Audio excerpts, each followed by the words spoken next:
Chapter 1789. No matter how unwilling Gu Nianji was, she couldn't continue interrogating an old woman who had Alzheimer's and was almost 100 years old.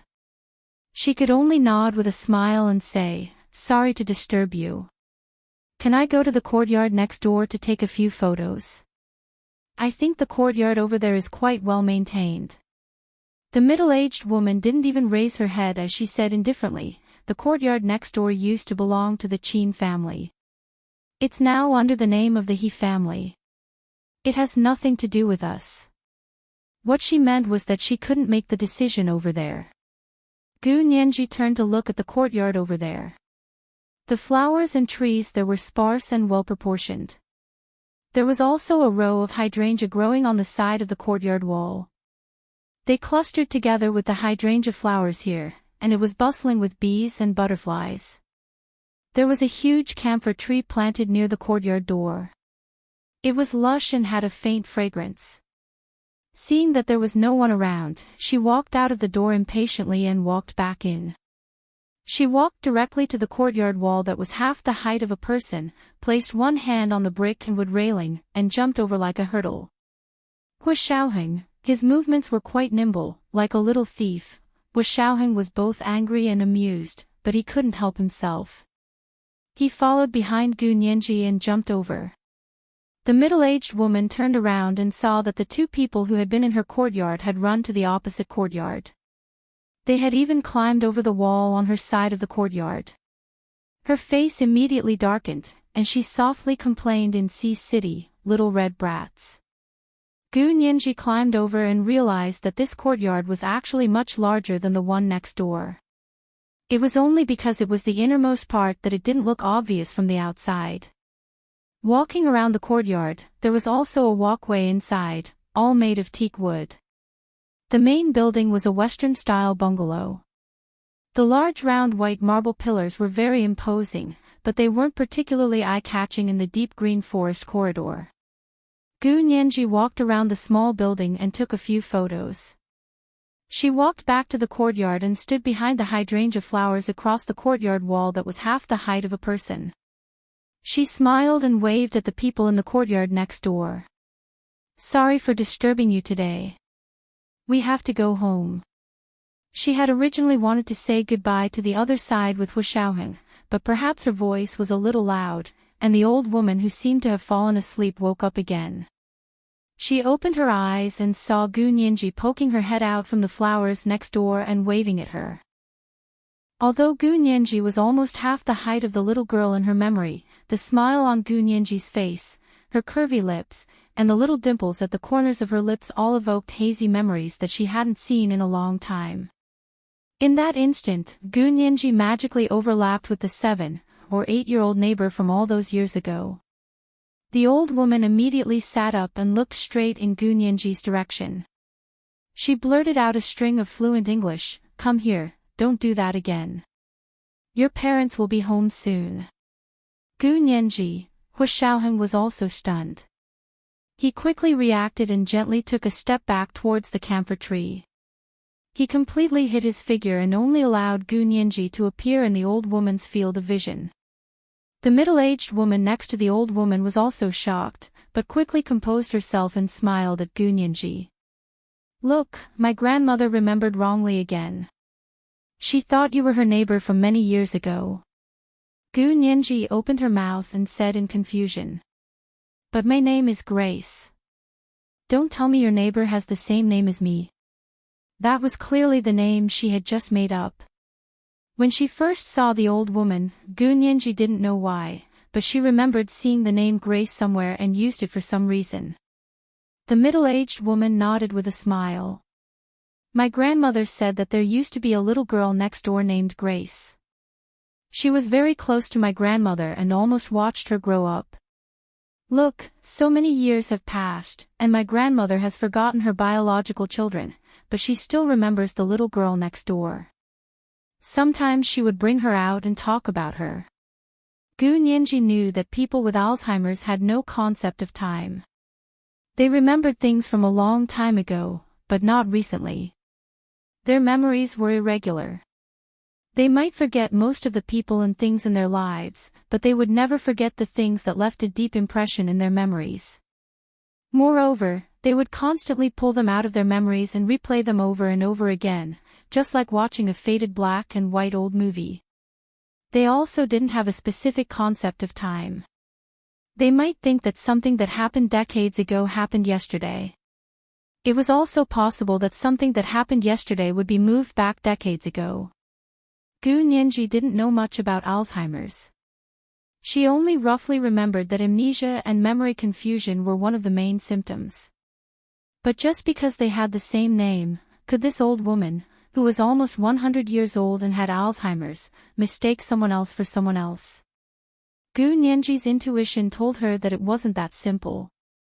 She thought about it and supported herself with one hand on the courtyard wall that was half the height of a person. She flipped over like a hurdle.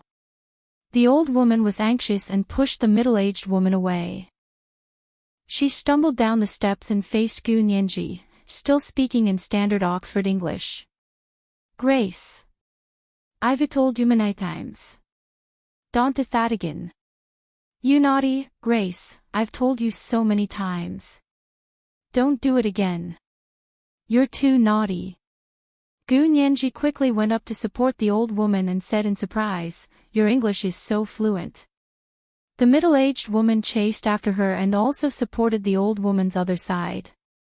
She said with a hint of pride, "My grandmother was one of the first students to study in England."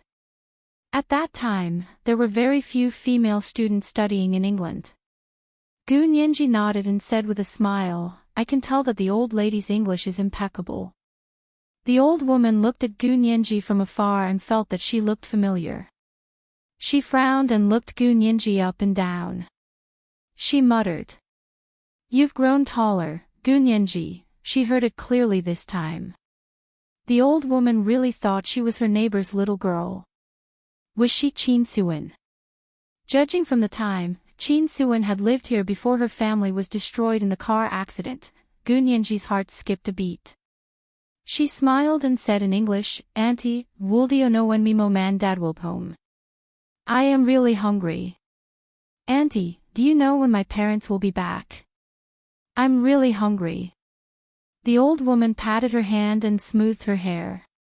She caressed her lips with her fingers and said, "You've grown up. Little Nan Nan has grown up. What do you want to eat? Do you still want to eat water caltrip cake?" Gu Nianji didn't move and let the old woman's skinny hand stroke her face. She said softly, "You've mistaken me for someone else. I'm not your neighbor, Grace." "Why not?" The old woman seemed to understand what she meant and frowned. "You're clearly her. I remember very clearly that your lips were very special. They were like sharp little water caltrips, and there were little dimples on the corners of your lips. You loved to eat water caltrip cake when you were young, and you loved to eat the water caltrip cake I made. Your mother always said that it was because you loved to eat water caltrips that you grew water caltrip lips." The old woman couldn't stop talking about these old things. She looked up at the camphor tree across from her and fell into deep thought. She muttered, "It's been 100 years, right? This tree is really tall." She looked up at Gu Nianji again. "Even if it's been 100 years, I still remember how you looked before you were burned." Gu Nianji's heart trembled, and her body swayed a few times. That's right, the old woman was talking about the little girl who used to live next door, Qin Suan. And from the old woman, Gu Nianji learned for the first time what Qin Suan looked like before she was burned. She actually had water caltrip lips and little dimples. The middle-aged woman saw that Gu Nianji's expression had changed and quickly apologized. "Please don't mind it. My grandmother is sick. She doesn't remember it very clearly, so it doesn't count." "I remember it very clearly," the old woman emphasized firmly. "I remember it very clearly. I remember it for 100 years or even a century. Grace is a very beautiful little girl. She will come back. She will come back here, climb over the wall, and ask me for water caltrip cake to eat. As she spoke, she looked at Gu Nianji's fair and tender face and was confused again. She reached out to touch her face and asked in confusion, "Your face has healed. You were injured so badly. When I read the newspaper, I was almost scared to death. Now that I look at you, you haven't changed at all. Did you have plastic surgery?" Gu Nianji remembered what Qin Huichang's colleague had said yesterday. The car accident that year had caused a sensation in society, and the photo of Qin Suwen's burns had even been published in the newspaper. If it had been now, that kind of photo would never have directly appeared in the newspaper and other media. Even if it had been published, the mosaic would have been so blurry that it wouldn't even have been visible. But at that time, the photo of her being burned had been published in the newspaper. It was probably not censored, otherwise it wouldn't have caused such a huge impact on these people. Looking at the old neighbor, she was already suffering from Alzheimer's, but she still remembered some of Qin Suwen's past. If it wasn't for the thing that had left the deepest impression on them, these old people with Alzheimer's wouldn't have remembered it. And this kind of exclusive memory was even clearer and more accurate than the memories of healthy old people.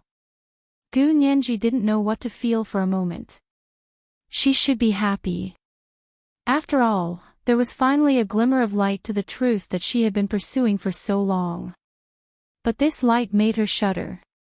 In Sea City in spring, the temperature had gradually risen. The sun shone through the treetops, making people feel warm. Even wearing a thin coat was not enough to make people feel hot. Gu Nianji stood in the sunny courtyard, but a chill rose from the soles of her feet.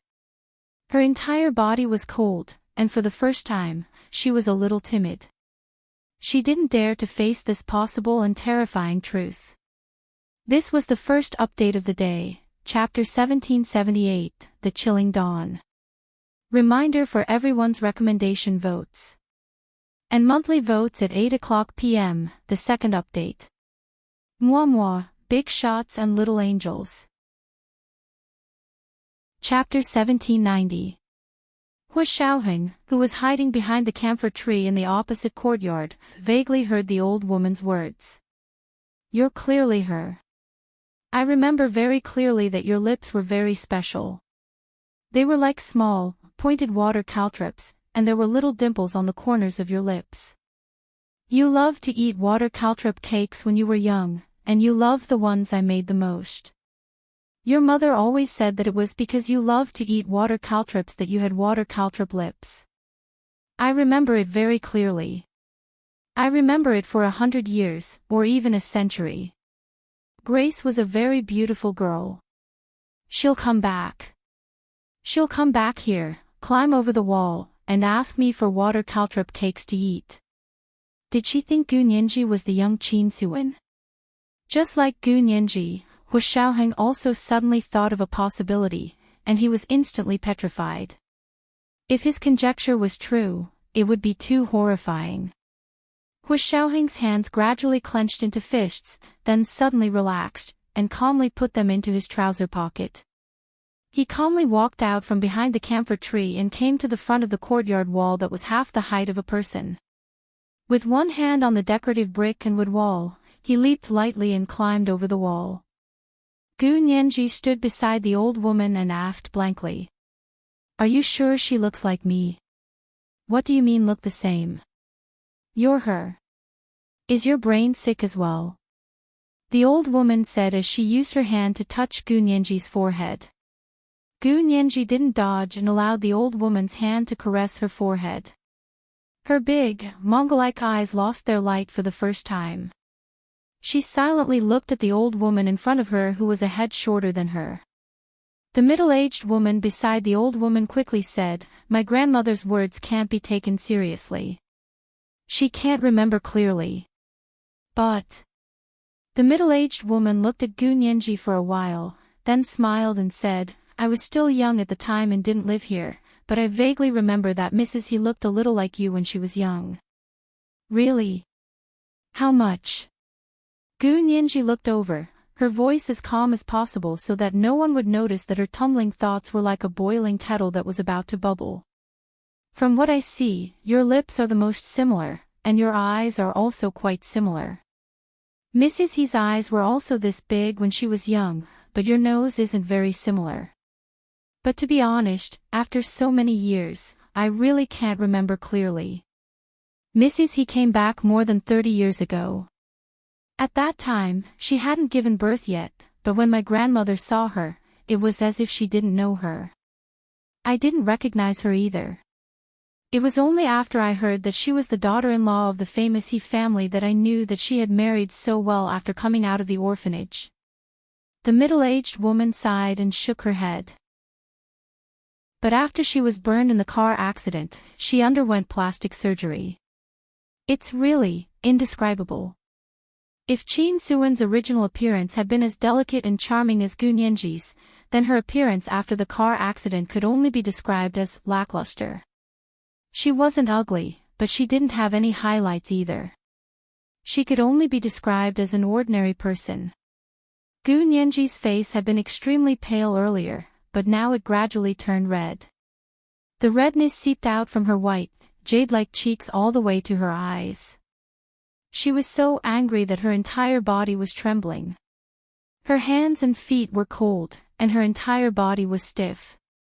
She could barely think straight.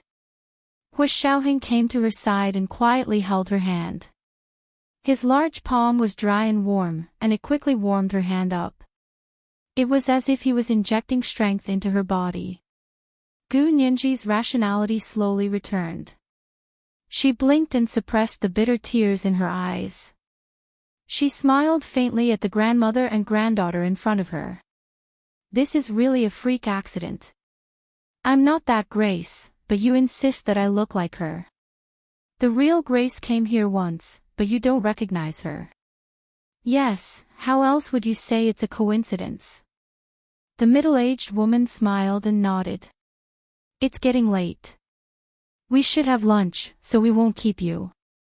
Gu Nianji didn't really want to leave. She gritted her teeth and caught up to them. Do you have any photos of Mrs. He when she was young? I'm sorry, we don't. The middle-aged woman shook her head regretfully. It wasn't easy to take photos back then. We didn't even get our own photos taken once a year. Who would take photos of their neighbors? Even if they were well-to-do families, they couldn't compare to the Qin family. Gu Nianji looked back at Qin Huichang's bungalow and pretended to be curious. I really want to go to that house. Maybe there are photos there. There's none. Because that house has always been uninhabited, it was once burglarized and caught on fire. Almost everything inside was stolen, and what wasn't stolen was burned. Mrs. He came back to visit her family and found that the house was in a mess. Oh. How could that be? Didn't Mrs. He call the police? Gu Nianji asked curiously. Qin Suan was a famous lawyer. How could she let go of those who stole things and set the house on fire? What's the use of calling the police? By the time she called the police, several years had passed. Where would the police go to catch the thieves? The middle-aged woman helped the old woman into the house. After walking up the steps, she looked back and saw the young girl looking at her silently. Her big eyes were black under the sun, like black holes in the universe. Once light went in, it couldn't come out. Gu Nianji sighed softly and waved at the grandmother and grandson. Finally, she turned around and left. Hu Xiaoheng followed beside her and didn't say anything. He just held her hand firmly. Gu Nianji didn't want to say a word. After getting into the car, she leaned her head against the window and quietly looked at the street view outside the car. The sycamore trees by the side of the road began to grow green leaves, and the mottled trunk still had the smell of winter. She looked at all of this, but it flashed through her mind like a fleeting shadow, leaving no trace. There was only one sentence in her mind. Qin Suan. He Jichu's mother was very likely her mother too. Hu Xiaoheng was very worried about her. As he drove, he advised, don't jump to conclusions too early. Maybe the grandmother and grandson just remembered wrongly. Gu Nianji didn't turn around. She leaned against the window and said aloofly, "Do you still remember the underwater submarine in the other world? Do you remember the first time you saw the bodies of Gu Xiangwen and his wife over there?" Hua Xiaoheng didn't say anything. How could he forget? On the other side, Gu Xiangwen was also an unyielding genius scientist. I remember what his wife looked like. Hua Xiaoheng paused. His wife's English name seems to be Grace. Gu Nianji suddenly turned to look at him. I said I think I've seen the name Grace somewhere before. It was because she looked exactly like Qin Yaoguang that I was extremely shocked when I first saw Qin Yaoguang in this world. At that time, I really thought that Qin Yaoguang was my biological mother. Even if she didn't treat me well and used me as a guinea pig, I never doubted it. Because the Mrs. Gu over there looked like Qin Yaoguang. According to the principle of correspondence, then the Qin Yaoguang over here should be my biological mother. Gu Nianji muttered, she looked so much like the Mrs. Gu over there. I immediately had the first impression and decided that she was my biological mother. I didn't expect her to have such a trick up her sleeve. She hadn't expected Qin Yaoguang to have undergone plastic surgery. Qin Suan had also undergone plastic surgery after her face had been disfigured by the car accident. Are these two people going to change their faces? Gu Nianji exhaled. She was so weak that she couldn't get up. Hua Xiaoheng shook his head. Qin Yaoguang might have used biological plastic surgery to look like Qin Suan, but Qin Suan didn't have the typical appearance of the Qin family's daughter. Gu Nianji lowered her eyes and thought about it. She supported her chin with her hand and pursed her lips. That's true. How could they be so stupid? If Qin Suan had the typical appearance of the Qin family's daughter, wouldn't it be obvious that people would think too much? So Qin Suan must only look like a passerby. Then do you want to do a DNA test and do a paternity test? Hua Xiaoheng suddenly thought that if Gu Nianji's biological mother was Qin Suan, then, wouldn't he Jichu be her half-brother? This was too ridiculous. Hua Xiaoheng tightened his grip on the steering wheel and asked calmly. Does your father know about this? Gu Nianji furrowed her brows. You probably don't know, right? If he knew, why would he send her to the He family and agree to her engagement to He Jichu? At this moment, Gu Nianji also came to a realization. If Qin Suan was really her biological mother, then He Jichu would be her biological brother from a different father. OMG. She had almost married her own brother. Gu Nianji felt terrible. This was the first update of the day, Chapter 1779, I Feel Terrible. A reminder for everyone's recommendation votes. And monthly votes more, all the big shots and little angels. Chapter 1791. Gu Nianji looked at Hua Xiaoheng in a panic, her dark, Mongol-like eyes filled with unease and fear. Hua Xiaoheng sighed and reached out to hold her hand. Don't be afraid. It's not that simple. Go back and ask your father. Gu Nianji nodded repeatedly. She couldn't even wait to return to her apartment. She immediately took out her phone to video call Lu Jin. Lu Jin took a while to pick up. He was wearing a white lab coat and looked like he had just come out of the lab. He smiled at Gu Nianji and said, Nianji, what's up? Gu Nianji's heart was pounding. After a while, she finally squeezed out the words, Dad, who is my biological mother? Lu Jin didn't seem to have expected her to ask such a question. He paused for a few seconds before saying, Have you had lunch? Gu Nianji thought that Lu Jin was deliberately changing the topic and said angrily, Dad. Don't interrupt. I'm not hungry. I don't want lunch. Tell me, who is my biological mother? How can we skip lunch? Your stomach won't be able to handle it. If you don't eat lunch at noon, your blood sugar will also rise. You won't have the energy to work in the afternoon, which is harmful to your health. Let's go eat lunch, I still have experiments to do. The phone rang, and Lu Jin's profile picture disappeared. He cut off the video call. In Gu Nianji's eyes, this was a proper, guilty conscience. He knows. He really knows. Gu Nianji was furious. She couldn't wait to fly back to the imperial capital and confront Lu Jin. Hua Xiaoheng thought so too. After all, the way Lu Jin changed the topic in the video call was too clumsy. However, Lu Jin had a serious interpersonal disorder to begin with. Neither Hua Xiaoheng nor Gu Nianji suspected anything from his behavior. What should we do? Major General Hua. Are we going back to the capital now? Gu Nianji was restless and couldn't calm down at all. It would be a miracle if an ordinary person could remain calm after encountering such a thing. Hua Xiaoheng understood Gu Nianji's feelings, but he was much more mature and steady than Gu Nianji. Although he was also shocked, he wouldn't make an impulsive decision.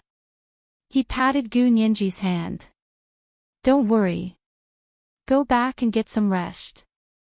Take a shower, and I'll take you out for some good food.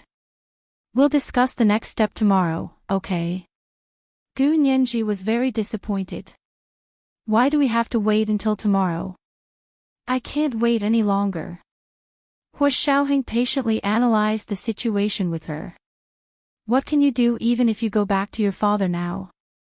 Don't forget that he lied to you once. To verify the parent-child relationship between you and Qin Yaguang. You guys are clearly not biological mother and daughter, but he lied to you and said yes. These words were like a bucket of cold water poured over Gu Nianji's heated mind. She began to calm down. Hua Xiaoheng glanced at her. Seeing that she was no longer so agitated that she couldn't sit still, he breathed a sigh of relief. He squeezed her hand and continued, "Your DNA can't be casually taken out for testing. Qin Suin has been dead for so many years. How are you going to test it? Do you really want to verify your sibling relationship with He Zhichu?" Gu Nianji averted her eyes in embarrassment. She and He Zhichu had almost fallen in love with each other. Just thinking about it made him feel extremely awkward.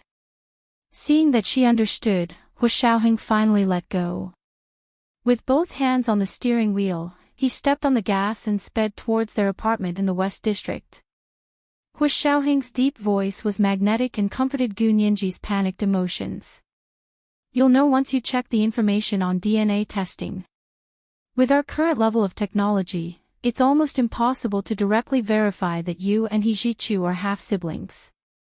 Although Hua Xiaoheng wasn't a biological genetic expert, due to his profession, he had seen Chenlai do many DNA testing experiments to provide evidence for their work. Chenlai had told him many times about the shortcomings of DNA testing. In other words, this method could achieve a 100% accuracy in verifying that the two were not related by parentage. However, to verify that the two were related by parentage, the probability would never be 100%. You'll know once you check it out. The DNA similarity between humans and gorillas is 98.8%, and the DNA similarity between humans and dogs is 96%. The differences between the genes of different species truly explain what it means to be. The slightest difference makes a huge difference. So you see, how difficult is it to prove that two people are related by blood? It's said that more specialized methods are needed to conduct the test, and they can't give you a 100% answer. The more distant the blood, the harder it is to determine whether they are related by blood.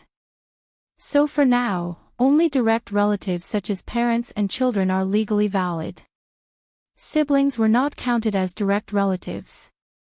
Gu Nianji listened to Hua Xiaoheng's deep voice in the car, as if it was beside her ears. She listened to him silently before asking in a hoarse voice. Then what should we do? Aren't we going to verify it? There's really no way to directly verify whether young Master He and I are half-siblings. After Gu Nianji's panic, she quickly calmed down. She was no longer blindly afraid and wanted to find a way to solve the problem. But we can verify it indirectly. Gu Nianji took out her phone and found He Jichu's phone number. First, verify the parentage of young master He and his mother, Qin Suan, and then verify the parentage of my mother and me. Is that okay? Just like solving an equation, if A equals B and C equals B, then A equals C. Qin Suan was the bridge to verify whether He Jichu and Gu Nianji were related by blood. Hua Xiaoheng nodded slightly. Of course, but is there any blood or hair left on young master He's mother's side? Gu Nianji sighed. I'm afraid it'll be very difficult. Auntie, he passed away more than 10 years ago, right? I wonder who still has some of her belongings.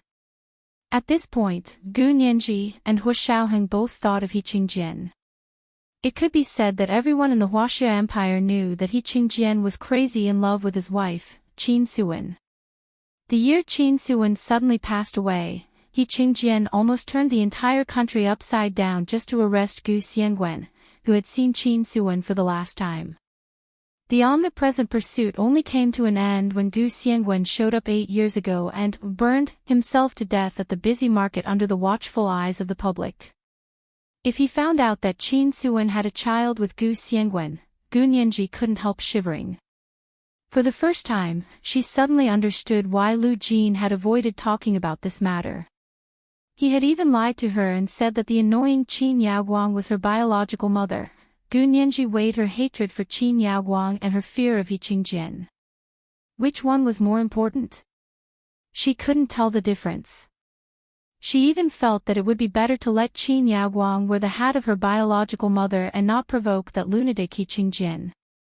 Her back, which had been hit by the heavy sniper rifle, began to ache. She had already completely recovered, but the pain had already been integrated into her memory. It was a psychological pain that couldn't be erased. The last trace of blood on Gu Nianji's face had disappeared completely. Hua Xiaoheng also had a headache. He Qingjian was too much of a variable. No wonder Lu Jin would rather lie to Gu Nianji than tell her who her biological mother was. He looked up at Gu Nianji and felt sorry for her. In order to divert Gu Nianji's attention, Hua Xiaoheng quietly changed the topic and said, "But it's strange. If young master He's mother, Qin Suan, looked like you when she was young, then when she grew up and saw Qin Yaoguang, didn't she feel anything?" Gu Nianji was slightly taken aback. That was an interesting angle. She pulled down the mirror on the roof of the car and looked at it carefully. My nose is exactly the same as my father's, and it's also the same as cousin Xie's. They're all the noses of the Gu family. Gu Nianji tapped her straight and exquisite nose with her hand, then slid her fingers to her mouth and poked 2 dimples. According to what the 2 neighbors said just now, and Qin Yaoguang's appearance after plastic surgery, it proves that my mouth, dimples, and eyes should look like my biological mother's. Hua Xiaoheng grunted. Your lips are very unique. Qin Yaoguang is very similar to you. First of all, it's her lips that look especially similar when she smiles. But if you look closely, when she doesn't smile, Qin Yaoguang's eyes aren't as big as yours. Gu Nianji raised her eyelids and widened her eyes. She carefully observed her appearance in the mirror and smiled. Do you know why? Because the eyes can't be modified. Normally, opening the corners of the eyes and the ends of the eyes only lengthens the length of the eyes. It doesn't expand the depth of the eyes, which is also the width of the eyes. And whether the eyes are really big or not depends on the size of the pupils and the width of the upper and lower eyes. No matter how much she does biological plastic surgery, she can't do plastic surgery on the pupils, nor can she change the width of the upper and lower eyes. Hua Xiaoheng turned the steering wheel and drove into the neighborhood. He said, "You're right, but you still can't explain why Qin Suan didn't recognize Qin Yaoguang's appearance." Gu Nianji's mind worked very quickly. She clasped her hands and said, "Yes, but she just didn't recognize it, so there's only one reason." What reason? She forgot. Gu Nianji turned to look at Hua Xiaoheng and pointed at her head. Maybe she's like me and forgot what happened before the car accident. Of course, this forgetting included forgetting everything. If Gu Nianji didn't look at the photos, she wouldn't have remembered what she looked like when she was a child. Hua Xiaoheng frowned and thought about it carefully. He nodded slowly and said, I think that's the only reason. Yes, I think that might be the reason why Auntie he couldn't find any evidence. Gu Nianji lowered her eyes and rubbed her phone again. She said, at that time, I heard from my father that Auntie he had investigated her parents' car accident, but she didn't continue investigating because she didn't have any evidence. I was confused at the time. She was the person involved, so she could testify directly. If she lost her memory at that time, then it would explain why she was looking for other evidence. Hua Xiaoheng immediately said, but I remember your father also saying that Qin Suwen personally testified to the police after the car accident that her parents were drunk driving. This was the first update of the day, Chapter 1780, Choosing the Lesser of Two Evils. A reminder for everyone's recommendation votes. It was the end of the month. Everyone, hand over your monthly votes at 8 p.m., the second update. Moi, all the big shots and little angels. Chapter 1792. Gu Nianji was taken aback by the question. She frowned and thought about it for a while, but she still didn't understand. Auntie he said that her parents were drunk driving after the car accident. Did she recover from her injuries? Gu Nianji asked in confusion. How could she answer the police's questions with such serious injuries? Hua Xiaoheng smirked. Good question. I've been thinking about this too. Unfortunately, there were no recording devices in that era, and there were no recording devices in the car. After so long, it's really not easy to find the truth. Gu Nianji shook her head emotionally. Was this one of the reasons why Auntie he gave up in the end? Although the whole case is suspicious, firstly, she doesn't have any direct evidence, and secondly, she doesn't remember. Hua Xiaoheng couldn't help but laugh as he pulled out the car key. You've already confirmed that she lost her memory. What if she didn't? Get out of the car, have a good rest, and we'll decide tomorrow. Hua Xiaoheng got out of the car first and went around to Gu Nianji's side to open the door for her. When Gu Nianji got out of the car, she was still thinking about it and couldn't stop thinking about it. In the bustling metropolis, Lu Jin, who had just come out of the hotel, received an automatic message from his computer. Every time Gu Nianji contacted the other side, the computer would send him the contents of the contact so that he could be prepared. He turned on his phone and opened the video recorded on his computer. Gu Nianji's face appeared on his phone screen. Lu Jin couldn't help smiling. Gu Nianji blurted out, Dad, who is my biological mother? Lu Jin's smile froze on his lips. Why are you suddenly asking this question? Could it be that they had found something when they went to Sea City to investigate Qin Huichang's family? Lu Jin looked at his phone in disbelief. Back then, Qin Suwen had gone there to investigate, but she hadn't found anything in the end, so Lu Jin hadn't expected Gu Nianji to find anything. Could it be that he was wrong? The student has surpassed the master. In the video call, because his artificial intelligence couldn't find the right topic to answer, he could only use the preset eating program to answer. After Gu Nianji heard it, she became very angry. Dad! Don't interrupt. I'm not hungry. I don't want lunch. Tell me, who is my biological mother? Judging from her expression, it seemed like she had really discovered something incredible. Lu Jin's face turned suspiciously red. His fingers trembled as he shyly turned off the video call. However, his smart computer had the same idea as him and quickly cut off the video call. Lu Jin heaved a sigh of relief, but the guilt in his heart made him not dare to think further. He was a filthy person. After doing such a thing, Su Wen would never forgive him. His daughter would never forgive him either. Lu Jin raised his head and looked at the towering building opposite him. He gripped his phone tightly in his hand. He was too ashamed to see Gu Nianji. If he could get rid of the people here, he would feel less guilty. Gu Nianji returned to the apartment with a solemn expression. She didn't chatter like before. Instead, she went to the bathroom in silence and came out to eat in silence. Hu Xiaoheng had wanted to take her out to eat, but seeing that she was depressed, he didn't want to go out. He called a hotel that specialized in Spanish cuisine and ordered takeout. On the dining table was Gu Nianji's favorite seafood fried rice. Although it wasn't made by Hu Xiaoheng, it was still very authentic for the hotel. The appearance of this fried rice was very good, and the ingredients were very particular.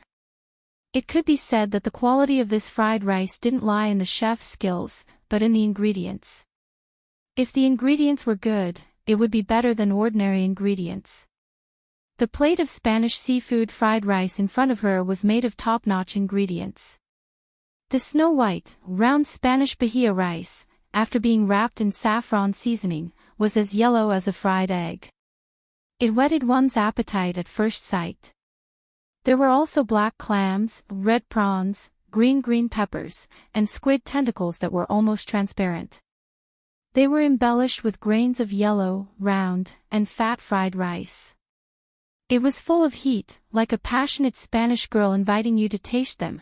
Because Gu Nianji didn't eat onions, Hu Xiaoheng had specially instructed the hotel staff not to add onions. However, if this kind of Spanish seafood fried rice didn't add onions, the taste would be different. Therefore, under Hu Xiaoheng's instructions, the hotel chef replaced the whole onion with a seasoning made of onion powder and nutmeg. Not only did it taste good, but it was also better than only using a large piece of onion. Gu Nianji took a bite with the spoon and paused. She looked up at Hu Xiaoheng and said in surprise, "You made this?" Only Hu Xiaoheng could make the authentic taste of Spanish seafood fried rice without onions. Hu Xiaoheng shook his head with a smile. "I ordered takeout, but I shared a little of my exclusive secret recipe with the hotel chef." Of course, he didn't tell her the complete recipe, but the hotel chef also worked for this bowl of rice, so he figured out a good proportion himself. Gu Nianji was hungry, so she quickly buried her head in the food. She was in a better mood after the meal. Good food had always had the effect of soothing tension. This was why some people liked to eat when they were depressed. That was the self-protection and repair function of the human body. Returning to the living room, Gu Nianji slumped on the sofa and took out her phone to look at tomorrow's schedule. She said dryly, "Do you still want to continue the investigation tomorrow? If not, then go back." She couldn't wait to go back and investigate Qin Suwen's DNA. There was one last person on their list. This person was a friend of Qin Huichang and his wife. He was more than 10 years younger than the couple, so they could be considered friends despite the difference in age. Looking at the information, this person used to be a small business. In the early days of the reform, he bought more than a dozen houses in Sea City. At that time, the houses were ridiculously cheap compared to now, but it was still very difficult for people with a salary at that time to afford them. This person was a small business, and he had probably accumulated some initial capital back then. He didn't use it to expand his business, but when commercial housing first appeared, he used it all to buy a house. He could be considered a person with a financial mind. Later, the houses he bought were demolished one after another. Just the housing subsidies alone had been taken from more than a dozen new houses in the city, not to mention the cash subsidies. Gu Nianji checked the current price of these houses and clicked her tongue. This person is a hidden billionaire. One of his houses was worth tens of millions of yuan. With more than a dozen of them, he was a proper billionaire. Gu Nianji smiled and said, "This person is the youngest among the people we investigated, and he is also the most familiar with Qin Huichang and his wife. I hope he has more clues." "Don't get your hopes up." Hu Xiaoheng shook his head. If he had more clues, Mrs. He and Qin Suwen wouldn't have stopped the investigation. With Hu Xiaoheng's intuition, he felt that even if this person knew something, he wouldn't say it. Otherwise, he would have told Chin Suan long ago. Why would he wait for them to ask? Gu Nianji pursed her lips and turned her head stubbornly. I'm different from Auntie He. Auntie He might not remember anything. It's too difficult to find clues. She pointed at her head and said confidently, but I'm different. I know some things that Auntie He might not remember. More importantly, I have a preconceived idea. So what? Lawyers were different from police officers. When the police were handling a case, they shouldn't have preconceived ideas. This would affect their normal handling of the case and restrict their thinking. However, lawyers were defending their clients. If they couldn't presume to find the right direction of the argument, it would be very difficult for them to win the case. For lawyers, their duty wasn't to present the truth to the public, but to help their clients win the case. As for whether they presented the whole truth or the partial truth, it was up to the judge and jury to judge. Whether it was the whole truth or the partial truth, as long as it wasn't fabricated, it was legal. Hua Xiaoheng smiled and patted her head. Okay, I'll go find this person tomorrow. The weather the next day wasn't very good. When they went out, they found that it had started to drizzle again. The rain was dense and soft on their faces. It also carried the unique fragrance of spring vegetation. Like the beauties in Sea City, it was as soft as water.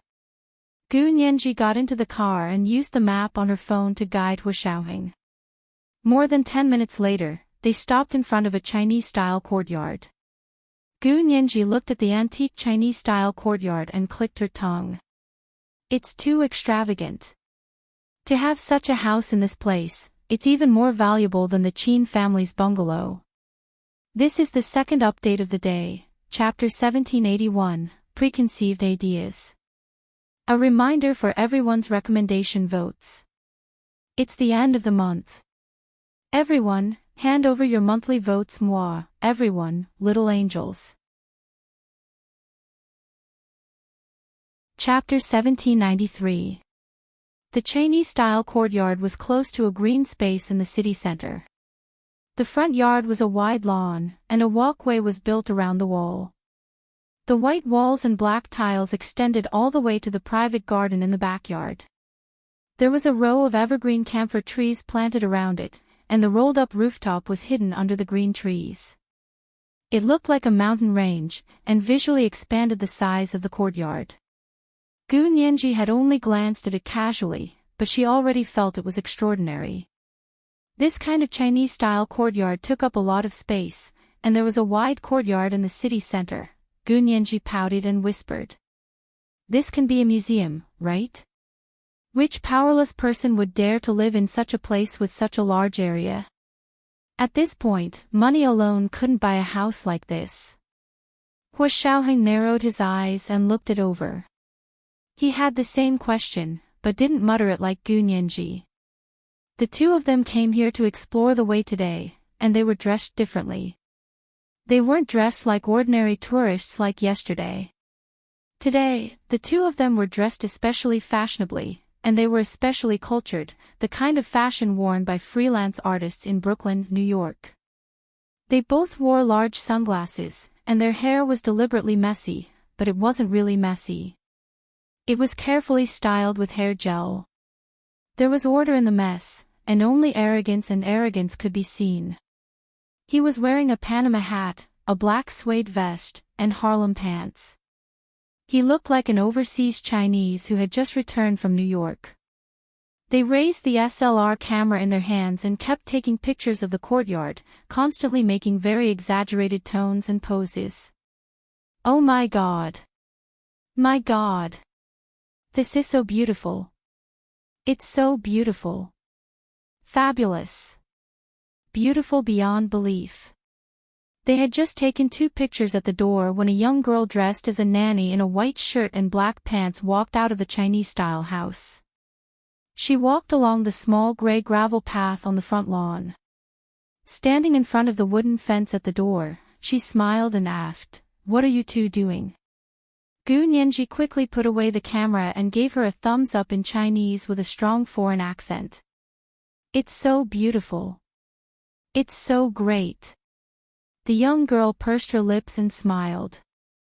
You're foreigners. Where are you from? New York. We came here from New York to get some sightseeing and sketch. Gu Nianji stammered and gestured wildly with her arms as she spoke.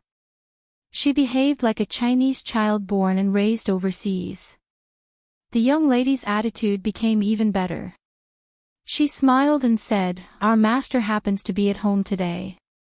He saw you hanging around the door and wanted to invite you in for a cup of tea." Gu Nianji was alarmed, but she maintained a nonchalant expression on her face. She smiled and said, "No. I won't disturb you anymore. We just take pictures and paint from life.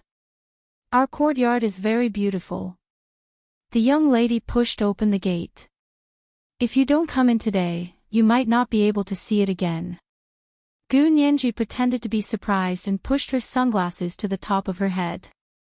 Her eyes widened. Why? Why? Our owner is going to emigrate.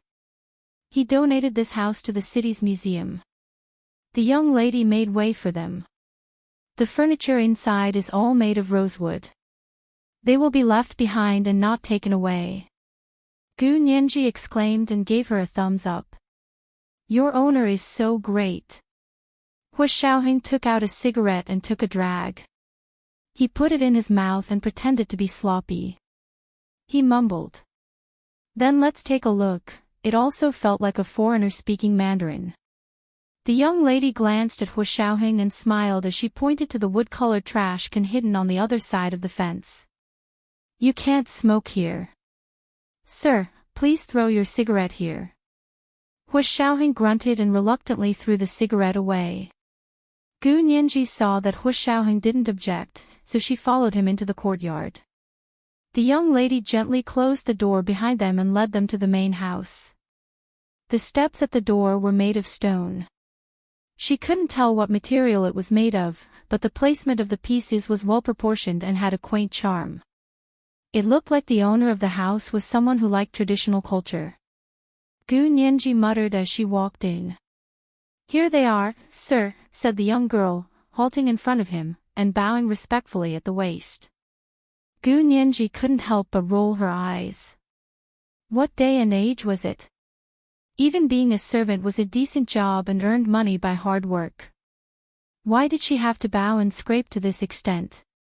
Did she really think Auntie May, the British Prime Minister, would want to kneel down and kiss Prince William's feet when she saw him? Speaking of which, that person wasn't even a prince yet, Gu Nianji cursed silently. Hu Xiaoheng was already studying the old man sitting on the sofa in the middle of the living room.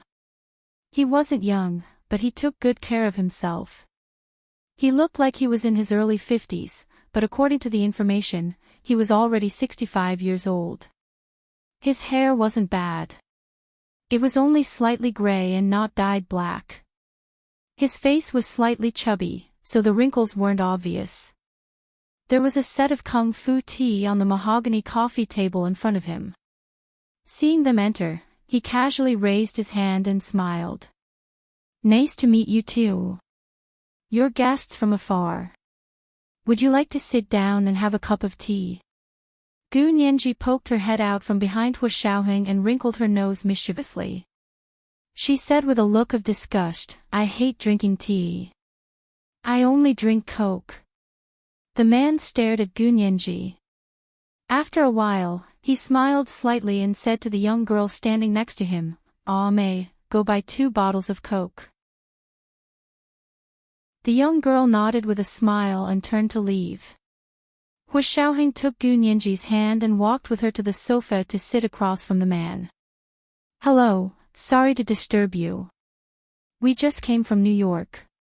We're art students here to sketch and take pictures. Hu Xiaoheng gestured with his accent perfectly. As a former field officer stationed abroad, Hu Xiaoheng's disguise skills were superb. Gu Nianji didn't want to cause trouble for him, so she spoke as little as possible. It's okay, it's okay. The man smiled. The wrinkles at the corners of his eyes appeared at this moment, and he looked a little withered. His eyes wandered between Hu Xiaoheng and Gu Nianji before finally staring at Gu Nianji's face. He smiled and said, "Miss, did you also just come back from abroad?" Gu Nianji shrugged. "It's cleaner here than in New York. I like it here very much." Hearing Gu Nianji say this, the man laughed loudly and slightly dispelled some of his doubts. Only someone who had actually lived in New York for a while could say that Sea City was cleaner than New York. The man poured himself a small cup of kung fu tea and held it in his hand. He took a deep breath of the hot air and smelled it. Then he blew on it and took a sip. He closed his eyes and savored the taste of the tea. Gu Nianji resisted looking at Hu Xiaoheng and only curiously looked at the furniture in the room.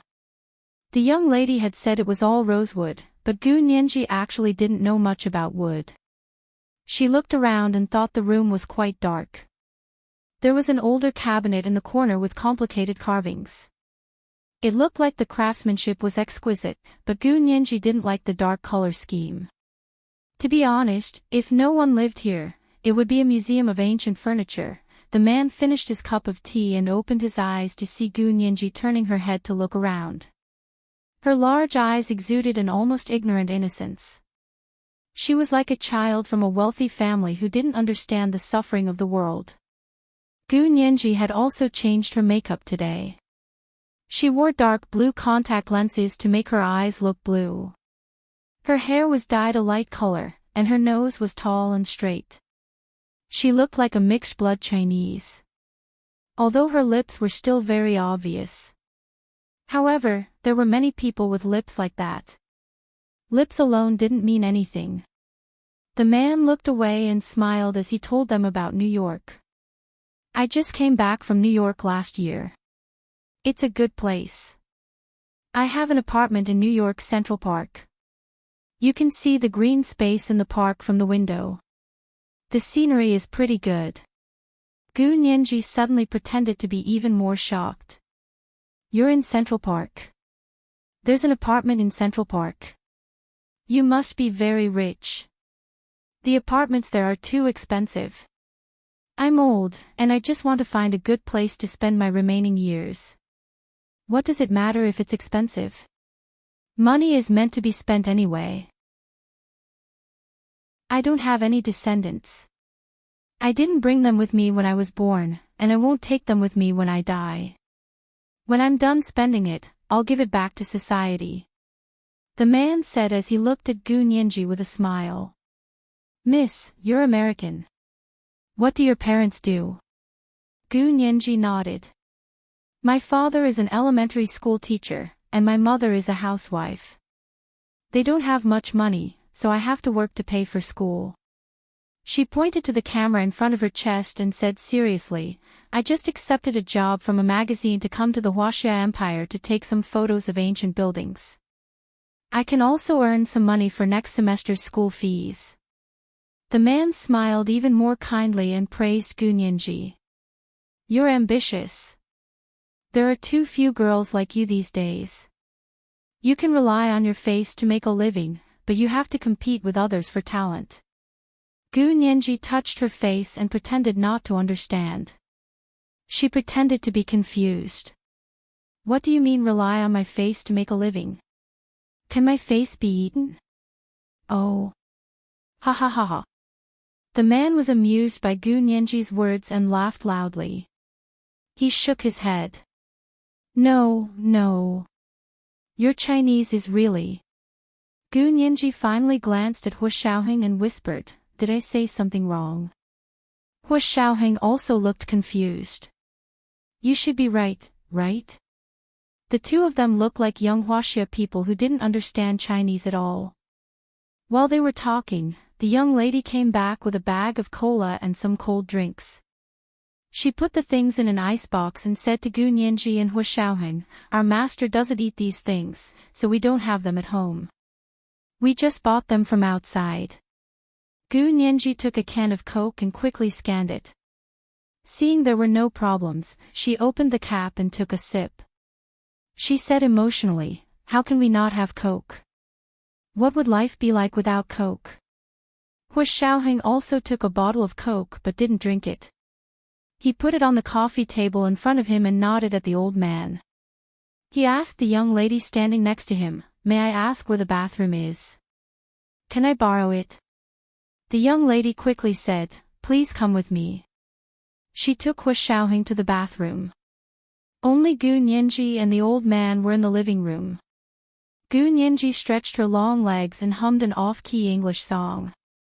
She looked very relaxed.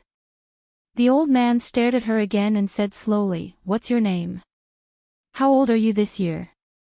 Gu Nianji smiled and said, my name is Grace. I'm 18 this year. Why?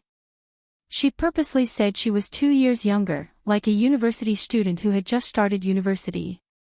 The old man's eyes narrowed when he heard Gu Nianji's English name was Grace. He quickly composed himself and said nonchalantly, you just said you have to pay for your own university tuition. Yes. Gu Nianji frowned and put the Coke on the coffee table. My family doesn't have money, and I didn't apply for a scholarship.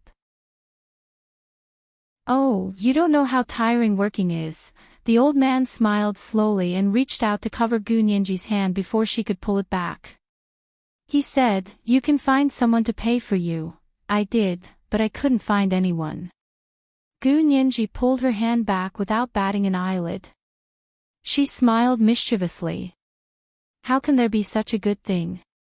Who would pay for my tuition for no reason? This is the first chapter of the day. Chapter 1782, Relying on Your Looks to Make a Living. A reminder for everyone's recommendation votes. It's the end of the month.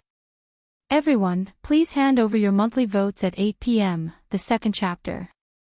Moi, everyone, little angels. Chapter 1794. How could that be? The old man narrowed his eyes at Gu Nianji. His gaze lingered on her curvy lips as he said, since you're from New York, there's no way you don't know that the college girls there love to look for sugar. Daddy, right? Gu Nianji was instantly furious. This was an insult to her. But on the surface, he had to pretend to be interested and said, some of my classmates are looking for her. I also know of a website that specifically asks them to look for sugar. Daddies. The old man smiled and slowly stood up. Think about it. If you're interested, you can come to New York Central Park to find me at any time. He placed an English business card in front of Gu Nianji and didn't rush her. It was obvious that he was playing hard to get. Gu Nianji looked down at the name card and quickly tried to figure out what this person meant. Gu Nianji didn't think she was so beautiful that a person he met for the first time would suggest taking care of her. However, this person didn't seem like he was joking. Gu Nianji reached out and picked up the business card. She looked up and smiled. I'll think about it. Her beauty was originally dynamic and delicate. It was especially moving when she spoke. However, when she looked up and smiled, it was like spring had returned to the earth and everything had come back to life. Her eyes were filled with the radiance of spring and were dazzlingly beautiful. The old man's eyes darkened. He seemed to have thought of something and nodded at Gu Nianji. Think about it. I'm tired and need to rest. You can help yourself. The furniture here is not bad, and the garden outside is not bad. You can take any pictures. Gu Nianji agreed with a smile.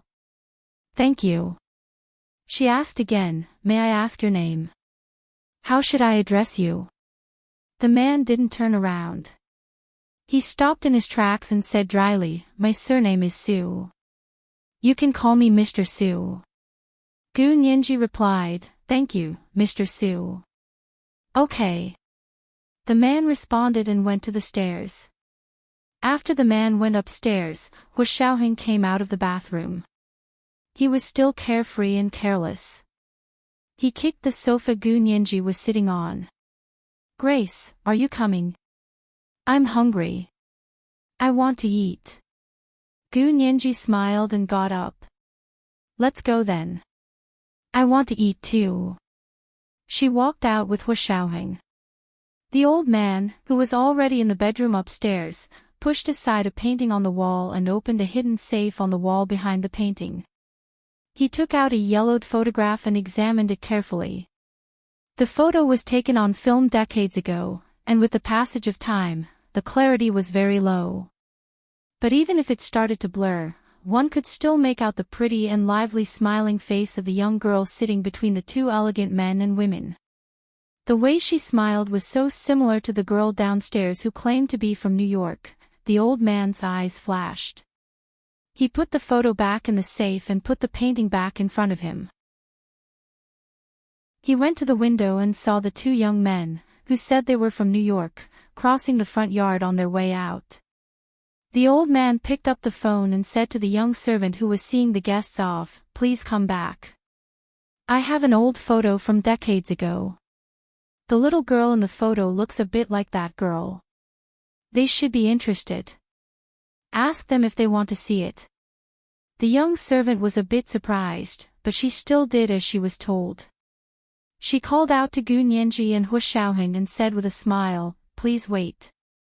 Our master said he has an old photo from decades ago. The little girl in the photo looks a bit like you. Are you interested? Do you want to see it?" An old photo from decades ago. Gu Nianji's eyes suddenly lit up. There was finally a photo. There was also a little girl who looked a bit like Gu Nianji. Gu Nianji's intuition told her that the photo was related to Qin Huichang's family. Hua Xiaoheng felt a bit uncomfortable with the old man and didn't want to go back to see the photo. However, Gu Nianji was very stubborn. She squeezed Hua Xiaoheng's hand and said to the young servant, "You go back first. I'll discuss it with my companion. He's in a hurry to go back for dinner." "Okay." The young servant saw that the two of them didn't know what was good for them and actually didn't listen to her master. She was a bit disdainful of them but still appeared very polite on the surface. She turned around and went back to the main room. Gu Nianji saw that the person had gone far away and whispered to Hua Xiaoheng, "Go take a look. Maybe there's a major breakthrough." Hua Xiaoheng stared at her and said indifferently, "I saw him touch your hand in the living room." Gu Nianji's face suddenly turned red and she whispered, "I was beating him at his own game. He said sugar. He asked me if I wanted to find someone to help pay for the tuition. I was pretending to be confused with him." Hua Xiaoheng stroked her hair and said helplessly, "You can't beat him at his own game. We don't know how to do such a thing. This kind of method is the worst, and it usually doesn't make up for the loss." Gu Nianji pushed his hand away and said sullenly, "I won't find sugar. But I must see the photo.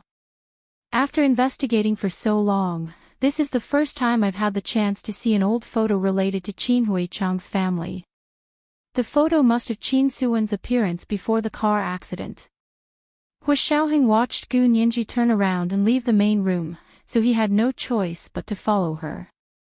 The old man hid behind the thin lattice antique window upstairs and watched everything silently. Seeing that they had turned around, the old man took out a remade photo and put it in an envelope. He rang the bell for another male servant and said, "Give this photo to them and tell them that this is a remake." The original photo is on the table in the small living room on the first floor, the small table in the middle of the room. The male servant agreed and took the envelope with the photo downstairs. The old man also went downstairs and went to the small living room to put his things down. Then, he came out and left through the back door. Gu Nianji and Hua Xiaoheng had just walked in. The male servant handed them the envelope with the remade photo and said, "This is for you from our master." Gu Nianji took it and opened the envelope. She took out a photo that was obviously a remade photo. The photo was very old and very blurry. It could be seen that the original photo was old, so the remade photo was even more blurry. But it could also be seen that this was a family photo of three. It had the characteristics of that era. Sitting in front of her own small Western-style building, the hostess had a high table beside her, and there was a pot of flowers on the high table. Sitting between the hostess was a little girl with 2 braids. Her face was very small, and the clarity of the photo was too low, so it was almost impossible to see her face clearly. However, the hostess could still see their faces clearly. She could vaguely make out their handsome and elegant appearance. Judging from their age, they should be in their early 30s.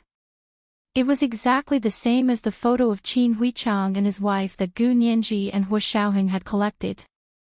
They had found the photo from the university information of Qin Huichang and his wife when they had entered the workforce, but it was a 1-inch square registration photo. Gu Nianji was excited and quickly asked, "Do you have the original photo? This seems to be a remake, right?" The male servant was very impressed with his master's ingenuity and quickly said, "Yes, it's in the room over there. Our master treasures this photo very much, so the original can't be shown to just anyone." Gu Nianji nodded in understanding and quickly walked over. Hua Xiaoheng's emotions were very complicated. He hadn't expected this old man to really have an old photo of Qin Huichang's family. What did this mean? This meant that this person's relationship with Qin Huichang's family wasn't ordinary. Compared to the 2 colleagues and neighbors in front of him, he should know more.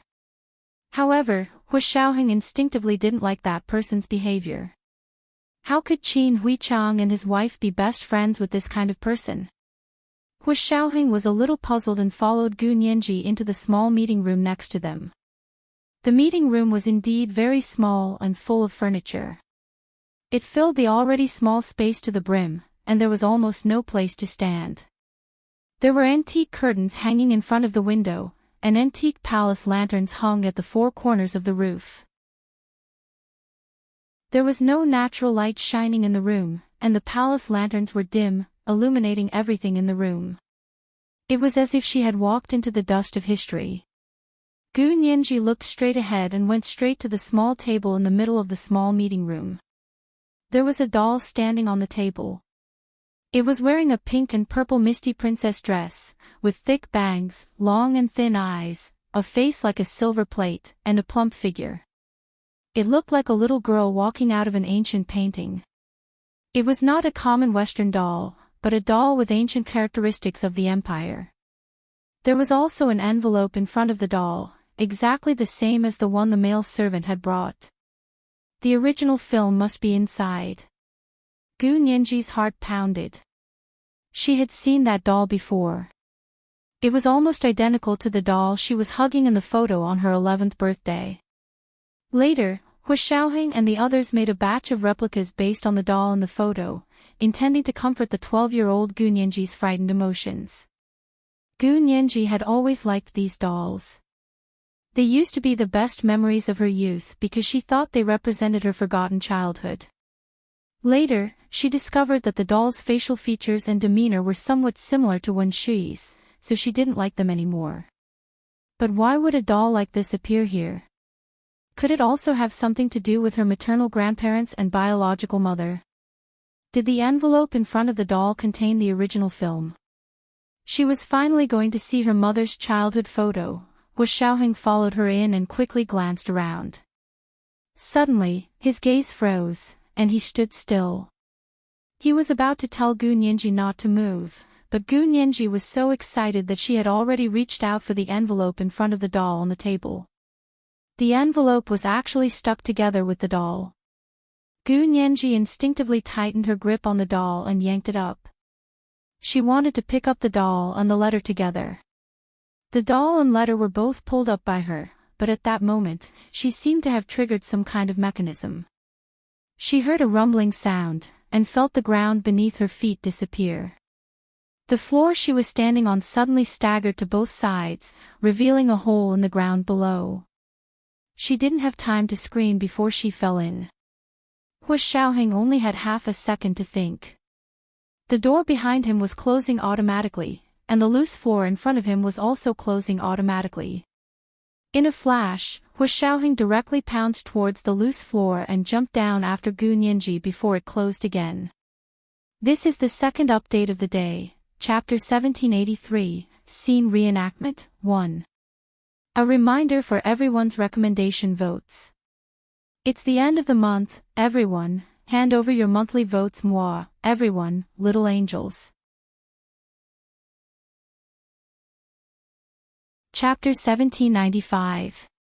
There was a soft click, and the floor closed up seamlessly. It was as if nothing had happened. In the quaint guest room, the curtains were lowered, and the palace lanterns shone with apricot yellow light, shining on the head of the doll standing on the table in the middle of the room. The doll's cherry lips seemed to be smiling, but also seemed to be crying. Gu Nianji fell from the air with a bang and fell heavily to the ground. After the floor was closed, the space below was so dark that she couldn't even see her fingers. Her head hit the ground hard, and she was dizzy. Fortunately, the space under the floor wasn't very large, so she didn't break her leg or bleed.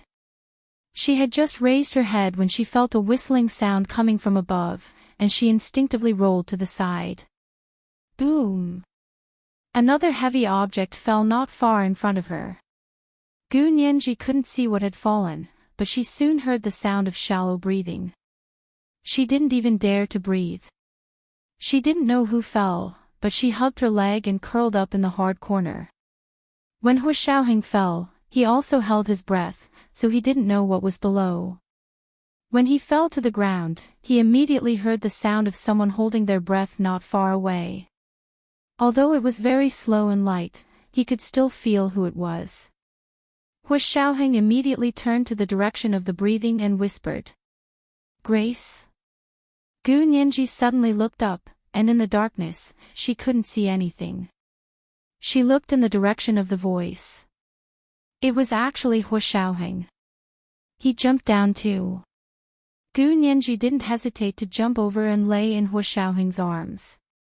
Hu Xiaoheng had just sat up when Gu Nianji pounced on him and pushed him to the ground. The two of them crossed their legs, chest to chest, and hugged each other without moving for a moment. Hu Xiaoheng's entire body was on fire. The warm and fragrant girl in his arms was like a pool of spring water, but it couldn't extinguish the fire in his heart. His arms suddenly hugged Gu Nianji tightly, and his lips accurately found her lips and pressed tightly against them. "Are you all right?" he whispered against her lips. His hot breath blew against her face, making her feel warm and fuzzy. Gu Nianji shook her head, and the fear and panic from earlier were swept away. As long as Hu Xiaoheng was by her side, she dared to go anywhere. This hole was nothing. Gu Nianji chuckled and kissed Hu Xiaoheng on the lips. She whispered, "It's okay. Why did you come down? Now we're both trapped here." Hu Xiaoheng held the back of her neck and used a little force to rub her forehead. His voice was low and magnetic. "I didn't think too much. I'll be wherever you are." Gu Nianji, the shallow warmth in his heart instantly turned into a torrent, flowing through his limbs and bones. She leaned against Hu Xiaoheng's forehead as tears silently flowed down her cheeks and dripped onto Hu Xiaoheng's face. Shocked, Hu Xiaoheng sat up abruptly and said anxiously, "You're hurt?" He thought Gu Nianji was crying from the pain. Gu Nianji buried her head in his chest and shook her head. "No, I'm fine. I'm just too happy. Haven't you heard of tears of joy?" He raised his hand for a long time before putting it down and patted Gu Nianji's back helplessly. So she was acting coquettishly.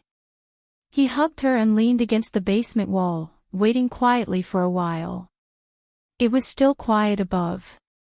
No one was walking up there, and there were no other sounds around. Hu Xiaoheng waited for Gu Nianji to calm down before taking out his phone from his trouser pocket with one hand. However, there was no signal. The corners of Hu Xiaoheng's mouth twitched. "There's actually an electromagnetic shield here." Gu Nianji poked her head out of his arms and whispered, "If they don't come to disturb us, I can stay here with you for the night." Hu Xiaoheng, he knocked Gu Nianji's forehead and whispered, "You're really good at finding joy in hardship. You treat this place like a vacation home. Can't I?" Gu Nianji hugged his broad shoulders and leaned forward to kiss him again. She smiled and said, "The ancients always said that when we're free, they're allowed to conspire and scheme against us, but we're not allowed to play along and cheat on them." Hu Xiaoheng didn't know whether to laugh or cry. He rubbed Gu Nianji's head. "What's going on in your little head? Aren't you afraid? We've fallen into someone else's trap." Gu Nianji cocked her head and smiled. "I'm afraid. Of course I'm afraid. I'm afraid I won't be able to go out. I'm afraid I won't be able to grow old with you." Hu Xiaoheng had always had a heart of stone, and he didn't even pretend to speak to Gu Nianji. However, when he heard this, his cold and hard heart actually felt a rare twinge of bitterness. "They won't. I just analyzed it.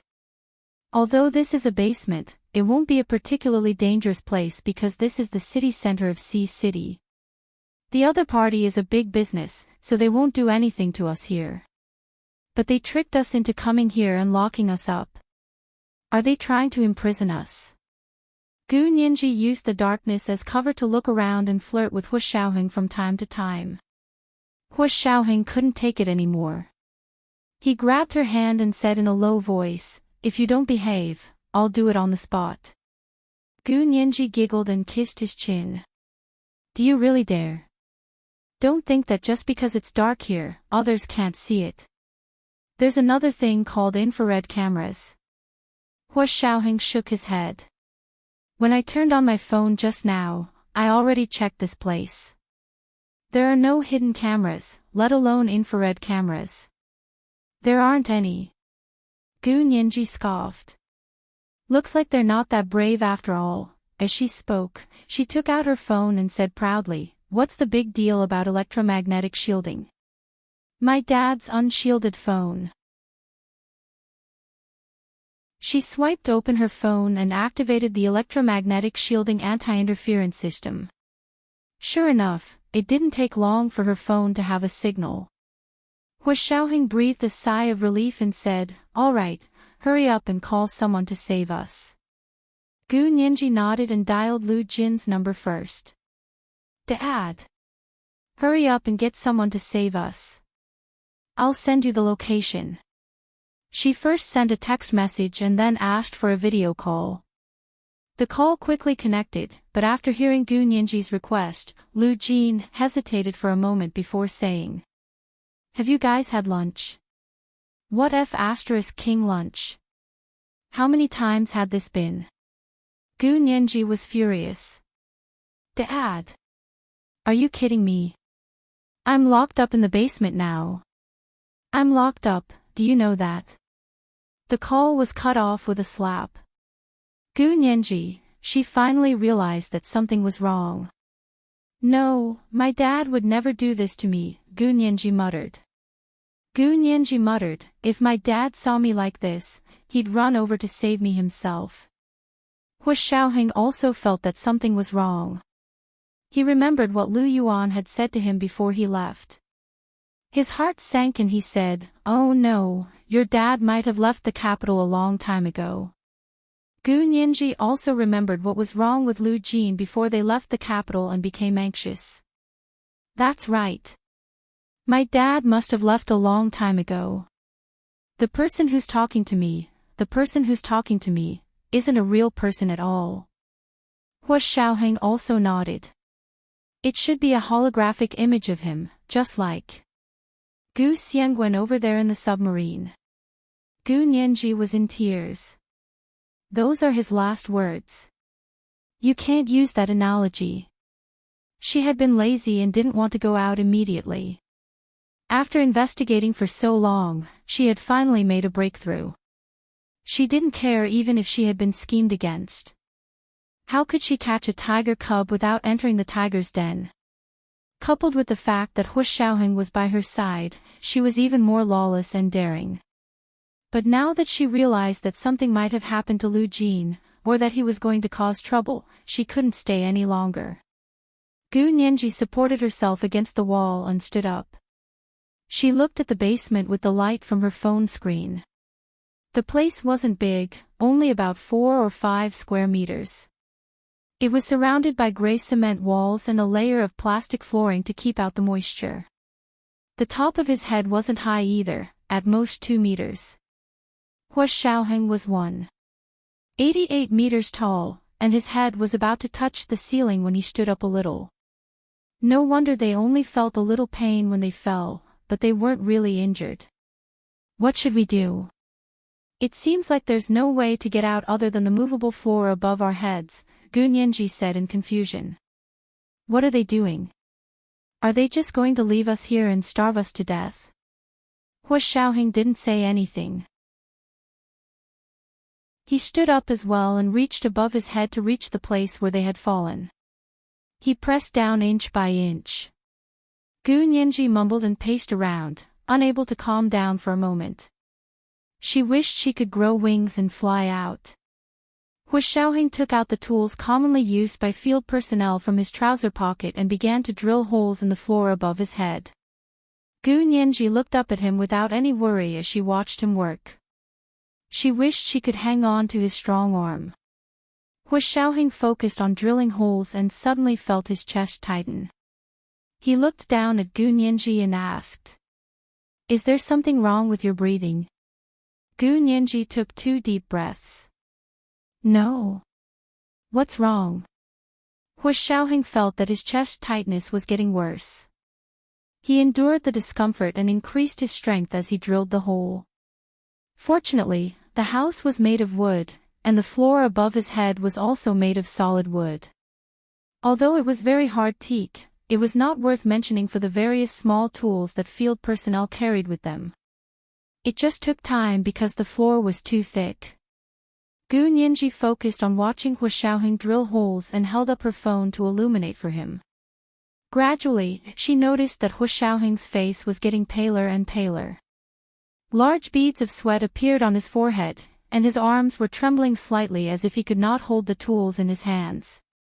However, he still stood there majestically like a mountain, shielding her from the wind and rain, shielding her from all possible dangers and obstacles. Gu Nianji's pupils suddenly contracted. She grabbed Hua Xiaoheng's arm and placed her hand on his pulse to roughly feel it. Hua Xiaoheng's pulse was beating very slowly, and even his heartbeat seemed to have slowed down. By this time, Hua Xiaoheng already knew what was going on here. The space here was especially well sealed. The oxygen supply was insufficient, and there was a lack of oxygen.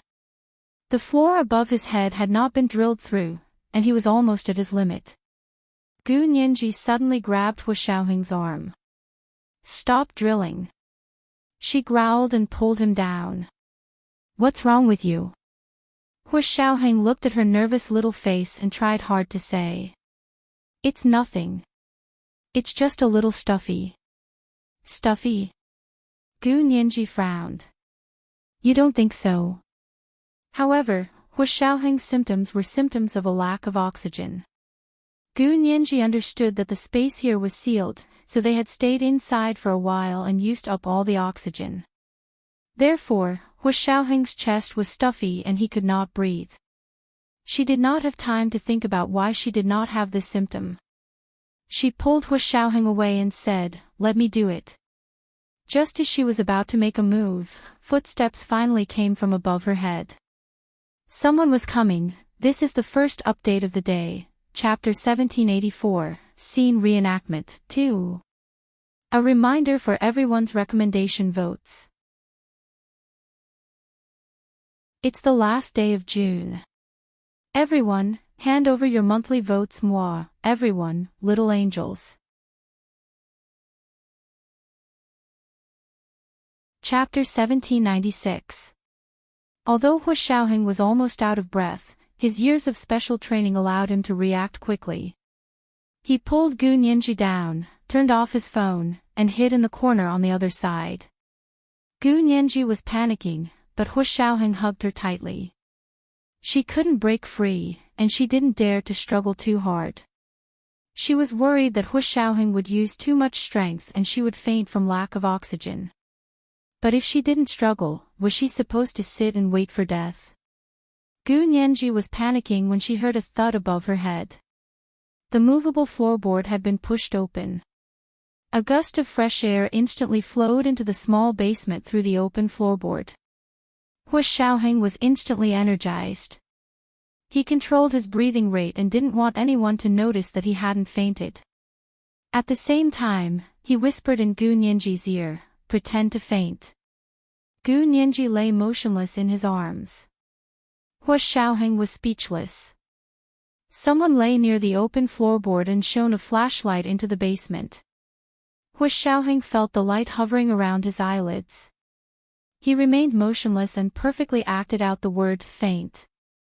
The person shone for a while, then waved his hand behind him. A few burly men jumped down from above. The one at the front jumped down with a baseball bat and viciously swung it at the back of Hu Xiaoheng's neck.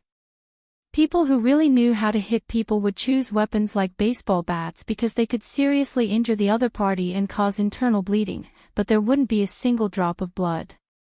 This made it easier to clean up the scene. Otherwise, if there was blood, the police could use chemical methods to detect it no matter how clean it was. Hu Xiaoheng's eyes were still closed, but he could sense the direction of the man from the whistling sound of the bat. Just as the bat was about to hit the back of his neck, Hu Xiaoheng suddenly opened his eyes and quickly reached out to grab the man's arm and violently twisted in the opposite direction. The man screamed as his lower arm was broken by Hu Xiaoheng, and the baseball bat in his hand was also taken away by Hu Xiaoheng.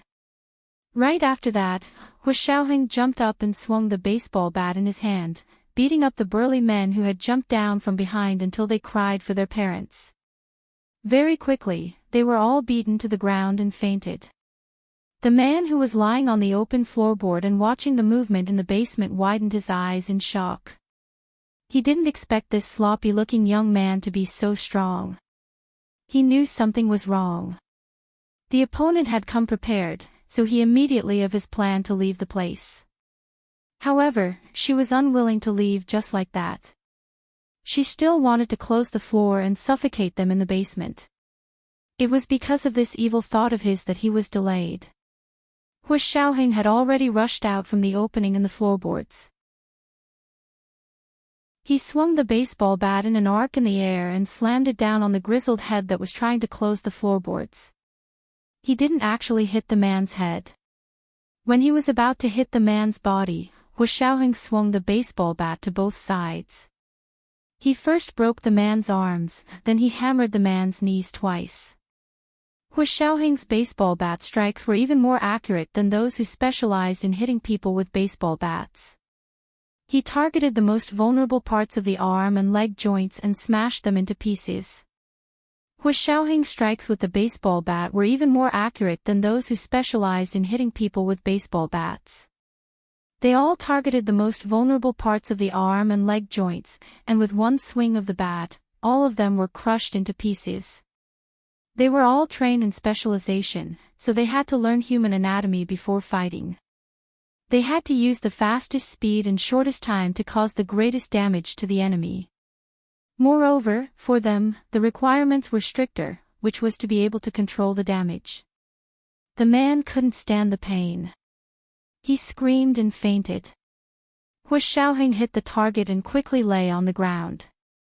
He held the baseball bat and looked around vigilantly. Hu Xiaoheng hit the target and quickly lay on the ground. Holding the baseball bat, he looked around vigilantly. Luckily, the door to the small meeting room was still closed.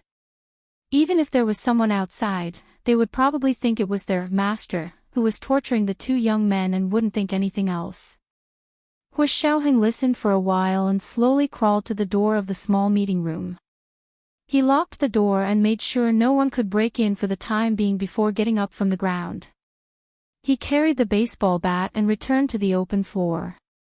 He squatted down and took a look. He was so angry he wanted to laugh. He saw Gu Nianji also carrying a baseball bat. She stood in the basement and stared at the burly men Hu Xiaoheng had put down. As long as one of them moved, even if it was a leg, Gu Nianji would hit him hard with the bat. It was like playing whack-a-mole. Those men were already knocked out by Hu Xiaoheng. When one of them woke up, Gu Nianji knocked him out again. Gu Nianji didn't know how to control her strength, unlike Hu Xiaoheng. Therefore, those who were knocked out by her wouldn't wake up for a while. Hu Xiaoheng looked at Gu Nianji, who was still eager to try with the baseball bat. His face darkened as he reached out to the basement. Hurry up and come up. Gu Nianji looked up. It's all settled upstairs. Hu Xiaoheng nodded. Gu Nianji stepped on a relatively fat burly man and tiptoed up to grab Hu Xiaoheng's outstretched hand. Hu Xiaoheng used a little force to pull her up. Gu Nianji rubbed her eyes and muttered, "Where's the old man?" Hu Xiaoheng pointed to the man lying on the wall switch not far away. "He's over there. I broke his knee and elbow joints." Gu Nianji was speechless. She held the baseball bat in one hand and hit it with her other hand. She said hatefully, "Where's his hand? I want to break his hand too." He had just touched her hand. Pfft! Old bastard. Hu Xiaoheng understood and walked over with a sullen face. He stepped on the back of the man's hand a few times, causing him to wake up. He screamed twice and fainted from the pain. All right, his hand is also crippled. The bones in his hand are completely shattered. Gu Nianji sighed and sneered. This person finally delivered himself to us. We were just worried that we wouldn't be able to find an opportunity to arrest him and put him in prison. Hu Xiaoheng nodded. Call the police and call young Master He. Gu Nianji replied with an "oh" and lowered her head guiltily. She muttered, "Just call the police. Why do you still need to call young Master He?" She didn't want to see He Jichu at all. She felt awkward when she thought of him. She wasn't mentally prepared for the two of them to be siblings. Hu Xiaoheng patted her head and said with a half-smile, "What's wrong? Are you embarrassed? Would you rather he isn't your brother?"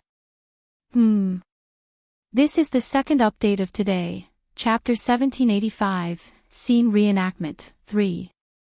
Reminder, recommendation votes. It's the last day of June. Everyone, hand over your monthly votes moi, everyone, little angels. Chapter 1797. What are you talking about? Gu Nianji glared at Hu Xiaoheng, but she didn't feel guilty anymore. I just can't accept it at the moment. And I can't accept it. I don't know what young Master He will think, so it's better not to trouble him for the time being. You have to distinguish between public and private matters. Hu Xiaoheng said meaningfully, call him right away. The police alone can't handle the matter here. No way. Gu Nianji frowned and looked around. Isn't he just an old man with some stinky money? What kind of powerful backer could he have? Of course, Hu Xiaoheng was much more experienced than Gu Nianji. Although Gu Nianji was extremely intelligent, it was a natural IQ.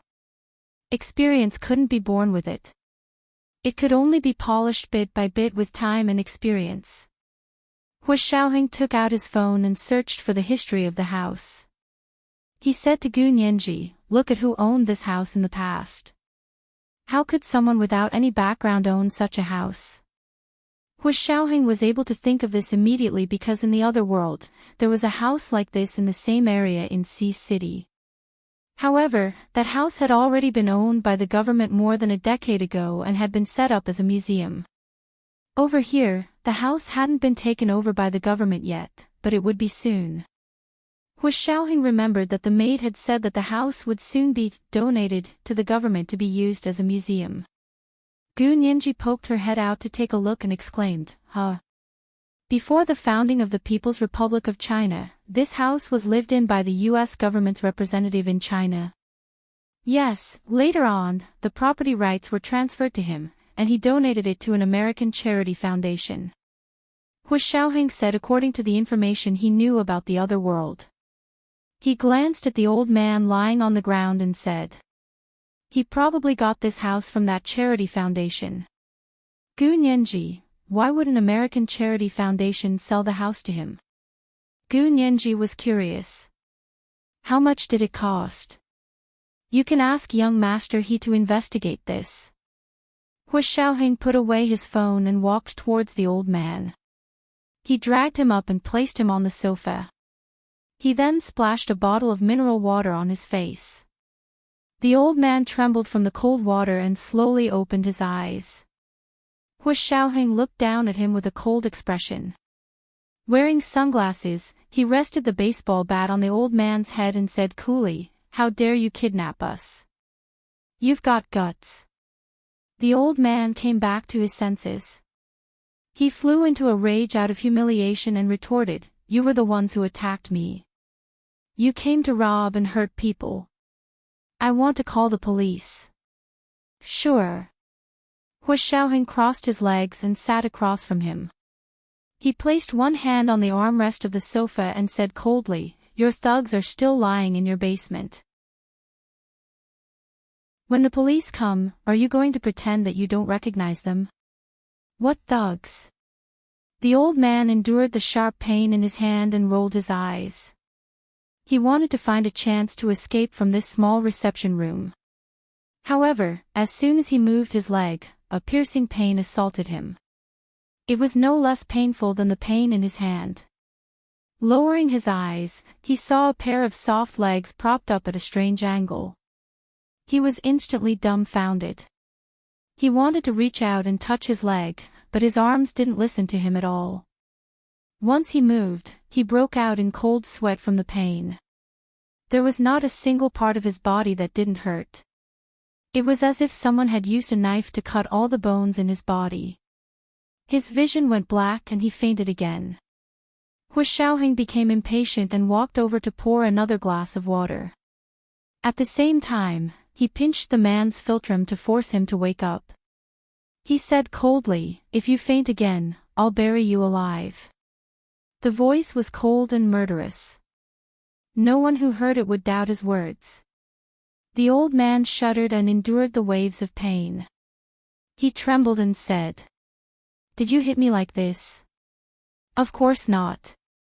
Hu Xiaoheng denied it flatly. "Which eye of yours saw me hit you? Where's the evidence?"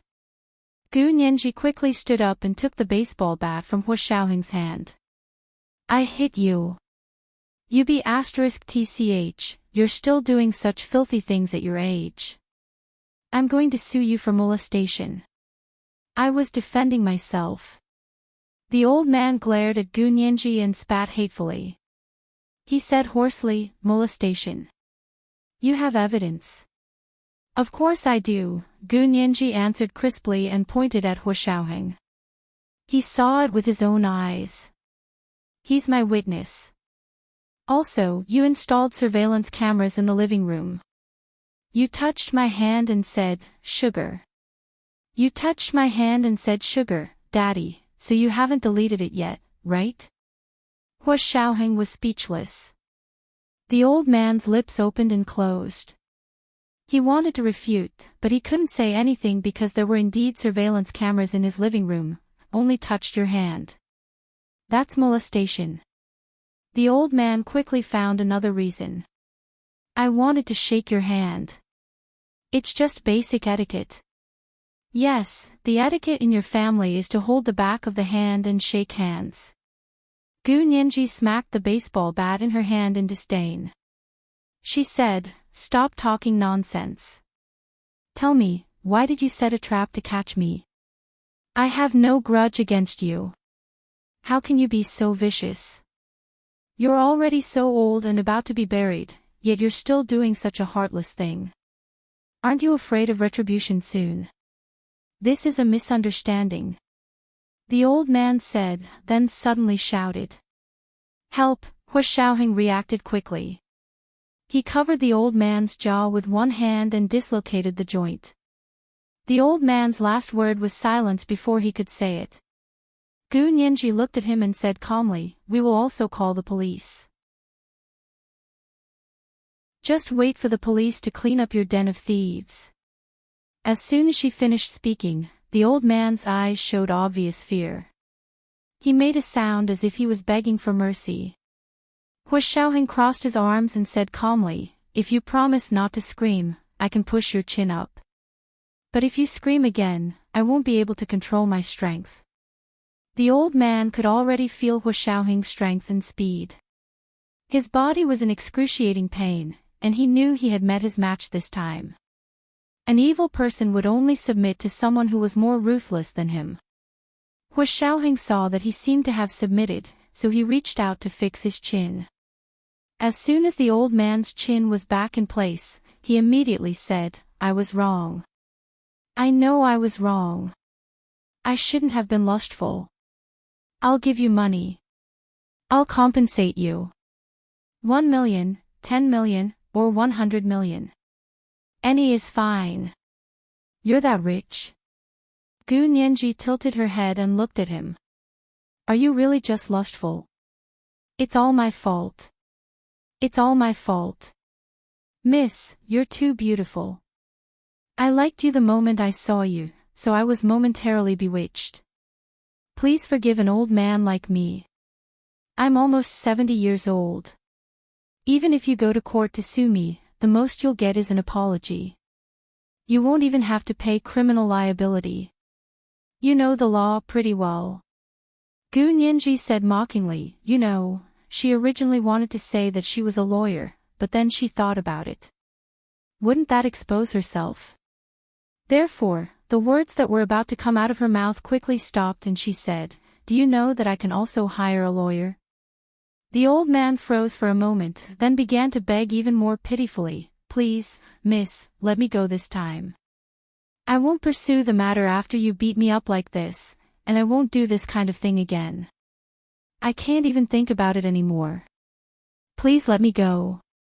I'll give you a lot of money as a gift. There are no conditions. As long as you don't call the police, let me go this time." He even offered to transfer money to them immediately, as long as they didn't call the police. Gu Nianji looked at him with amusement and pointed at herself. "Do you think I'm stupid? Or do you think money can buy everything?" The old man smiled weakly. "Little girl, you're still young. You don't know the power of money. Actually, money can really buy everything." "Really?"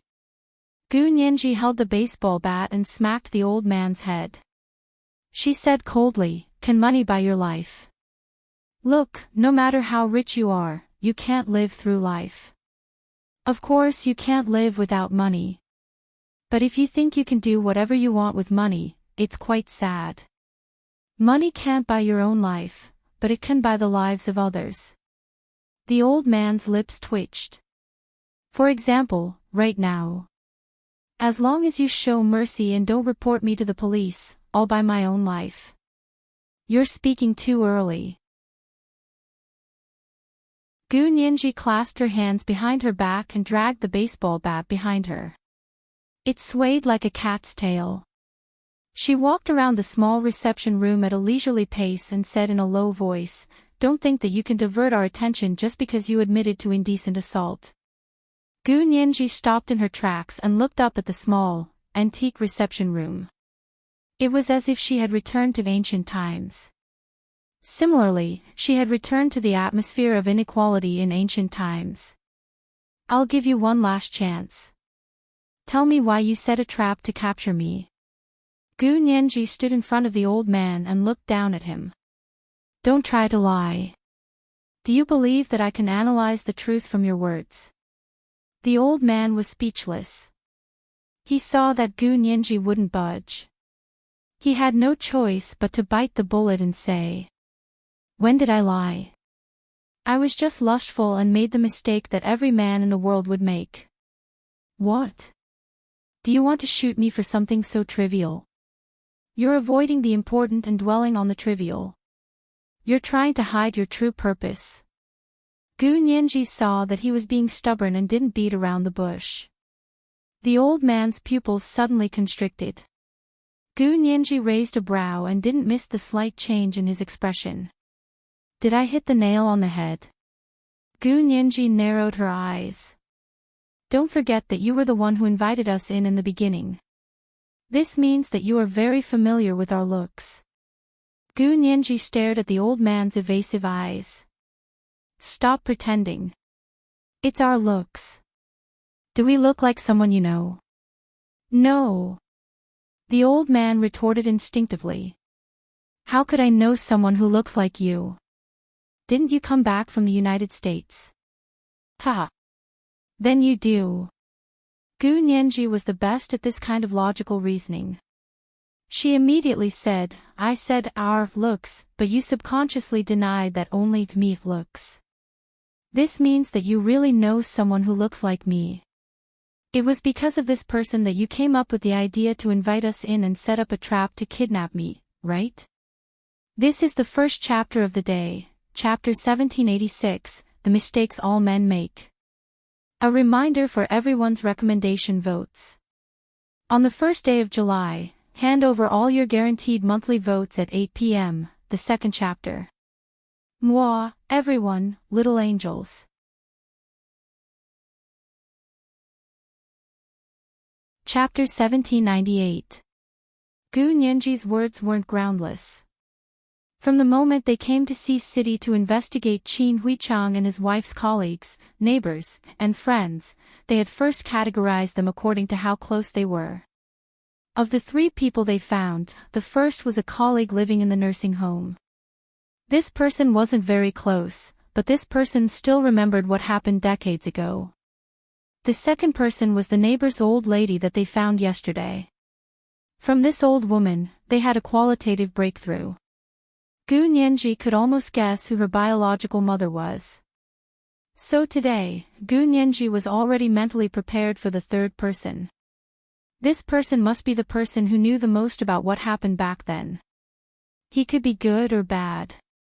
Of course, he was more likely to be a bystander.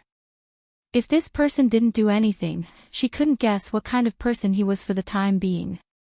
But not only did this person do it, but he also tried to use a trap to kidnap her. At this point, wasn't it obvious whether he was good or bad? Gu Nianji looked at the man's uncontrollable expression of fear. Her chin was slightly raised, and her dark and deep eyes were filled with suppressed anger. Why aren't you continuing to deny it? She held the baseball bat in her right hand and slowly tapped it in her left hand. Where's the original photo? Also, what's with this doll? When the old man heard these questions, his eyes suddenly stopped flickering. He probably knew that he had finally fallen.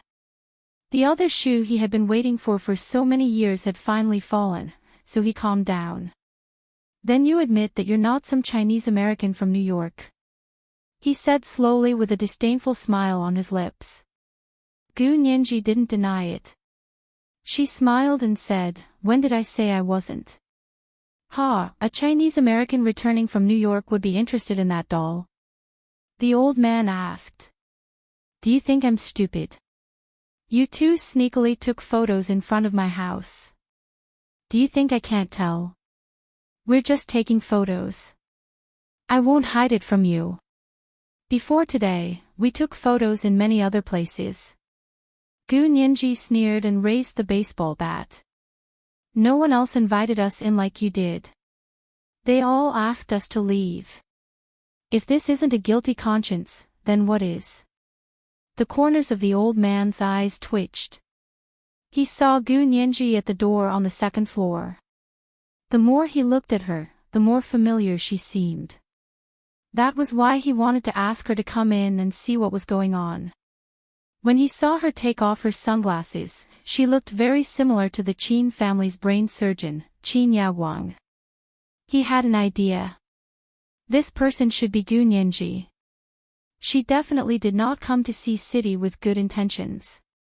He had also been following Gu Nianji in Qin Yaoguang's lawsuit, but he hadn't personally gone to the imperial capital. He had only asked someone to inquire about the progress of the lawsuit and the contents of the trial. Ever since he found out that Gu Nianji had discovered that Qin Yaoguang wasn't her biological mother, he had been restless and immediately planned to go abroad to settle down. He was so rich that he had already prepared a foreign passport and identity for himself. He had originally planned to leave Sea City in 2 days and ask someone to sell off all the properties here. However, 2 days before he was to leave the country, Gu Nianji came looking for him. She was really fast. The old man closed his eyes and said indifferently, "I won't talk to you anymore. Call the police if you have the ability. I want to find a lawyer. I won't say another word until the lawyer arrives." Hu Xiaoheng stood to the side and listened to Gu Nianji's questions. Now that the old man had come up with a non-violent non-cooperation strategy, Gu Nianji had no choice. Hu Xiaoheng thought about it and took out his phone to swipe it open. Seeing that there was still a signal on it, he sent He Jichu a text message. "Lawyer Gu is in trouble in C City. She needs help." Less than a second after sending it, he received a reply from He Jichu. "Someone notified me.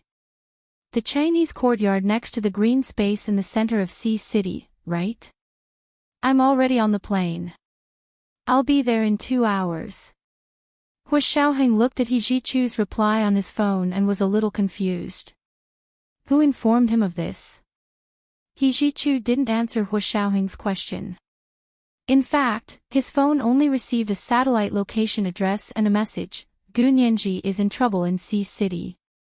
Please help." He Jichu immediately turned on his phone and found that Gu Nianji was indeed at that location. He didn't dare to call Gu Nianji's phone immediately. He was worried that it would be inconvenient for her to answer the phone or expose his whereabouts, so he immediately gathered his men and flew over on a private plane. Hu Xiaoheng saw that He Jichu wasn't replying, so he handed the phone to Gu Nianji. Gu Nianji looked down and saw that it was He Jichu's reply. Her heart trembled slightly, but she quickly recovered and asked curiously, "Who informed him? They're here so soon." Hu Xiaoheng thought about it by elimination for a while, then took the phone and wrote a few words. "It might be your father." "Ha! No way, didn't he leave alone?" Gu Nianji was very confused, but she remembered that Lu Jin was also very good at computers. She thought about it and also wrote on her phone. "Could it really be my dad?" Hu Xiaoheng nodded. "It can only be him." That meant that although Lu Jin wasn't in the apartment in the imperial capital, he was still in constant contact with the computer in the apartment and getting information from the artificial intelligence hologram. Thinking about it that way, it seemed to make sense. Knowing that Lu Jin hadn't completely disappeared and was still worried about her safety, Gu Nianji's anxiety finally calmed down. He Jichu was also on his way. Gu Nianji suddenly felt that she had Hu Xiaoheng on her left, He Jichu on her right, and Lu Jin behind her. With these 3 people by her side to protect her, she didn't have to be afraid of anyone. There's still 2 hours. Should we wait for young Master He to arrive before calling the police? Hu Xiaoheng nodded. I'll send him a message. As long as He Jichu arrived, he would be able to deal with the aftermath. Gu Nianji breathed a sigh of relief and immediately said, "Send a message to the pilot of the private plane as well. Tell him that we're ready to go back."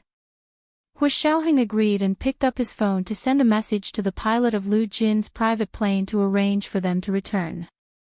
Their private plane needed to contact the airport dispatcher before it took off, so they couldn't just leave like He Jichu. Hu Xiaoheng felt a little regretful. This wasn't his country, his territory. He was completely relying on himself here, unlike in the other world, where he had the entire country behind him. Now that she was sure that He Jichu would come, Gu Nianji wasn't in a hurry to search the entire house. She just stood in front of the small table and carefully looked at the doll. This doll was exactly the same as the doll she had played with when she was young. Why was it here? The doll's appearance was that of the Qin family's daughter. It was more similar to Wen Shuyi, Luo Piapiao, and the others. Gu Nianji didn't look like this when she was young. She was just a little chubby. Looking at the envelope in front of the doll, Gu Nianji's hands itched, but she didn't touch the envelope. Since everything was up to He Jichu to handle, Gu Nianji wouldn't interfere. She planned to temporarily avoid He Jichu while he investigated this matter to give He Jichu some buffer time and space. Otherwise, it would be too awkward. The 2 of them sat in the small meeting room and silently scrolled through their phones. Gu Nianji sent messages to Lu Jin's phone and kept asking, "Dad, where are you?" Hu Xiaoheng was contacting Lu Yuan. "Lu Jin is missing." Soon, Lu Yuan's call came over. He stood in front of the saber-shaped building in Z City and asked anxiously, "What do you mean? What do you mean Lu Jin is missing?" Hu Xiaoheng hung up the phone and sent a message. "If it's not convenient to talk, you can text." Lu Yuan had no choice but to text him. "Didn't I ask you to look after him? He can even disappear right under your nose. Are you incompetent, or is he too arrogant?" Hu Xiaoheng, Lu Yuan's heart was burning with anxiety. "What's going on? When did you notice that he was missing?" Hu Xiaoheng replied. "Nianji and I came to see City. He must have left after we left." Lu Yuan was even angrier when he saw this. "I told you to look after him. How can you leave your post without permission?" Hu Xiaoheng replied apologetically, "I'm sorry, it's my fault. Nianji is coming to see City to look for clues about Qin Huichang and his wife. I came with her." Lu Yuan knew that Qin Huichang and his wife were the family who sold the land. They were the parents of General He's wife, Qin Suan, and General He Qingjian's father-in-law and mother-in-law. Lu Yuan pursed his lips and typed with a dark expression, "Hurry up and think of a way to find him. I think he might have already left the country." Hu Xiaoheng, if he had already left the country, how could he find him? Flip the entire blue planet upside down. This was today's second update, Chapter 1787, The Visitor is Not Friendly. A reminder for everyone's recommendation tickets. On the first day of July, hand over your guaranteed monthly tickets moi, all the big shots and little angels.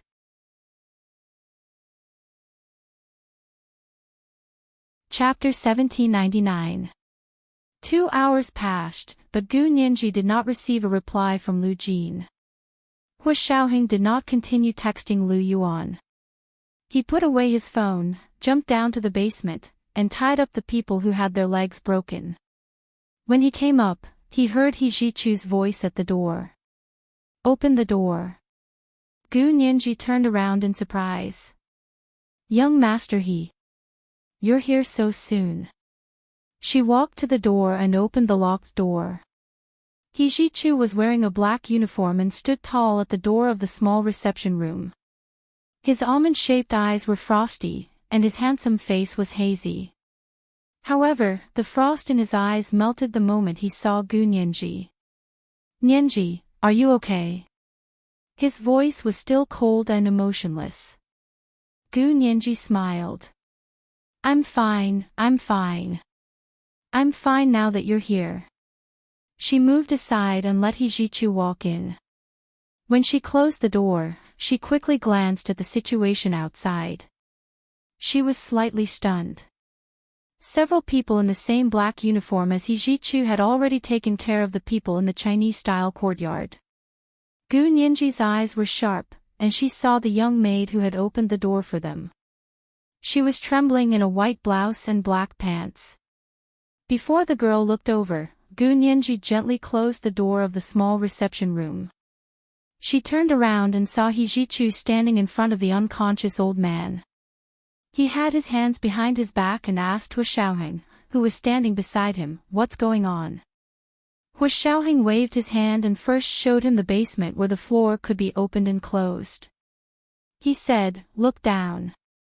With the dim light in the room, He Zhichu could see a few burly men lying in the basement. Their legs and arms were all propped up at strange angles. It was obvious that they had been broken. He Zhichu narrowed his eyes. "Did you beat these people up?" Gu Nianji rushed up and said, "I did." "This old guy." She pointed at the old man lying on the ground. "It was him. He tricked me into coming in and tempted me with this doll and a letter to fall into the basement over there. Fortunately, Mr. Peter was alert and jumped down with me. The basement was sealed very well, and soon the oxygen was almost exhausted. When Mr. Peter and I passed out, these men jumped down. They came for us with baseball bats. I had to defend myself. He Ji-chu looked at her quietly. After a while, he said, Nianji, how many people do you think will believe your words in court? You're a great lawyer, but your excuse is so lame. Don't tell others that you used to be my student. He Ji-chu raised the back of his hand to rub it under his nose and coughed lightly. His eyes inadvertently glanced at Gu Nianji, and when he saw her avert her gaze, he snuck a glance back at him. His gaze was filled with admiration and shame. He Ji-chu's heart skipped a beat. It felt strange. Gu Nianji blushed and smiled. If I go to court, I'll modify my statement. What she said just now was indeed full of mistakes. Hua Xiaoheng himself was right there, and all the excuses that he could use was, there's nothing to hide here, so he might as well openly admit it. Anyway, Hua Xiaoheng's current identity was a former member of the KGB and the current Soviet Union's diplomat in China. Such a person must be quite skilled. She was trying to cover it up. Gu Nianji's mind raced, and she said, I don't want Mr. Peter to get involved. He's a Soviet diplomat, and I don't want to cause a diplomatic dispute between the two countries. This was a good way to save face. Hua Xiaoheng listened quietly from the side and said, we Soviets have always been people who can take action and never say much. We can't just watch the woman we like fall into a trap and do nothing. He Ji-chu ignored him and looked at the doll on the table in the middle of the small living room. He exclaimed softly. This doll was almost identical to the doll that Gu Nianji liked to play with when she was young. But he knew that this doll was only a fake, and the real doll was at his house. He Ji-chu walked over with an indifferent expression, put on white gloves, and reached out to grab the doll. Just like Gu Nianji, he didn't pick up the doll. He Ji-chu used a little more force, and the table seemed to make a soft thud. The doll was lifted into the air by him, and a few shaky plastic wires were exposed from under the doll's skirt. On the table, there was a small round hole where the doll had been standing. There was a simple mechanical device in the round hole, powered by a battery. Hua Xiaoheng pointed at the device and said, it's this thing. When Lawyer Gu pulled this doll, the floor over there automatically opened. Lawyer Gu fell from there. It was in the direction of the basement, right across from He Ji-chu. He Ji-chu's expression turned completely cold. It's this old man. He turned to look at Gu Nianji and asked softly, do you know the people here? Gu Nianji shook her head and said honestly, I don't. How dare you come in if you don't know him? He Ji-chu scolded. You dare to enter any room and touch anything. You're at a disadvantage, aren't you? Serves you right. This well-timed reprimand dispelled Gu Nianji's awkwardness and uneasiness. She smiled mischievously and said, young master He, I won't dare to do it again. You should see how to deal with the aftermath here. She pointed at the old man who had fainted on the ground and said, at first, he was quite stubborn and said that we broke into the house to attack him. Later, when I said that I was going to call the police, he softened and admitted that he was blinded by lust. He wanted to do something to me and planned to pay a large sum of money to settle it privately with me. In his dreams. He Ji-chu snorted. You didn't agree, did you? Of course I wouldn't agree. Gu Nianji spread her hands and said helplessly, but, you know, we did attack him. Although it was self-defense, the law also says excessive self-defense. I'm worried that if he finds a good lawyer, we'll still be in trouble. He Ji-chu's lips twitched and he said mockingly, now you know how to be afraid. Then what are you doing here? He looked at the doll in his hand and knew that it wouldn't be so simple. He caught a glimpse of the letter from the corner of his eye and remembered that Gu Nianji had also said that the old man had tempted her with a doll and a letter. What kind of letter was it? He Ji-chu put down the doll and opened the envelope. There was nothing in the envelope except a yellowed black and white photo. He Ji-chu took out the photo and looked at it with confusion. He was stunned. There were 3 people in the photo. He knew 2 of them. No, or rather, they looked familiar. He had seen the photos before. They were his grandfather and grandmother. His mother, Chin Suan, had experienced a tragic car accident when she was young. In that car accident, not only had she lost her parents, but she had also lost her memories. Later, the photos of his grandfather and grandmother were taken by his father, He Qingjian, in order to please his wife. He had done everything he could to get the registration photos from the school where they worked. He Jichu had seen photos of these 2 people when he was young, so he recognized them at a glance. However, what shocked him even more was the little girl sitting between his grandfather and grandmother. This little girl was exactly the same as Gu Nianji. Of course, she was also exactly the same as Qin Yaoguang. He Jichu's mind didn't work for a moment. He asked in a trembling voice. Who is this person? Could it be Qin Yaoguang? How could Qin Yaoguang have photos of her childhood with her grandfather and grandmother? But that wasn't right.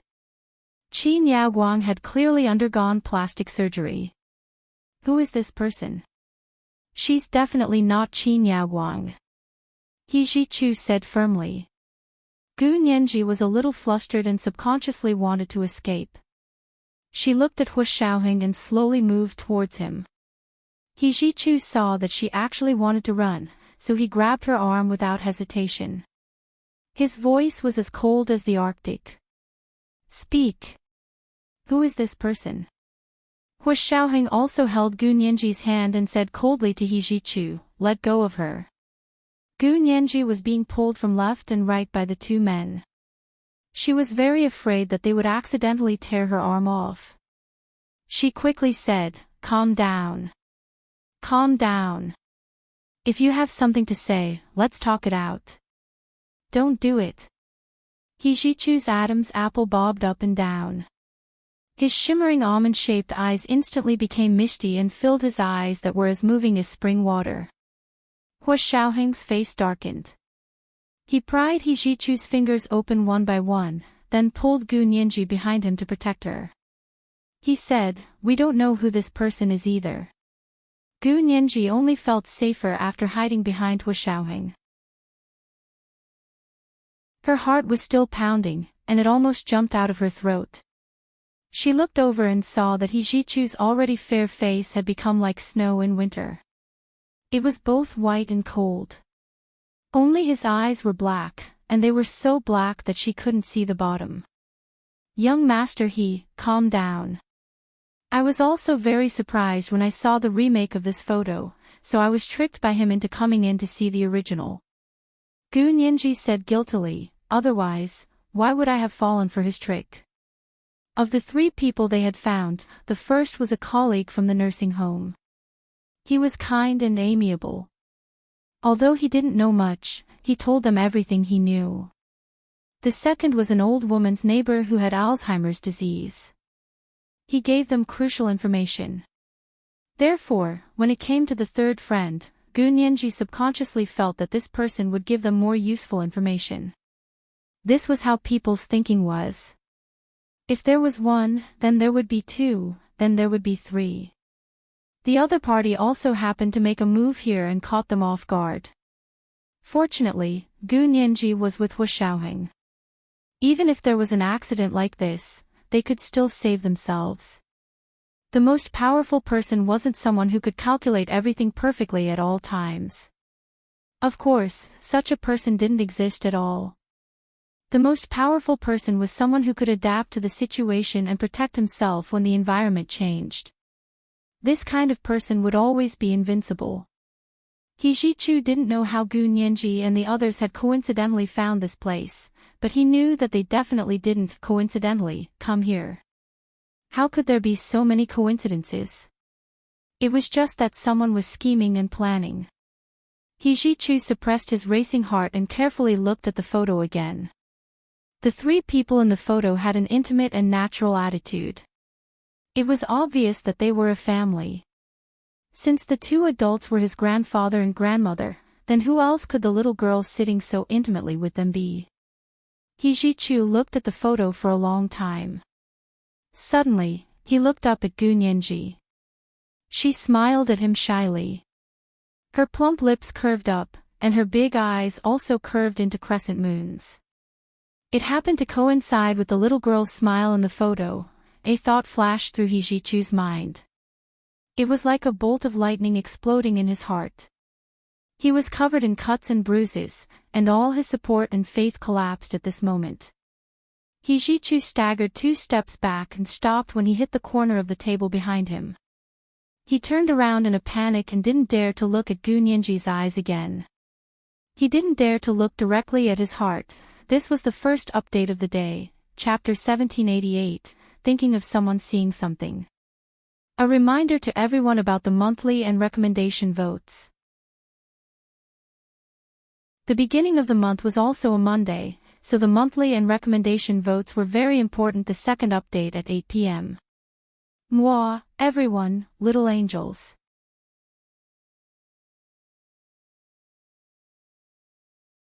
Chapter 1800. Gu Nianji looked at He Jichu's back, and the smile on her face faded. He should have thought of it too, right? The photo was a family photo of Qin Huichang's family of 3. Even if He Jichu didn't know who the little girl was at first, as long as he saw the photo of his grandfather and grandmother, he would realize who the little girl was. Gu Nianji touched her face and thought to herself that the power of genes was too terrifying. Hu Xiaoheng quietly walked to Gu Nianji's side and said to He Jichu, "Young master He, continue interrogating these people. I heard that they are related to your mother's car accident. This old man is a friend of your grandfather and grandmother. Also, you have to get the surveillance cameras in this house as soon as possible, or this old man will blame you." Hu Xiaoheng believed that with He Jichu's methods and ability, he would be able to pry open the old man's mouth. Gu Nianji also sent the video of her and Hu Xiaoheng in the basement to He Jichu. She said, "This is the video of the 2 of us being locked in the basement. I can't see it clearly at the beginning. Later on, those men jumped down with baseball bats and tried to take our lives. However, the video is very clear, but the camera is a little shaky. He Jichu. Let's go. The plane is waiting for us at the airport." Hu Xiaoheng said as he grabbed Gu Nianji's hand and quickly walked out the door. Gu Nianji took a few steps and suddenly turned around to look. He Jichu had just turned around at that moment. The 2 of them looked at each other in silence. Gu Nianji smiled faintly and waved at He Jichu. She said loudly, "Brother, you can do it." He Jichu's body trembled and he quickly turned around. His back was still facing Gu Nianji. His eyes were sore and dry, but not a single tear fell. Hu Xiaoheng turned around and saw that He Jichu didn't turn around. He sighed slightly in his heart and held Gu Nianji's hand as he quickly left. At this time, it was probably better to let He Jichu calm down alone. After an unknown period of time, He Jichu turned around with a dark expression and gestured to the people outside the door. "Call the police over and tell them that the military is taking over this place. This old man is suspected of being involved in my mother's car accident. He needs to be brought back for investigation." He was still holding the doll and the envelope. He looked down and said, "Send someone to the court to apply for a search warrant. I want to search this place thoroughly from top to bottom. Don't let go of even a rat's nest." "Yes, Chief." As soon as He Jichu gave the order, his men immediately took action. While calling the police, he went to the court to apply for a search warrant. At the same time, he negotiated with the police, hoping that the military would take over the case. When the other party heard that He Jichu was personally handling the case, he immediately agreed. At the same time, he sent many police officers over to guard the place tightly. Half an hour later, He Jichu's personal secretary ordered someone to push a stretcher over. The unconscious old man and several burly men with broken arms and legs were carried away on the stretcher. They had to be sent to the military hospital to have their wounds bandaged before being sent to the imperial capital for trial. He Jichu personally led his men to search the Chinese-style courtyard. He Jichu didn't know if it was because too much time had passed, or if the old man had gotten rid of everything because he had to leave the country. In any case, they searched almost the entire house, but didn't find anything else. Only the doll, the original photo, and the video Nianji had sent her were the only pieces of evidence. In the end, He Jichu ordered someone to pull up the surveillance footage of the house and finally saw what had happened in the living room. When he saw the old man lewdly touching Gu Nianji's hand when Hu Xiaoheng wasn't around, He Jichu almost broke his teeth from clenching them. He Jichu went to the hospital to see the old man. He stood in front of the sick bed and coldly looked at the old man who was wrapped up like a dumpling. He coldly said, "You were friends with my maternal grandfather and grandmother. Why isn't there a photo of you two in your home?" Not a single one. The old man had already woken up. His arms, legs, and hands were all comminuted. He knew that he had fallen hard this time, so he closed his eyes and said, "I want to hire a lawyer." No matter what He Jichu asked, he only said, "I want to hire a lawyer." Hire a lawyer. Sure. He Jichu crossed his arms and said coldly, "I'm a lawyer." Where's your lawyer? Tell him to come see me. The old man saw that He Jichu had relented and finally gave him his lawyer's phone number. He Jichu ordered someone to call the lawyer and said that his client was looking for him. The lawyer immediately rushed to the military hospital in Sea City and was shocked to see his richest client wrapped up like a dumpling. What happened? Sir, you're fine. Why are you so badly injured? Without waiting for the old man to speak, He Jichu threw down a few photos of the scene and said coolly, "Your client is suspected of kidnapping, imprisoning, and violently beating up a pair of young people. He also hired a group of thugs. By the way, the thugs he hired have already confessed." The old man's lawyer picked up the photos and looked at them carefully. When he saw that there was a basement that looked like a hole in the ground, his forehead instantly broke out in a cold sweat. How could he argue? Without the basement, he could still turn the matter around. He could even say that the two young people had beaten up his client. But now that the basement had appeared and there seemed to be a trap, it was hard to explain. He murmured, "What about the young people? Can I talk to them?" No, He Jichu said coldly. He Jichu said coldly, "They're victims. They won't see you before they appear in court. But my client was also seriously injured. Don't tell me that he caused these injuries himself." The lawyer took out a tissue to wipe his sweat. He Jichu raised his chin and clasped his hands behind his back. He said coolly, "The young people had a conflict with your client and his thugs in self-defense. I will explain this to the judge when we go to court." To be honest, the lawyer didn't believe that two young people could beat up 7 or 8 burly men and even beat them to the ground.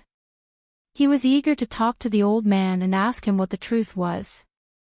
"Mr. He, there is still something fishy about this matter. May I ask if you can let me talk to my client for a bit?" He Jichu nodded. "Go ahead." He turned around and walked out of the old man's ward. He leaned against the wall at the door and lit a cigarette. His smoking addiction had been getting stronger recently. He Jichu blew out a smoke ring and looked ahead expressionlessly. He tried his best to empty his mind and not think about his true relationship with Gu Nianji. In the ward, the lawyer leaned over to the old man's ear and asked softly, "What is going on? You have to tell me the truth." The old man closed his eyes and said hoarsely, "I don't know. I didn't do it. I was attacked." The lawyer laughed bitterly. "But a basement suddenly appeared in your house with a trap. If the other party has evidence to prove, that's where my family hides things." The old man said in a low voice, "It was 2 thieves who broke into my house to steal things. You were discovered by me, and you severely injured me and my bodyguards. They actually dared to make a false accusation. Although there were surveillance cameras in the living room, there were none in the small meeting room and basement. Therefore, the old man chose to make a false accusation. The lawyer's eyes lit up. That's a good reason. The old man was speechless. He opened his eyes angrily and couldn't help scolding. What are you saying? This is obviously the truth. What reason? Do you think I won't fire you? Old sir, don't be angry. Don't be angry. The lawyer comforted the old man repeatedly, and his back was even straighter than before. He had thought that there was no way to fight this case, but after hearing the old man's words, it seemed that there was still a way to turn the situation around. He was immediately full of confidence. Don't worry, I'll go explain the situation to young master he now. The lawyer said as he pushed the door open to look for Hijichu. Hijichu was leaning against the wall by the door smoking. When he saw the lawyer come out, he threw the cigarette into the trash can by the side of the corridor and said, "Done negotiating?" The lawyer said seriously, "My client said that he was attacked. Those two young men were thieves who tried to steal the things my client hid in the basement. My client summoned his bodyguards to catch the thieves, but they were seriously injured by the two thieves. Young master you can't be biased. You must enforce the law impartially." This was today's second update, Chapter 1789, Biased Hearing and Believing. Reminder, monthly votes and recommendation votes. The beginning of the month was also Monday. Monthly votes and recommendation votes were very important. All the big shots and little angels.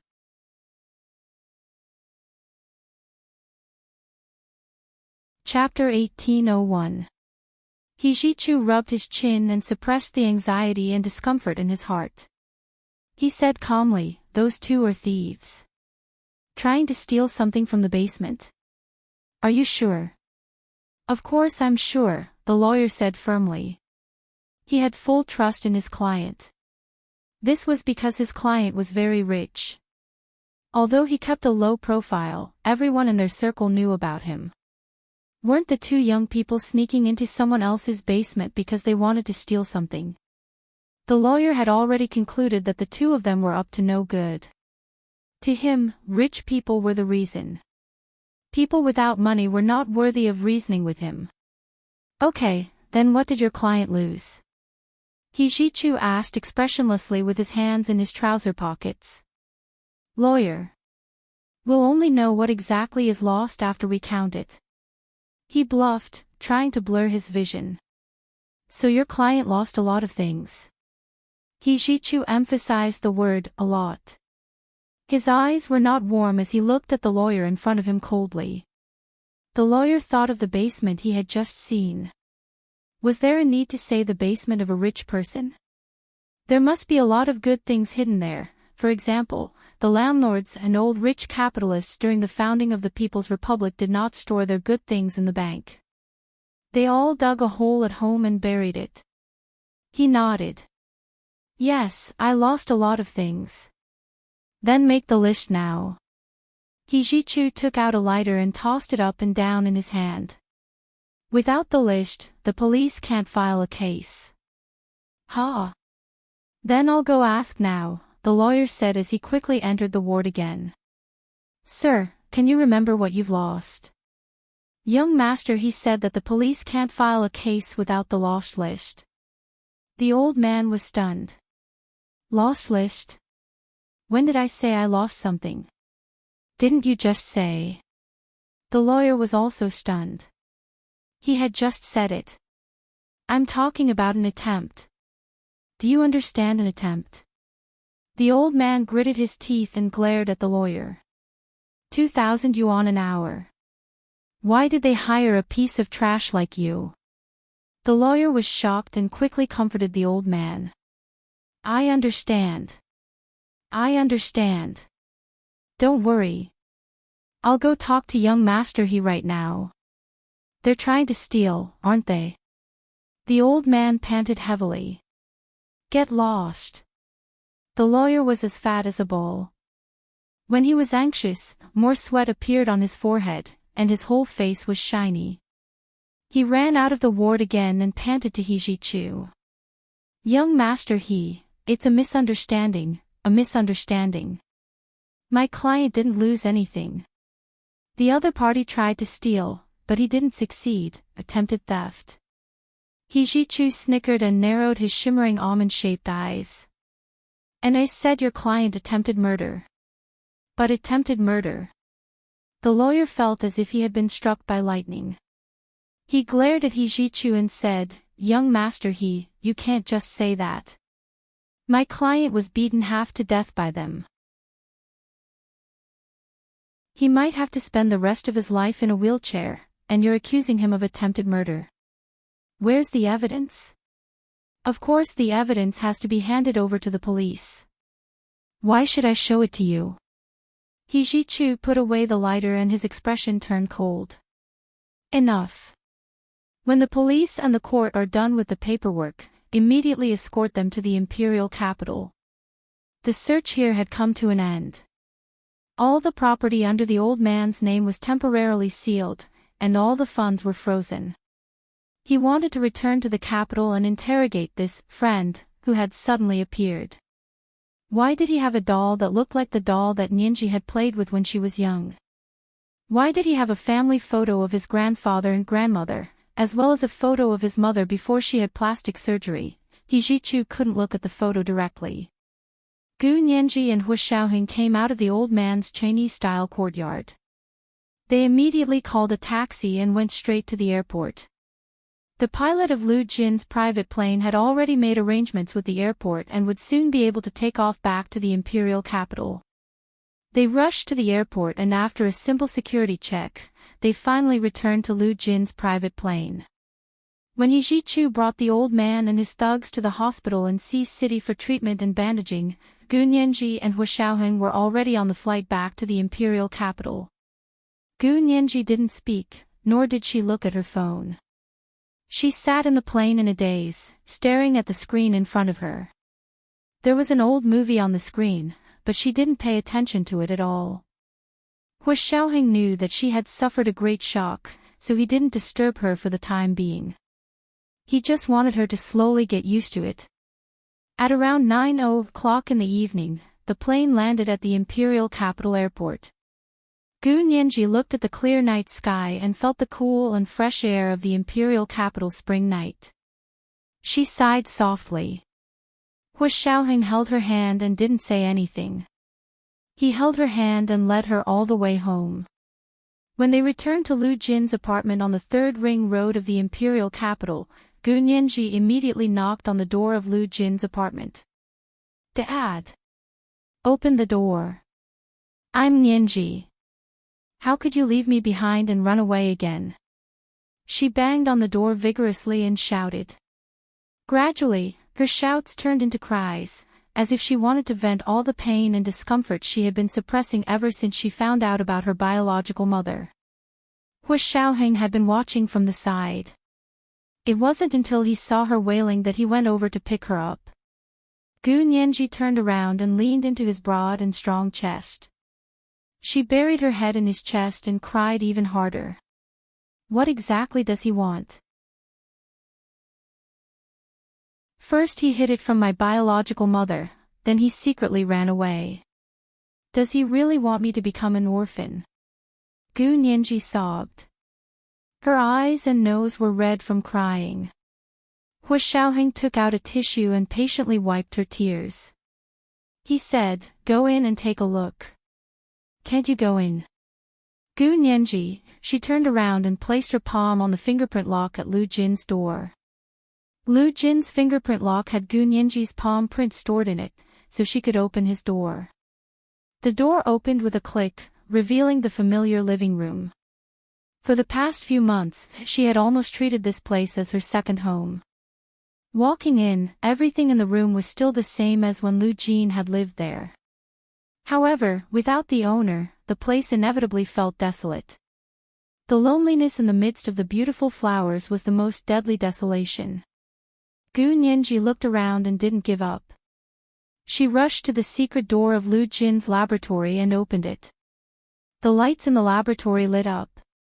A few beams of light shone down from the roof, and Lu Jin's holographic image gradually took shape. Nianji, my daughter, you're finally here. Lu Jin's holographic image looked at his watch. You spent time to find me. Gu Nianji's tears had almost dried up. She wiped her face with the back of her hand and shouted, Dad. Don't be like this. I know you're still alive. You're not dead. Don't make it sound like your last words. I won't believe it. I won't believe a word of it. Although she said, I don't believe it, she fell into panic when she saw the holographic image that was exactly the same as Gu Xiangwen's. They were counterparts. Would the life trajectories of the counterparts be the same? Would Lu Jin die in the resistance like Gu Xiangwen? Gu Nianji's legs went limp, and she sat on the floor of the laboratory. She looked up at the holographic image and muttered, Dad, what are you doing? Tell me and I'll help you. Hua Xiaoheng couldn't bear to watch. He bent down to pull her up and said, Stop crying. Let's think of a way to find where your father is. Lu Yuan said that he had gone abroad, but he wasn't sure which country he had gone to. Hua Xiaoheng still wanted to analyze Lu Jin's possible whereabouts with Gu Nianji. Gu Nianji stared at the holographic image of Lu Jin in front of her. Seeing that, he seemed to hesitate for a moment, her heart skipped a beat. She immediately thought of the urgent text message He Zhichu had received, asking him to come and save her. In that case, Lu Jin hadn't completely cut off contact with this side, right? Forget it, she had nothing to lose. She would take one last gamble. Hua Xiaoheng bent down and held Gu Nianji's arm. Gu Nianji grabbed Hua Xiaoheng's hand and shouted at the holographic image, Dad. Did you see that? He's not Peter. He's Hua Xiaoheng. It's Hua Xiaoheng over there. He's my fiancé. No. He's not my fiancé. We got married a long time ago. Hua Xiaoheng gradually froze. He maintained his posture of bending over to pull Gu Nianji, his face expressionless. His profile was illuminated by the projector lights on the roof. His handsome silhouette was a masterpiece created by the creator with his blood and sweat. Gu Nianji held Hua Xiaoheng's hand and raised it. Tears welled up in her eyes. Dad! Did you see that? He's already my husband. But I don't have a wedding. Everyone else has a wedding, but I don't. Do you know why? Because I don't have a father to take me down the red carpet. I don't have a father to hand me over to my husband at the wedding. I'm an orphan without parents. I don't deserve a wedding. I don't want a wedding in my life. When I have a baby in the future, I'll tell him that your mother doesn't have a wedding because your grandfather doesn't want her and doesn't want to hand her over to her husband at the wedding, an empty wedding and a cute baby. Gu Nianji used moving words to describe a beautiful and tragic scene to Lu Jin's holographic image. Lu Jin, who was far away in New York, saw this scene through his computer. He couldn't take it anymore. His excited and manic voice came through the 3D holographic image. Nianji. You're really married. Did this guy lie to you? How dare he marry my daughter without giving her a grand wedding? Who gave him the guts? Just you wait. If I don't chop him up, my surname isn't Liu. This is the first update of the day, chapter 1790, Who Gave Him the Guts? A reminder for the monthly votes and recommendation votes. How many more monthly votes do you want today? I'll try for the third update tomorrow. The second update at 8:00 tonight. Mwah, all the big shots and little angels.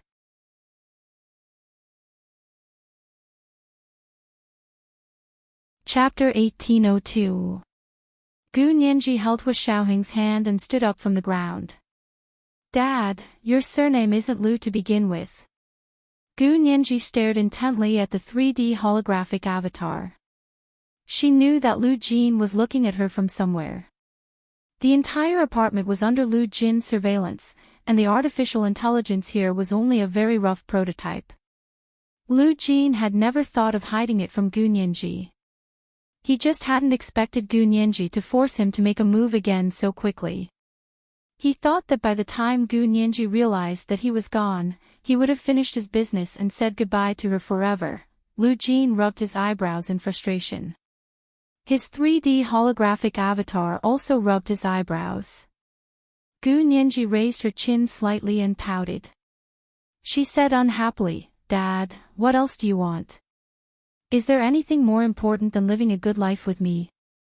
This reminded Lu Jin. If Gu Nianji wanted to live a good life, he had to help her get rid of future troubles. Lu Jin coughed and restrained his emotions. He said, "Nothing, don't let your imagination run wild." Before he could finish, Gu Nianji interrupted him and said firmly, "I'll come look for you. If you have something to say, let's talk face to face. I just discovered a secret, and I need you to explain it to me." "What secret?" Lu Jin wanted to cut off the communication, but he couldn't bear to. His gaze kept lingering on Gu Nianji's belly. After hesitating for a long time, he asked tentatively, "You're pregnant?" Gu Nianji. This train of thought was too jumpy. "Pregnant? What?" Gu Nianji deliberately spoke vaguely and ambiguously. "Anyway, even if my child is born, he won't have a grandfather. Perhaps in the eyes of others, he'll be born out of wedlock, that is, an illegitimate child." At this point, Gu Nianji suddenly felt awkward. She herself seemed to be born out of wedlock. Gu Nianji's eyes flickered. Before she could explain, Hu Xiaoheng had already rubbed her head unhappily. "What nonsense are you talking about? How could our child be born out of wedlock?" Lu Jin had already backed down and planned to ignore Gu Nianji no matter how much she cried. However, when he saw Hu Xiaoheng's intimate behavior and thought about the strangeness of this Peter that he had noticed before, Lu Jin immediately became angry again. "Hu Xiaoheng, let go of your hand. We haven't even had a wedding yet, so what right do you have to call yourself a husband? But we're really married, and we have a marriage certificate." Hu Xiaoheng understood Gu Nianji's intentions and began to add fuel to the fire. "Marriage certificate, my ass." Lu Jin spoke without thinking. He was so angry that he almost had high blood pressure in front of the computer. He slapped the computer table and said angrily, "If there's no wedding, it's not considered a wedding. This is the rule of our Gu family." Gu Nianji interrupted casually. "Ha! Isn't your surname Lu?" Lu Jin, looking at this daughter who had married him off without a wedding and was even siding with an outsider, Lu Jin was really angry. But what could he do? Of course, he could only forgive her. Lu Jin closed his eyes and held the mouse in his hand. He lingered in front of the close icon on the screen for a long time, but he still couldn't do it. It was easy to make a decision when he didn't see Gu Nianji. But as soon as he saw her, his determination began to waver. Now there was another thing that he was more worried about. What should he do about her wedding? Lu Jin couldn't tolerate the fact that he had a marriage certificate but didn't have a wedding. He took a deep breath. "Nianji," Gu Nianji was afraid that he would back out again, so she quickly said, "Dad, where are you? Tell me the place. I want to be with you." "Nonsense." Lu Jin's frown deepened. "How can you come here? Stay here and don't cause trouble." "Dad. Without your protection, look, I'm in danger again." Gu Nianji put on a pitiful expression and covered her abdomen with her hands. Although Hu Xiaoheng knew that it was impossible for her to be pregnant, he still couldn't help but look over. Lu Jin could see it even more clearly. The obsessive-compulsive disorder patient couldn't stand this ambiguous situation. He raked his messy hair with his hand and said helplessly and weakly, "Is it really possible that you're pregnant?" Then all the more reason not to come. No, no. I'm not pregnant. Gu Nianji shook her head repeatedly and put on a "she's clearly pregnant but refuses to admit it" posture. Hua Xiaoheng also said, "No, no, how is that possible?" However, when he said this, his eyes deliberately wavered. It was obvious that he was insincere and had a guilty conscience. Lu Jin's heart was about to jump out of his throat. His eyes were red, and he slammed his hands on the keyboard and said, "Stop pretending, you too. How can you take a long-distance flight when you're pregnant? The radiation at high altitudes is very strong. It's not good for the fetus." Gu Nianji keenly caught the words "long-distance flight" and thought to herself that she had indeed gone abroad. She perked up and patted her abdomen. "It's okay. Dad is the most important. At most, I won't give birth." Nonsense. Hua Xiaoheng and Lu Jin kept scolding her. Their voices were almost identical. Gu Nianji blinked her big black grape-like eyes. She looked at Hua Xiaoheng and then at Lu Jin's 3D holographic portrait. She felt wronged. Then what can I do? Pregnant women are moody. What if I'm depressed? She covered her face with her hands and didn't dare to let Lu Jin see the corners of her lips curl up. At this moment, she didn't dare to mention that she had discovered who her biological mother was at all, for fear that she would scare Lu Jin away again. Hua Xiaoheng put his arm around her shoulder and said to Lu Jin's 3D holographic portrait, "Mr. Lu, I'll call you Dad like Nianji. You should understand Nianji. Her emotions are very unstable right now, and I'm not sure if she's pregnant. Her constitution is special, and she can't just find a random hospital to have a blood test or a prenatal checkup. Sigh, it's also troublesome." Hua Xiaoheng deliberately spoke vaguely to mislead Lu Jin. Lu Jin's brows knitted into a knot. That's right, Gu Nianji was actually pregnant at this juncture. What about her prenatal checkup? Lu Jin was worried about letting someone he wasn't familiar with do her prenatal checkup. Of course, he couldn't do it himself. He pondered it for a long time, so long that Gu Nianji was about to give up on this idea and think of something else. Lu Jin finally spoke. "I have a radiation suit in my lab that can withstand cosmic radiation." "Put it on her," Lu Jin said to Hua Xiaoheng. Hua Xiaoheng quickly nodded. "I'll find it right away and put it on for Nianji." Lu Jin said to Gu Nianji seriously, "Nianji, you're going to be a mother, so don't be willful anymore. Remember to put on the radiation suit and come to New York on my private plane with that Hua guy. I'll find someone I trust to do another comprehensive prenatal checkup for you." Gu Nianji, QAQ. What should she do? She was going to be exposed. This was the second update of the day, Chapter 1791, She's Going to be Exposed. Remind everyone of the monthly votes and recommendation votes. How many monthly votes would you like to cast today? I'll try to make 3 updates tomorrow. Mwah, all the big shots and little angels.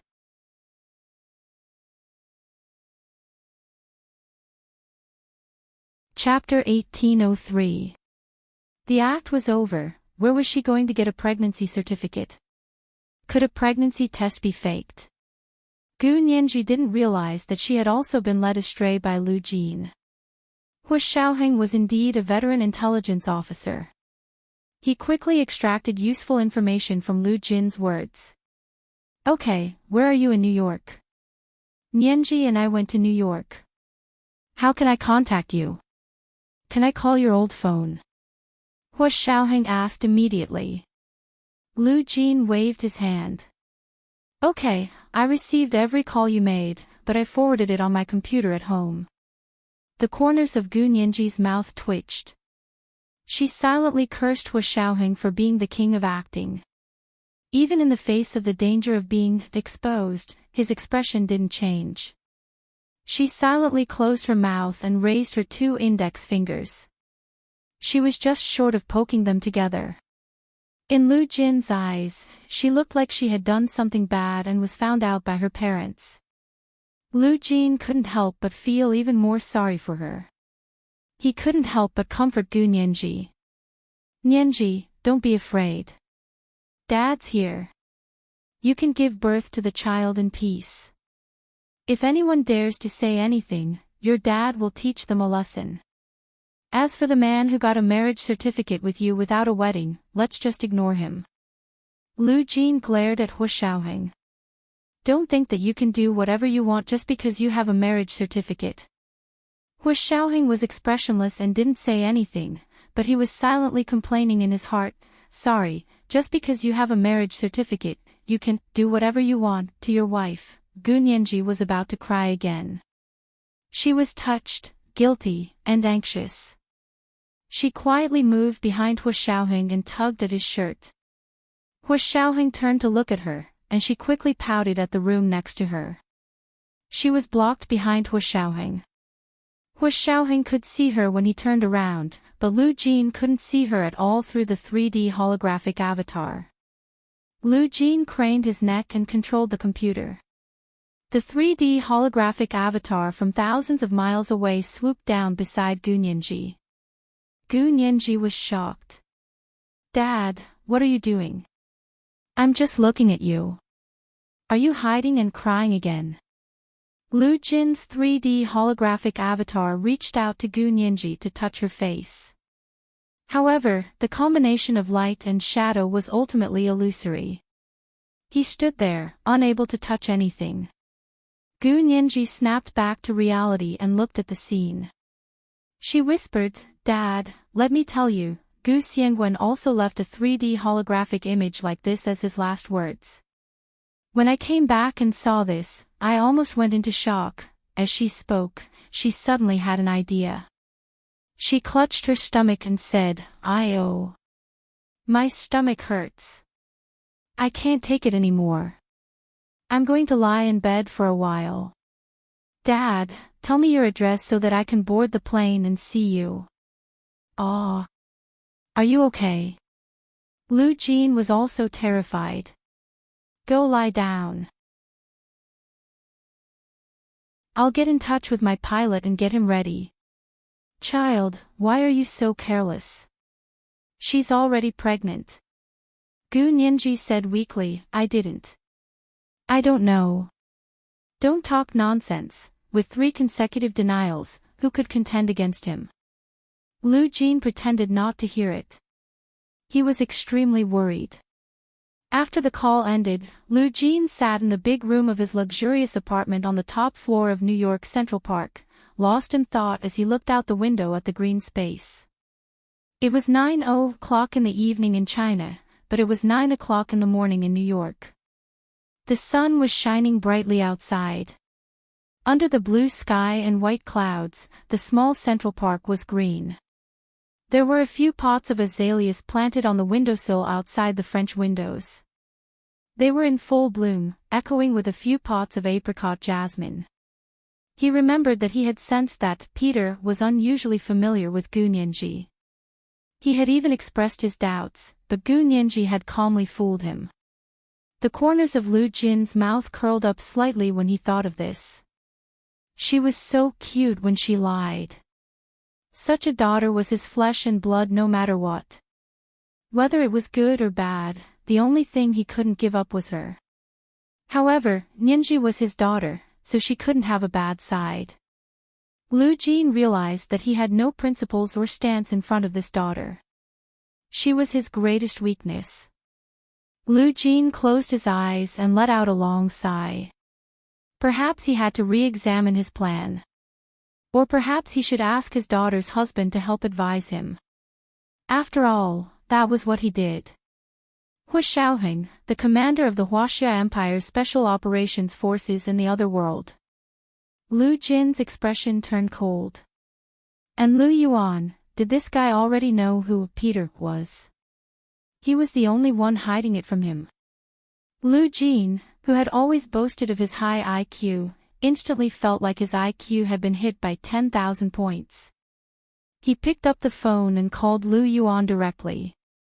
Lu Yuan was packing his luggage in the hotel and preparing to return to the imperial capital immediately. Lu Jin had run away without a word. Lu Yuan's heart skipped a beat just thinking about it. The last time Lu Jin disappeared without a word was 8 years ago when they worked together to send Gu Nianji to the other world. When he reappeared, he had planned that earth-shattering explosion and fire. Lu Yuan, who had been hiding at the side at the time, was stunned. Lu Jin really wanted to die. Fortunately, Lu Yuan had made preparations in advance. The tunnel he had dug in the place where the high-energy magnetic field resonated came in handy at this time. However, when he rescued Lu Jin from the fire, Lu Jin was already a severely burned patient. Only Lu Yuan knew how many plastic surgeries and skin grafts Lu Jin had undergone to get to where he was now. Every time this person disappeared, he was planning a bigger operation. Lu Yuan couldn't believe what Lu Jin would do this time.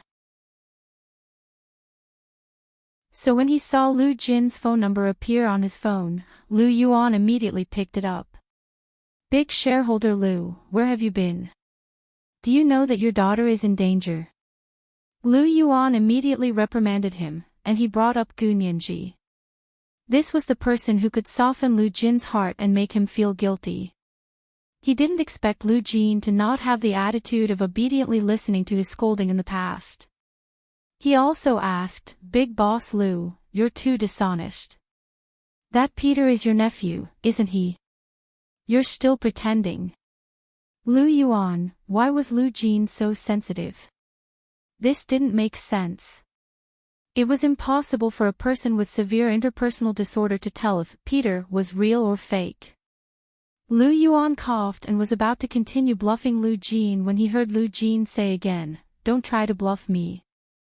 Lu Yuan, my daughter told me personally. She said that she and your nephew are married, but they didn't hold a wedding. My daughter is pregnant." Lu Yuan. Married? When did this happen? Why didn't I know? And she's pregnant. Really? Lu Yuan didn't expect Hua Xiaoheng to hold back. He didn't tell him this important news. What's the use of knowing? "Big boss Lu, your nephew kidnapped my daughter to get married, but he didn't hold a wedding for her. You still say your nephew is a good person. How can a good person be so shameless?" Lu Jin felt uncomfortable when he thought of what his daughter had said. He vented all his anger on Lu Yuan. Lu Yuan was also anxious. He quickly said, "Wait, let me ask what's going on. This kid didn't tell me." "This kid? Now you admit that you already knew who he was." Lu Jin flew into a rage. "As expected, you hid it from me. Is it fun to fool me?" He was so angry that he threw his phone and sat alone in the apartment, hugging his head and sulking. Lu Yuan couldn't get through to him again. He thought for a moment and called Hua Xiaoheng directly. Hua Xiaoheng was packing his luggage in the apartment. He was going to take Lu Jin's private plane to New York with Gu Nianji tomorrow. They had to rush to New York to meet up with Lu Jin. Of course, they couldn't waste a single moment. Gu Nianji had used stomachache to fool Lu Jin just so she could pack her things and set off. Hua Xiaoheng saw that it was Lu Yuan calling and was about to inform him of Lu Jin's whereabouts. He didn't expect to hear Lu Yuan's rare roar as soon as he picked up the call. "You're so capable. Are you bullying a girl who doesn't have an adult to back her up? You sent her away with a marriage certificate? Our whole family doesn't have a son like you." Hua Xiaoheng, Lu Yuan's voice was so loud that Gu Nianji could hear it clearly from the side. However, she had no intention of defending Hua Xiaoheng. She lay on the sofa and scrolled through her phone, but the corners of her mouth curled up happily. She finally understood what it felt like to be protected by a family. This feeling was completely different from the love between a man and a woman. The love of a family didn't need to worry about gains and losses, and didn't need to care about who loved more and who loved less. A child who was loved by a family would never feel lonely. The missing piece at the bottom of her heart was finally filled up. However, Hu Xiaoheng couldn't shut his ears and not listen. He could only smile bitterly as he listened to Lu Yuan scold him for a while before saying. It was a special situation at that time. It was a stopgap measure. A stopgap measure? You have the nerve to say that. Can you get someone pregnant with a stopgap measure? Hu Xiaoheng, he glanced at Gu Nianji with a dark face. It was all her good idea. Now that she had caused a mess, he had to deal with the aftermath. Gu Nianji felt his gaze and turned to look at him. She didn't have time to hide the sly smile on her face like a little fox. Hu Xiaoheng's heart softened when he saw her like this. He reached out and patted her head. He couldn't bear to scold her, so he coughed and said to Lu Yuan, Uncle Lu is in New York. He asked me to send Nianji to New York. Do you want to come with us? This was the first update of the day, Chapter 1792, You can do whatever you want with a marriage certificate.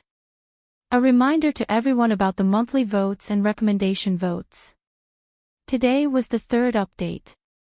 Yesterday's monthly votes were too awesome at 1:00 in the afternoon, the second update.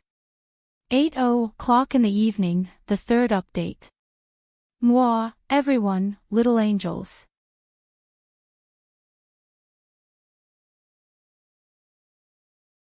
Chapter 1804. Lu Yuan had wanted to ask where Lu Jin was, but when Lu Jin said that Gu Nianji and Hu Xiaoheng were married a long time ago and might be pregnant, he was completely misled.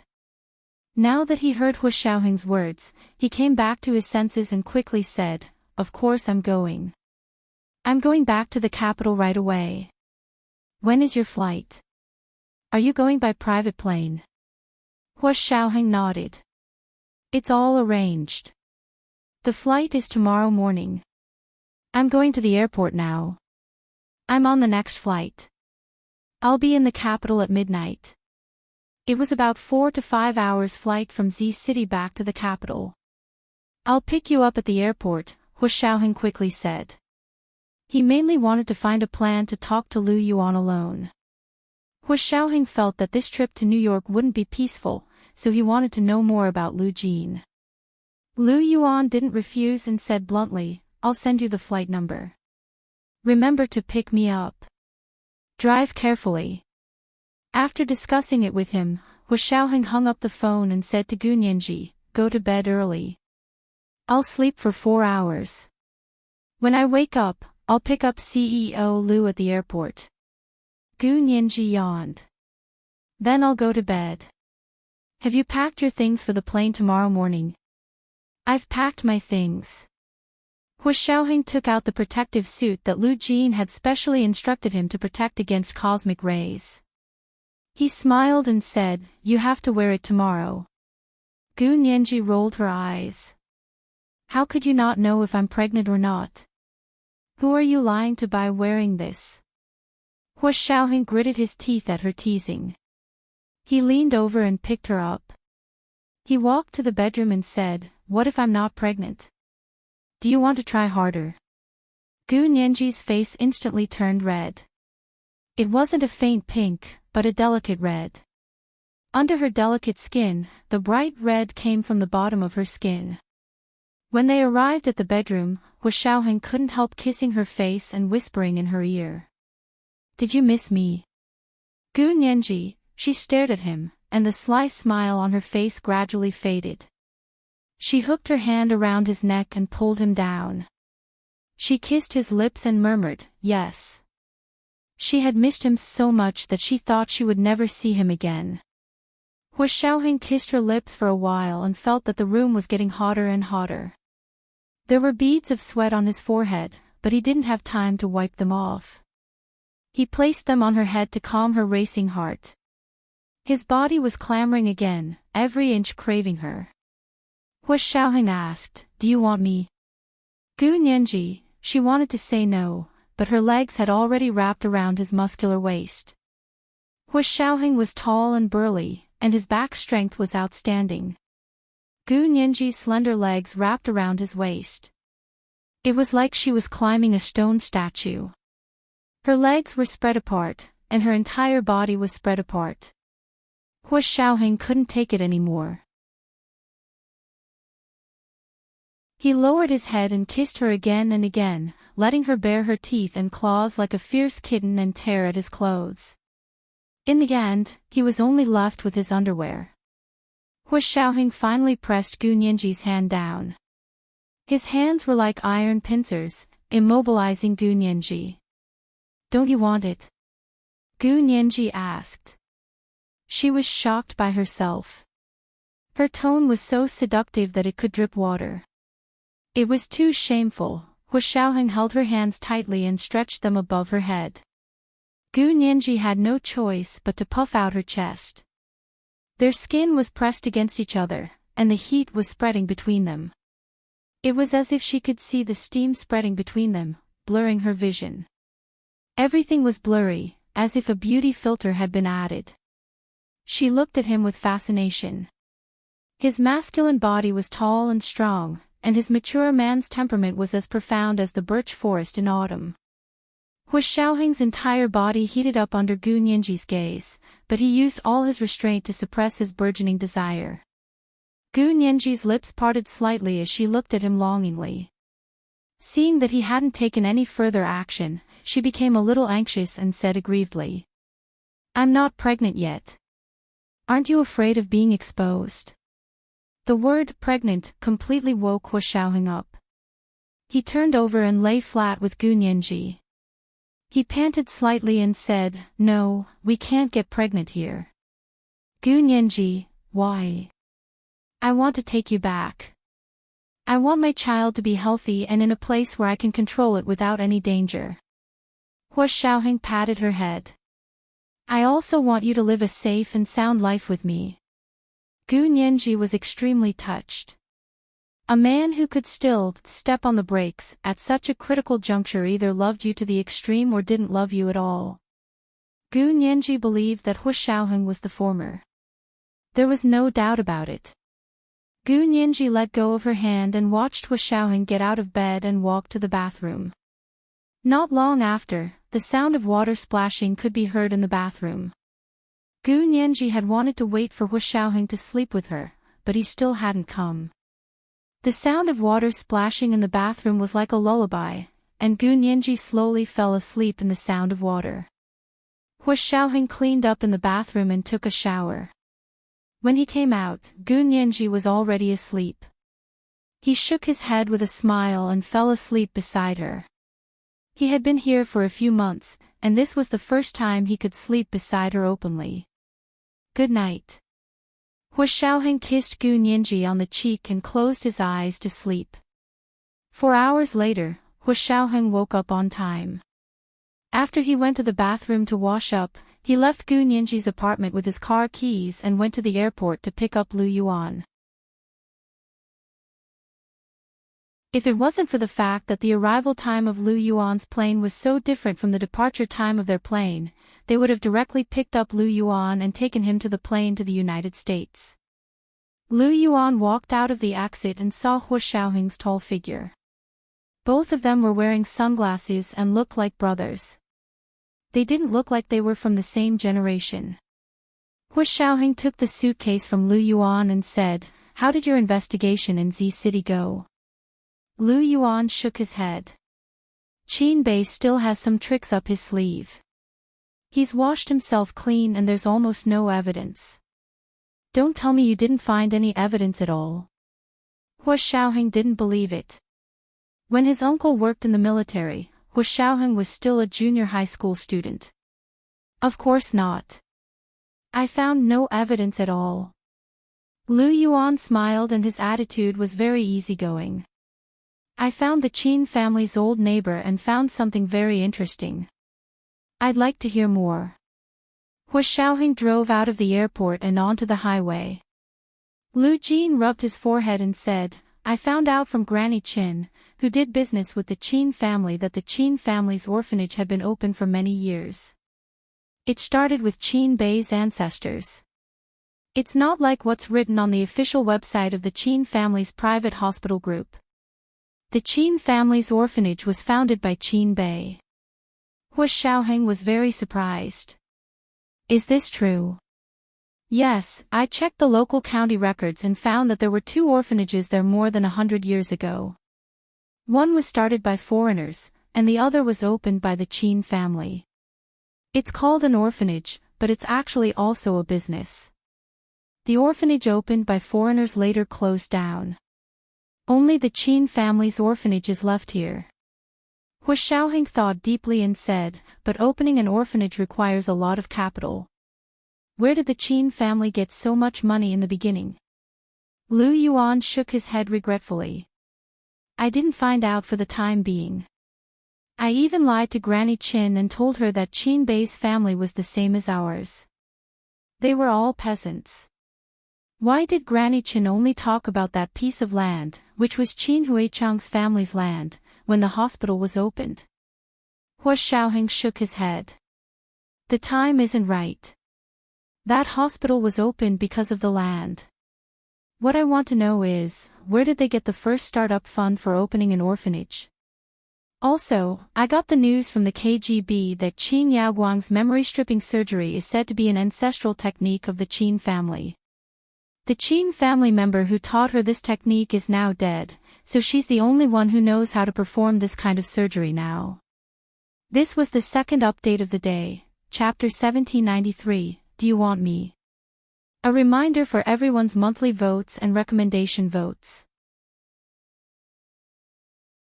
P.S. The first additional update of 100,000 Chidian coins for the president of Chasing You with 100 Million in April has arrived. 8 p.m. The third update. Moi, Big Shots, Little Angels.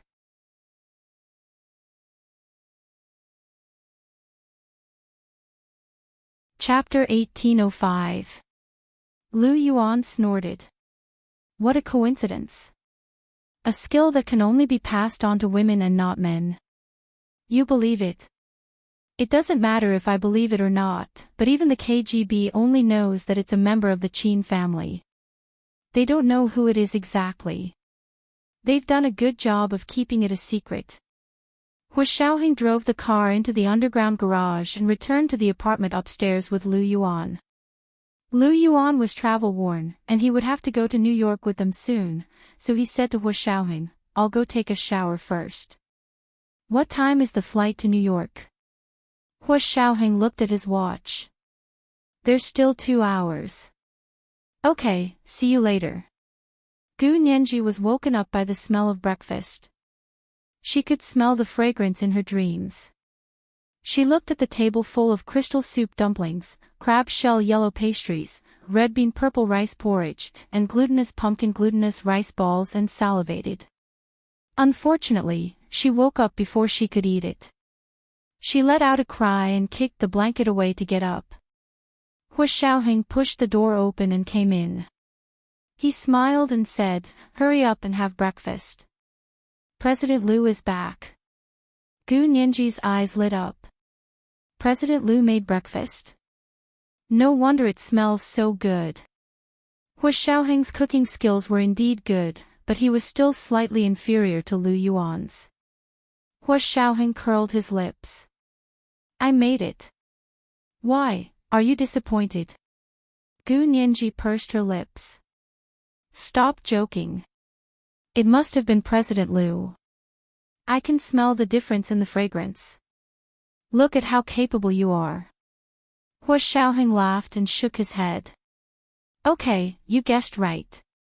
It was indeed President Liu who made it. I'll help him. Gu Nianji changed into her home clothes, raked her hair with her hand, and rushed out.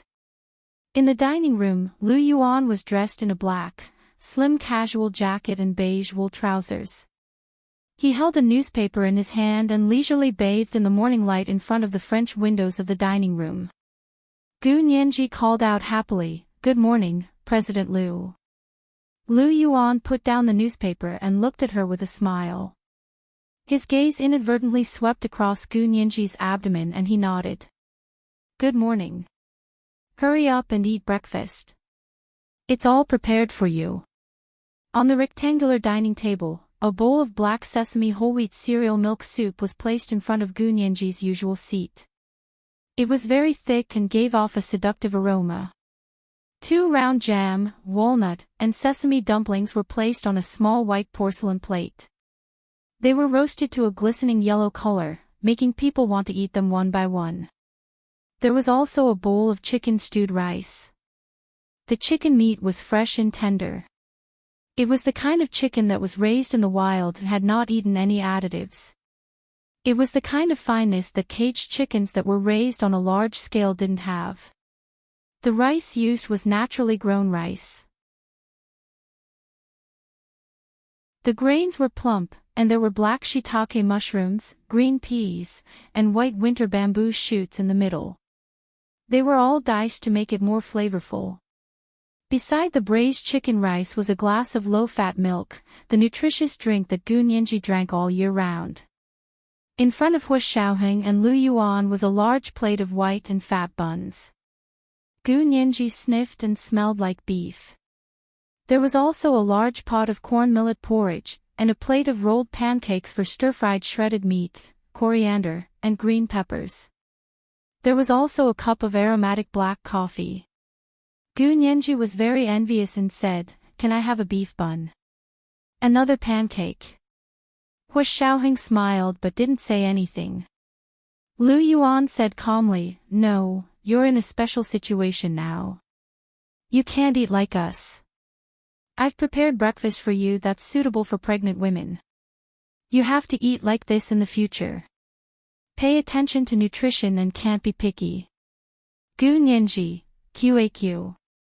She really couldn't lie. She smiled sheepishly and said, "Actually, it's not necessarily true. Even the pregnancy test can't be tested now."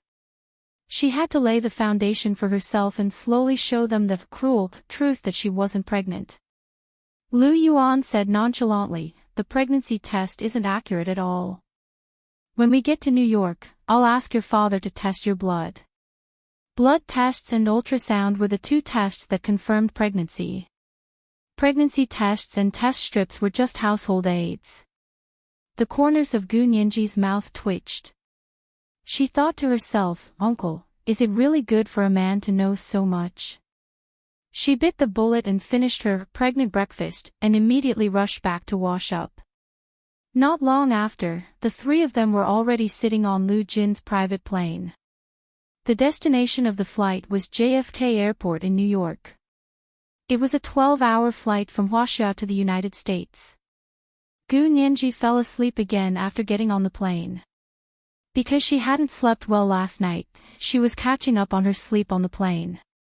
But in Lu Yuan's eyes, this was another piece of irrefutable evidence of pregnancy. He also reminded Hu Xiaoheng, "Don't disturb Nianji's rest. Come to my side and talk. Let her sleep alone for a while." Hu Xiaoheng. However, he didn't dare to disobey his elder's orders. However, seeing how serious Lu Yuan was, Hu Xiaoheng didn't dare to continue hiding it. He sat down in front of Lu Yuan and said in a low voice, "Actually, Nianji isn't pregnant.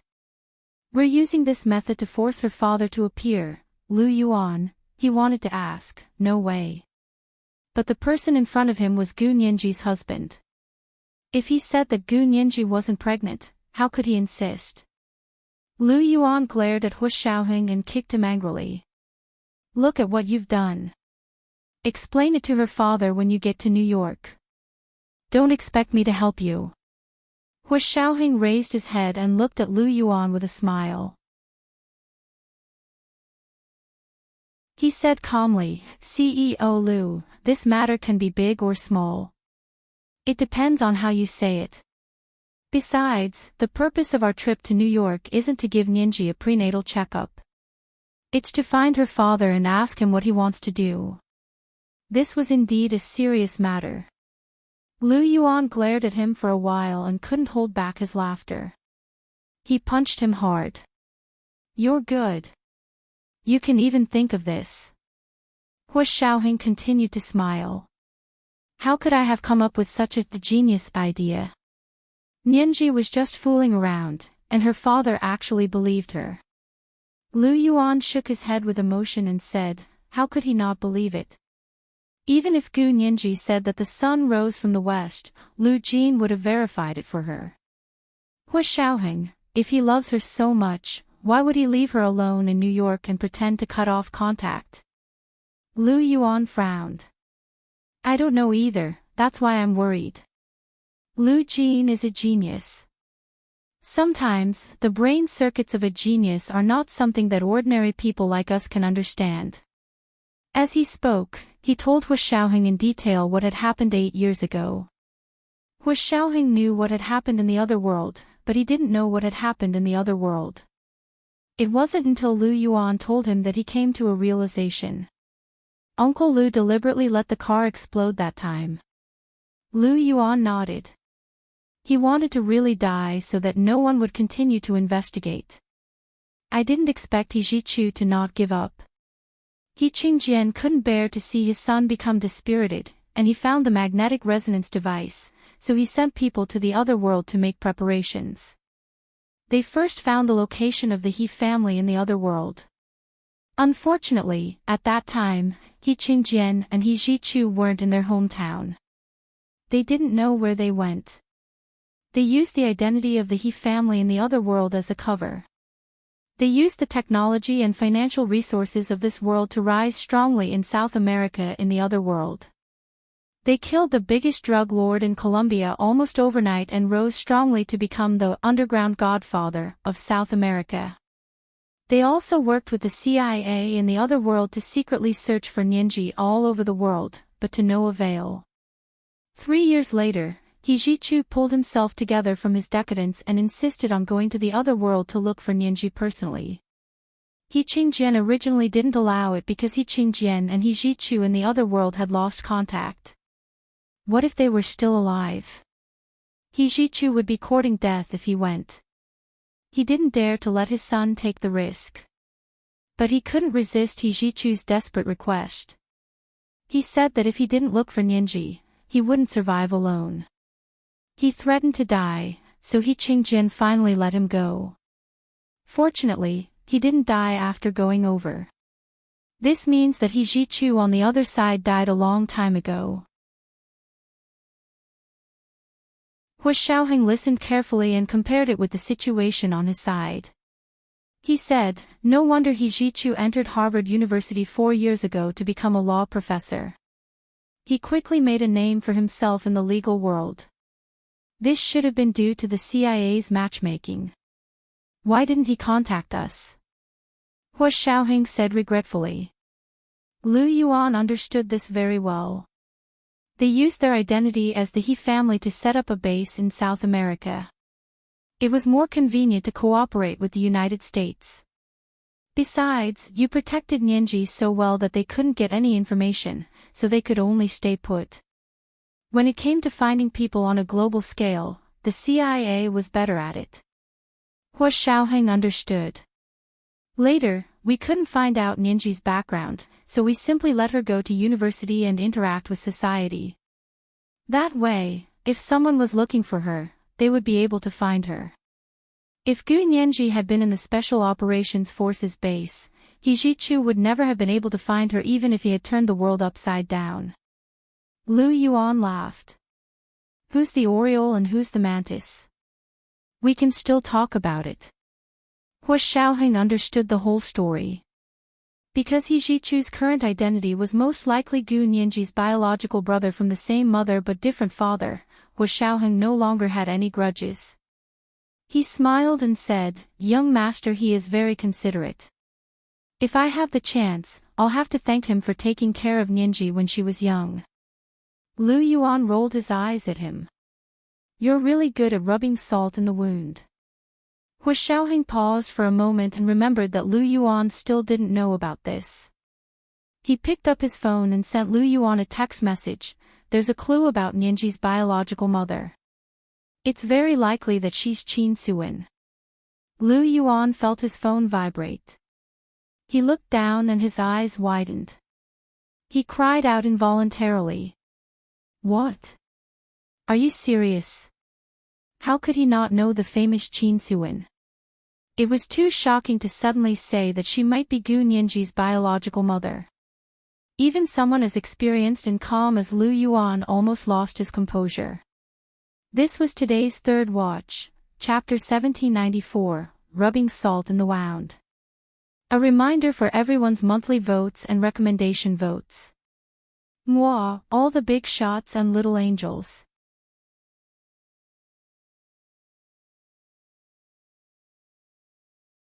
Chapter 1806. Hua Xiaoheng immediately sent another text message. Don't say it out loud. This is Uncle Lu's private plane. Hua Xiaoheng had no doubt that Lu Jin would be monitoring this place. He didn't want to reveal this matter for the time being. Lu Jin chose to hide it from Gu Nianji, which meant that there was a lot going on here. Moreover, there was also an elusive time bomb, He Qingjin involved, so it was best if, I know, the heavens know, and the earth know. Lu Yuan quickly understood and hid his surprised expression. He lowered his head and sent a text message to Hua Xiaoheng. How did you know? Hua Xiaoheng only replied with one sentence. We saw a family photo of young Master He's grandfather's family. The little girl in it looked very similar to Nianji. Lu Yuan's eyebrows rose high. He didn't reply to the text message. He turned to look at Hua Xiaoheng and asked in confusion. You only saw a photo, and you came to such an earth-shattering conclusion. Isn't this a little too reckless? Not only that, but we were also in danger because of this. Hua Xiaoheng cut the long story short. Otherwise, why would you be on the plane with us? That's a little strange. Lu Yuan frowned and thought about the past of the two Qin families. Have you ever thought that they all have the same surname, Qin? Is there some kind of relationship? Lu Yuan asked thoughtfully. Hua Xiaoheng leaned back in his seat indifferently and said calmly, even if there is, it's a very distant relationship. Otherwise, Qin Huichang wouldn't be unwilling to sell the land when Qin Bei wanted to buy it. A piece of land that seemed insignificant at the time, if the two families were very close relatives, there would be no need for it to be so complicated. Moreover, judging from the ancestors of the two families, they shouldn't be the same family. They just happen to have the same surname. Lu Yuan nodded. I thought about it and thought that was the only reason. The Qin family is now being held back by the He family, so we can ignore them for the time being. It's more important to take care of Lu Jin first. Hua Xiaoheng grunted. He remembered Gu Nianji's pregnancy and wanted to say something, but hesitated. He had a headache about how to explain it to Lu Yuan. Lu Yuan saw that he seemed to have something to say and snorted unhappily. Is there anything you can't say to me? Hua Xiaoheng smiled bitterly and lowered his head. He thought that he would talk after he got off the plane. He didn't even dare to text about it now. Gu Nianji slept on the plane and woke up to find that she had already arrived at New York's JFK International Airport. Rubbing her eyes, she went to the bathroom to freshen up. Putting on her sunglasses, she followed Hua Xiaoheng off the plane. Lu Yuan was already waiting in the car below. She bent over to get in the car and asked, Are we going straight to my dad's place? Lu Yuan nodded and said amiably, We're almost there. Are you hungry? What do you want to eat? Uncle will cook for you. Gu Nianji, was he giving up on his identity as Boss Lu? He directly addressed himself as uncle. Gu Nianji smiled and shrank her neck guiltily. Thank you, President Lu. Uncle. I'm not hungry now. In order not to be scanned by Lu Yuan's probing gaze, Gu Nianji closed her eyes and pretended to sleep. But in Lu Yuan's eyes, this was already one of the symptoms of a pregnant woman's lethargy. He took a blanket from the car and carefully covered Gu Nianji with it. Gu Nianji shivered and grabbed Hua Xiaoheng's hand from under the blanket for help. Hua Xiaoheng smiled and sat next to her. He said to Lu Yuan, who was sitting opposite him, President Lu, don't trouble yourself. I'll take care of her. Lu Yuan snorted. Take care of yourself. With that, he took out a large newspaper and unfolded it in front of him. Hua Xiaoheng breathed a sigh of relief and held Gu Nianji's hand under the blanket. He looked at her with a half-smile. Gu Nianji quietly opened one eye and happened to meet Hua Xiaoheng's gaze. Hua Xiaoheng mouthed. You're naughty. Gu Nianji. The luxurious extended limousine drove through the narrow streets and alleys of New York. The driver was a local. He drove steadily and quickly through the traffic. It didn't take long for them to arrive at the Central Park apartment where Lu Jin lived. Gu Nianji got out of the car and covered her eyes with her hand to block the sun. She looked up at the tall apartment building. Lu Jin lived in the penthouse of this building. The three of them carried their simple luggage into the elevator and went straight to the entrance of Lu Jin's apartment. The elevator door opened, and Lu Jin rushed over anxiously. He held Gu Nianji's hand and looked her up and down. Nianji, are you okay? Is the baby okay? Gu Nianji, she was already a baby. Who wasn't a baby? She was also a baby. Gu Nianji was getting a little agitated. She pushed Lu Jin's hand away and said coldly, Dad, don't change the subject. Let's talk about why you left us behind and came to this godforsaken place alone. Lu Jin froze for a moment and quickly corrected her seriously. This is New York's Central Park Mansion District. It's the most prosperous place in the entire United States, not a godforsaken place. You're still going to be picky with me at a time like this. Gu Nianji pointed her hand at Lu Jin's chest and walked out of the elevator step by step. With every step she took, Lu Jin took a step back. He had to look at her carefully, afraid that she would fall. Hua Xiaoheng's head hurt even more as he watched from behind. He quickly stepped forward and held Gu Nianji's hand. Nianji, this is your father. You can't be rude. Before Gu Nianji could say anything, Lu Jin was already unwilling. He pushed Hua Xiaoheng's hand away and held Gu Nianji's arm. He said angrily, My girl can talk to me whatever she wants. I'm willing. I'm willing. What does it have to do with you? Don't pretend to be a good person to get on my good side. Let me tell you, I won't fall for it. Hua Xiaoheng, Lu Yuan was amused by this. He followed them out with his suitcase and said, Let's talk inside. Are you sure you want to sing in front of the elevator? Gu Nianji lowered her head in shame. She was the one who had first started to sing in front of the elevator. Was Lu Yuan talking about her? Lu Jin saw that Gu Nianji was embarrassed and quickly frowned at Lu Yuan. Boss Lu, why are you so long-winded? Can't I express my joy at reuniting with my girl after a long time? What do you mean by singing a big show? Who's better than you and your nephew when it comes to singing a big show? You two drama queens pretend like nothing happened all day long, and you still have the face to say that we're singing a big show today. The we he was referring to was, of course, him and his biological daughter, Gu Nianji. Gu Nianji was actually a little embarrassed, but when Lu Jin said it, she suddenly felt righteous and didn't feel embarrassed at all. That's right. Didn't he see who was the king of drama queens and his uncle? He actually said that she and her father were singing a big show. TSK. Gu Nianji wished she could reach out and slap her mouth. She wanted to poke out her tongue and mock Lu Yuan.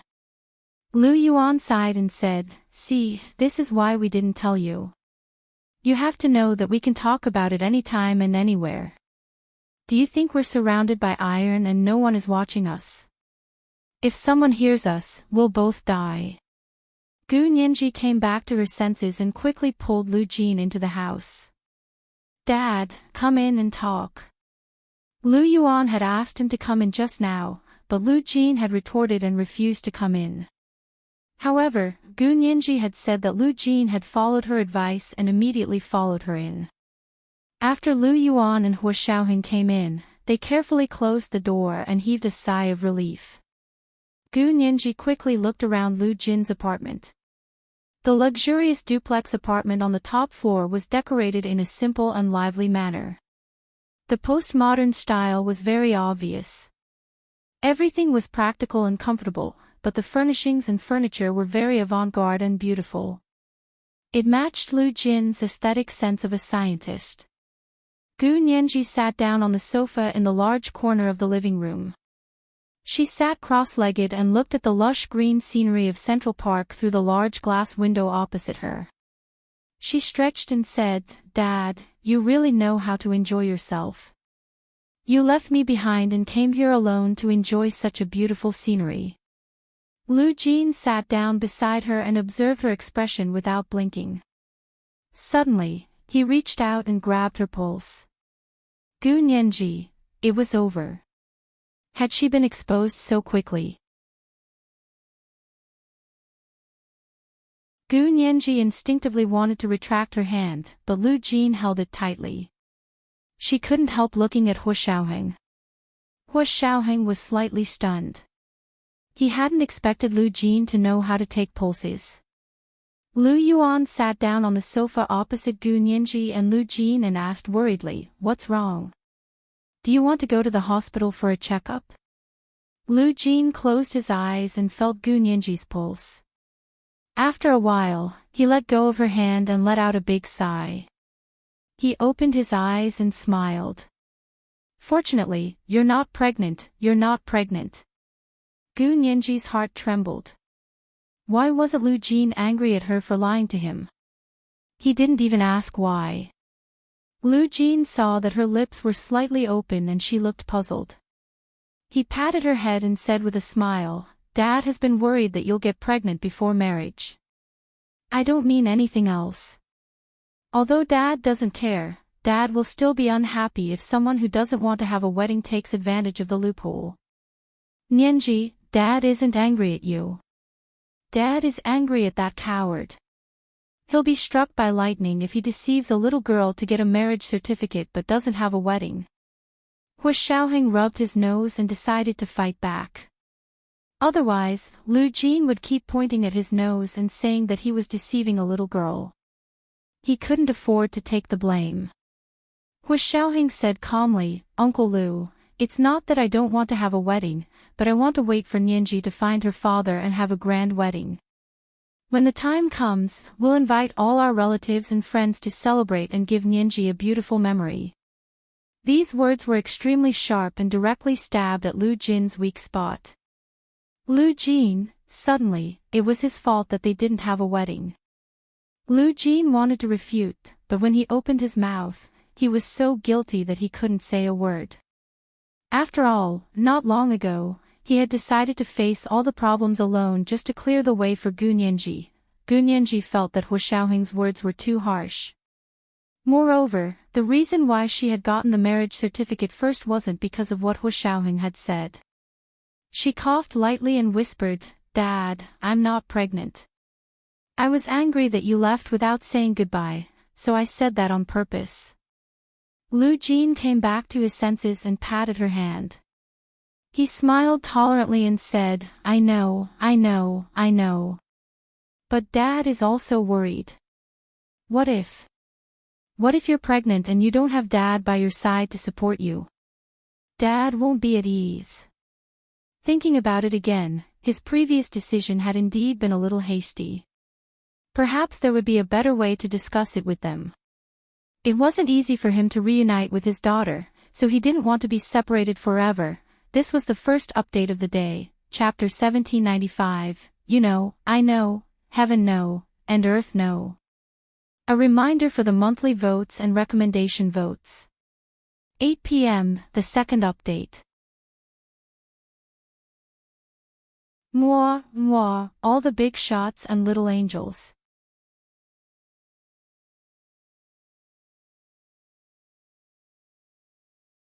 Chapter 1807.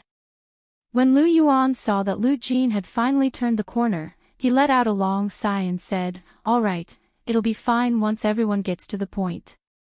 Oh right, big shareholder Lu, remember to keep his affairs a secret. Otherwise, if that person finds out, I'm afraid he won't let this matter rest. Lu Yuan pointed at Hu Xiaoheng and emphasized. Lu Jin nodded heavily. Am I such a reckless person? The other three looked at him and didn't reply. Obviously, in their eyes, it wasn't that he didn't know what was important, but that he didn't know what was important and what was light. Perhaps his concept of weight was different from that of ordinary people. Lu Jin also knew his problem. He shrunk his neck and said embarrassedly, all right, I understand. Even if I don't give you face, Boss Lu, I still have to give my daughter and my future grandson face. I won't let anything happen to your nephew. That's your son-in-law. Lu Yuan shook his head helplessly. It doesn't count if there's no wedding. He's still a fiancé. This identity is quite suitable. Lu Jin was very firm on this point. Hu Xiaoheng glanced at Lu Yuan and said, Uncle Lu is right. Actually, the number of people over there who know that we're married can be counted on 5 fingers. Most people think that we've just gotten engaged, including my mother. Hearing Hu Xiaoheng mention Song Jining, Lu Yuan's mind wandered for a moment and he didn't continue.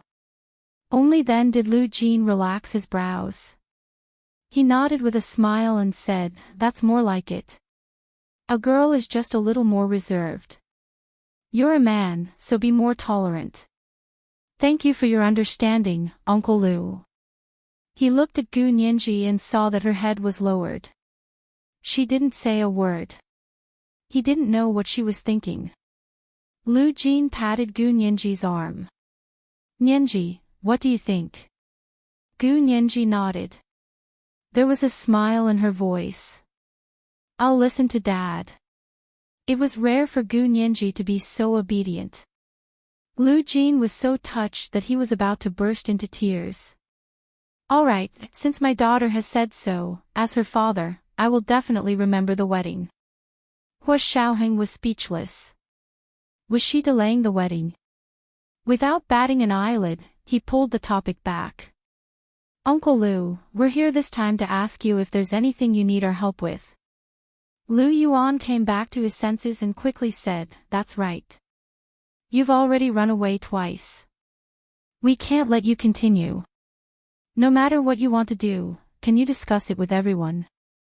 Gu Nianji also grabbed Lu Jin's arm and said nervously, Dad, what are you going to do? Don't do anything stupid. Those people are not worth it for you to do stupid things. You are not as important as the people from both worlds combined. Just remember this. Hu Xiaoheng was speechless. Are you sure it's a combination of the 2 worlds?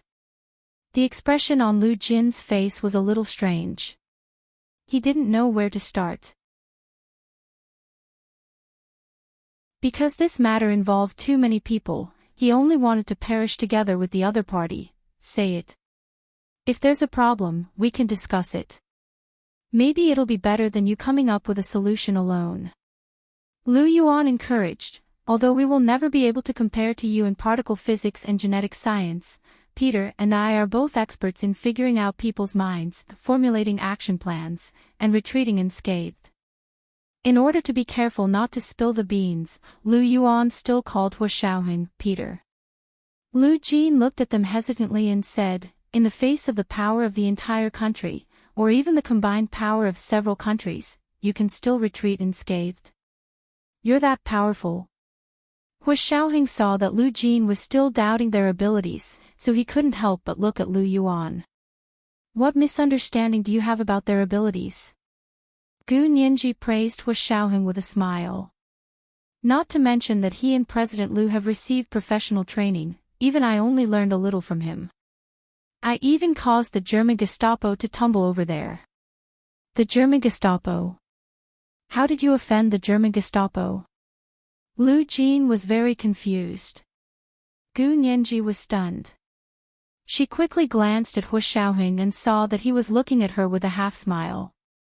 She had no choice but to grit her teeth and cut to the chase. She said concisely. That's it. I hacked into their internet and packed all their information into our mailbox. My girl is so amazing. Lu Jin clicked his tongue and gave her a thumbs up. Lu Yuan still didn't know about this, but with his experience, he could tell that Gu Nianji wasn't telling the truth. She was a typical, only reporting the good news and not the bad news. However, he didn't expose her. He continued, "Do you believe me now? Your girl is already better than many people. What are you still worried about?" Lu Jin thought about it in his mind and finally said, "Okay, but I can't tell you about this for the time being. How about this? I'm going to the LoveLore building for a meeting today. I'll be wearing an instant messaging camera. You'll understand when you see it on TV." Gu Nianji was surprised. "You're going to a meeting with a camera? Isn't it too troublesome and too obvious?" Lu Jin laughed. He took out a pair of gold-rimmed glasses from his pocket and put them on. "This is my instant messaging camera." As he spoke, he turned on the curved TV in the living room. Soon, what he saw in his glasses appeared on the TV screen. "It's that amazing." Gu Nianji was amazed and smiled at herself on the TV. "And won't find out about this, will she?" Hu Xiaoheng didn't know what meeting Lu Jin was going to, but holding a public event in the United States, even if it was a meeting, security checks were inevitable. Lu Jin shook his head. "How are we going to check this? You're the only people who know that there's something wrong with my glasses. If you don't betray me, no one will know." Gu Nianji was speechless. "How could we betray you? You're thinking too much." The three of them were the last people in the world to betray Lu Jin. Even if they wanted to, they wouldn't know who to sell it to. Lu Jin smiled and nodded. "I know, so I told you." He took off his gold-rimmed glasses. "I still need to change." "Excuse me."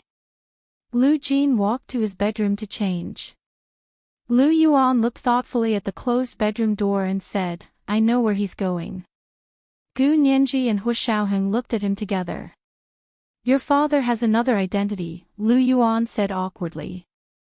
"Lu Jin, the major shareholder of the Lu Corporation, is just one of his identities." "Another identity?" Gu Nianji was so surprised that she couldn't close her mouth. "What exactly is my dad going to do?" "I'm not sure either." Lu Yuan pondered for a moment. "After you were sent away, your father recovered and started working on this matter. At that time, he told me that the reason he did this was because he couldn't let go of his scientific research work. He wanted to keep pace with the world's scientific research achievements and pay close attention to the latest developments in genetic science." Gu Nianji sighed and relaxed her nervousness. She smiled and said, "So he's a scientist. Then it's fine. My dad has made full use of himself. It would be a huge loss to humanity if such a genius didn't become a scientist." Looking at Gu Nianji's relieved smile, Lu Yuan smiled. "He's not a scientist. Then what is it? What could be more concerned about the latest developments in genetic science than scientists themselves?" Gu Nianji asked in confusion. "Of course." Lu Yuan sighed. "Capital. Only capital and consortiums are more concerned about the latest developments in genetic science than scientists themselves. This is because in a capitalistic society, only capital and consortiums are the supporters and financial providers of all scientific development. This is today's second update, Chapter 1796, The Most Important Person in My Heart. Reminder, monthly votes and recommendation votes. P.S. The chapter in the morning has been slightly revised. You can read it later. Moi, everyone, little angels.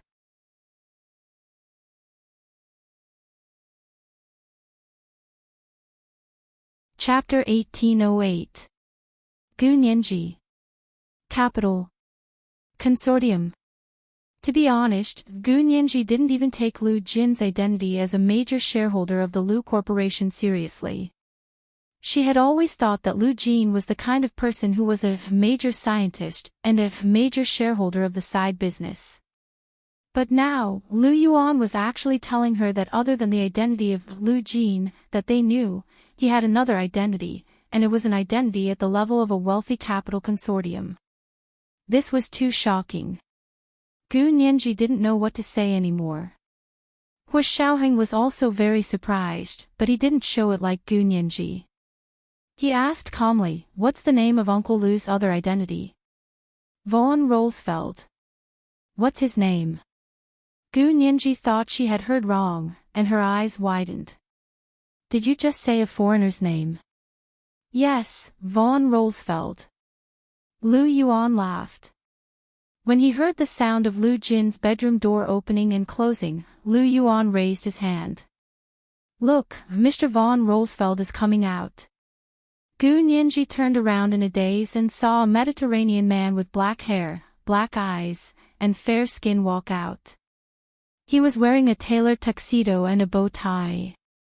He was tall and elegant, with deep-set eyes, a high and narrow nose, and naturally curly black hair. He looked like a completely different person from Lu Jin's previous appearance. "Dad? Is that you?" Gu Nianji asked hesitantly and couldn't help rubbing her eyes. Lu Jin laughed loudly. "I'm von Rolsfeld, a Corsican, the 7th-generation heir of the Rolsfeld family." He spoke English with an Italian Tuscan accent. It wasn't very difficult to understand, but it wasn't very easy to understand either. "Gu Nianji, I'm going to the Lock Center to attend a closed-door round-table conference today. I won't be coming back for dinner." Lu Jin rolled up his sleeves and said very reservedly.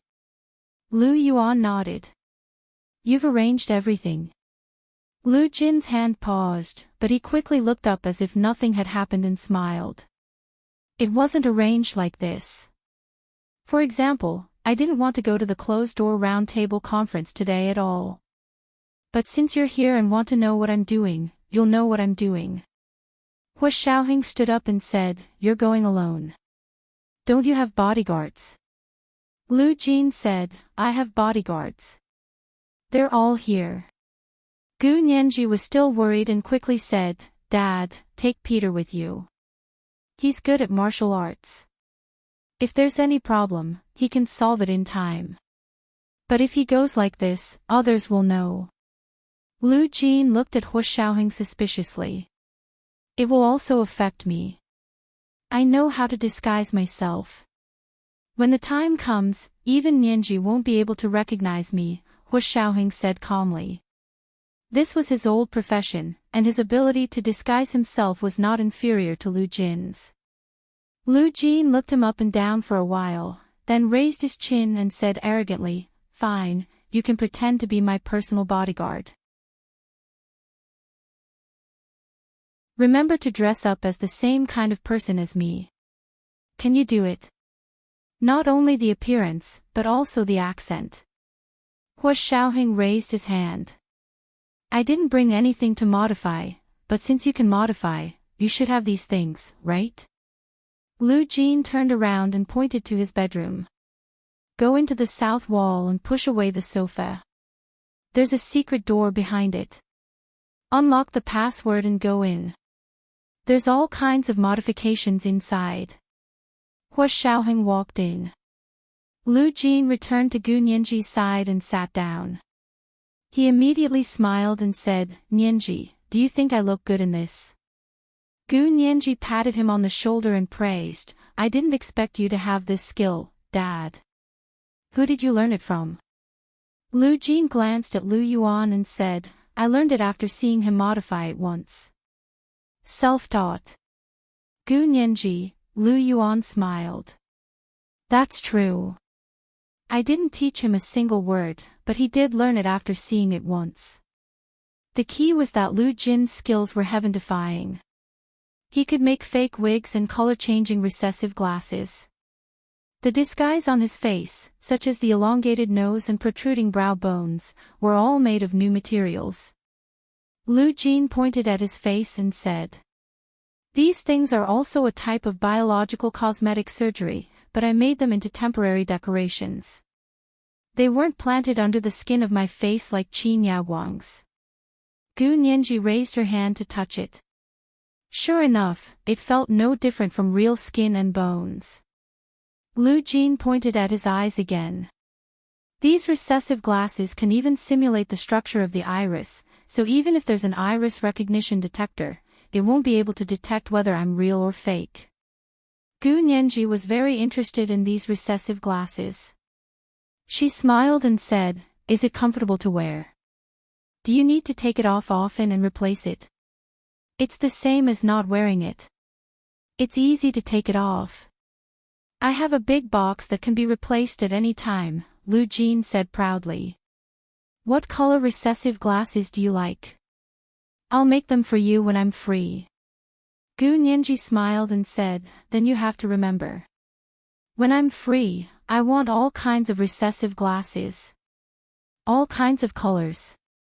Do you think your eyes are rainbows? Lu Jin rubbed her head. His eyes were full of affection, as if he couldn't get enough of it. Lu Yuan felt that the father and daughter were a little unsightly. He casually took a newspaper and opened it to block his line of sight.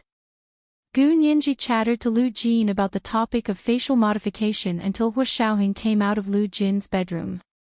Standing in front of them was the image of a white Mediterranean man, but he was taller and more muscular than Lu Jin. He had broad shoulders, long legs, and a strong waist. His pitch-black eyes were especially charming. They were like velvet, emitting a satin luster. When he looked up, his eyes seemed to glow and firmly attracted people's attention. He was wearing a black suit with his arms open, revealing the vest inside and the 2 revolvers in the vest's gun pocket.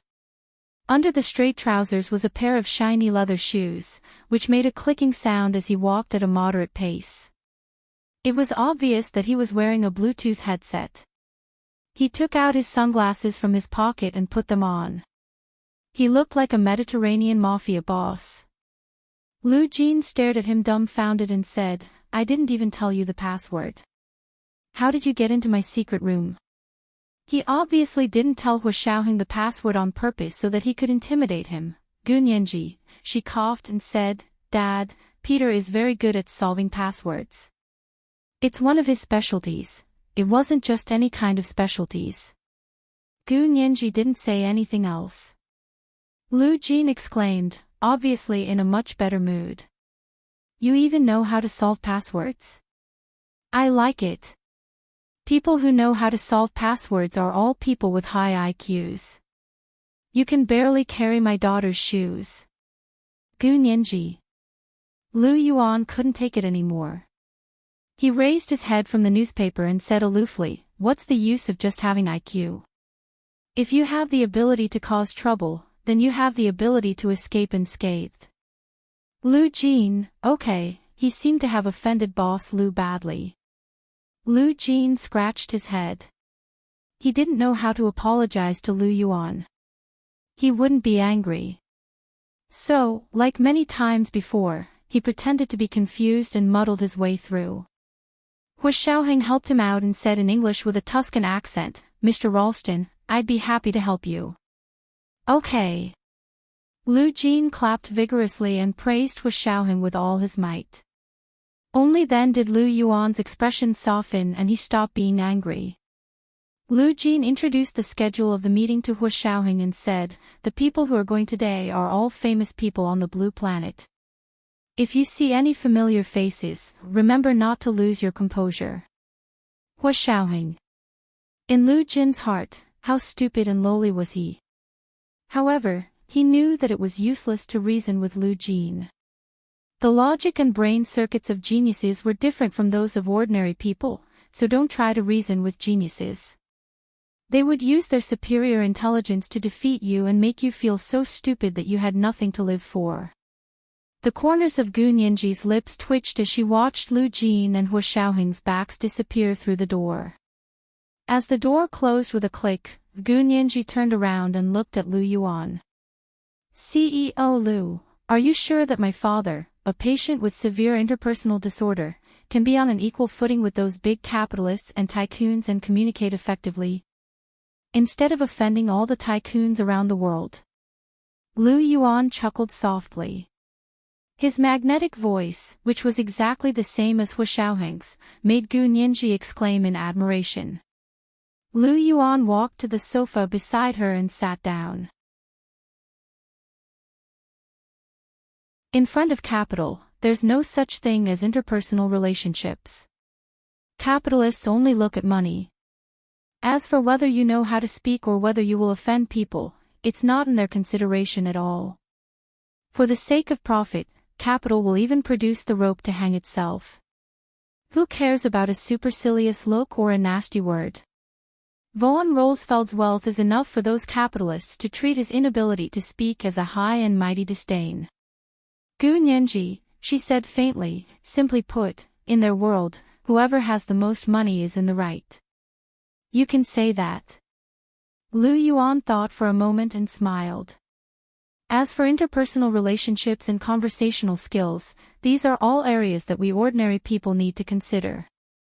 For a group of people who are especially rich, they have already jumped out of this category of interpersonal relationships. They don't have to consider anyone's opinion when they speak. Unless that person can affect their profits. They are the most thorough followers and worshippers of status. They only submit to the strong, that is, to people who are richer than them. Gu Nianji understood. In that case, my dad is doing well in that circle, like a fish in water. Lu Yuan turned on the TV. You'll know his position in that circle later. Gu Nianji looked at the local TV news that appeared on the TV.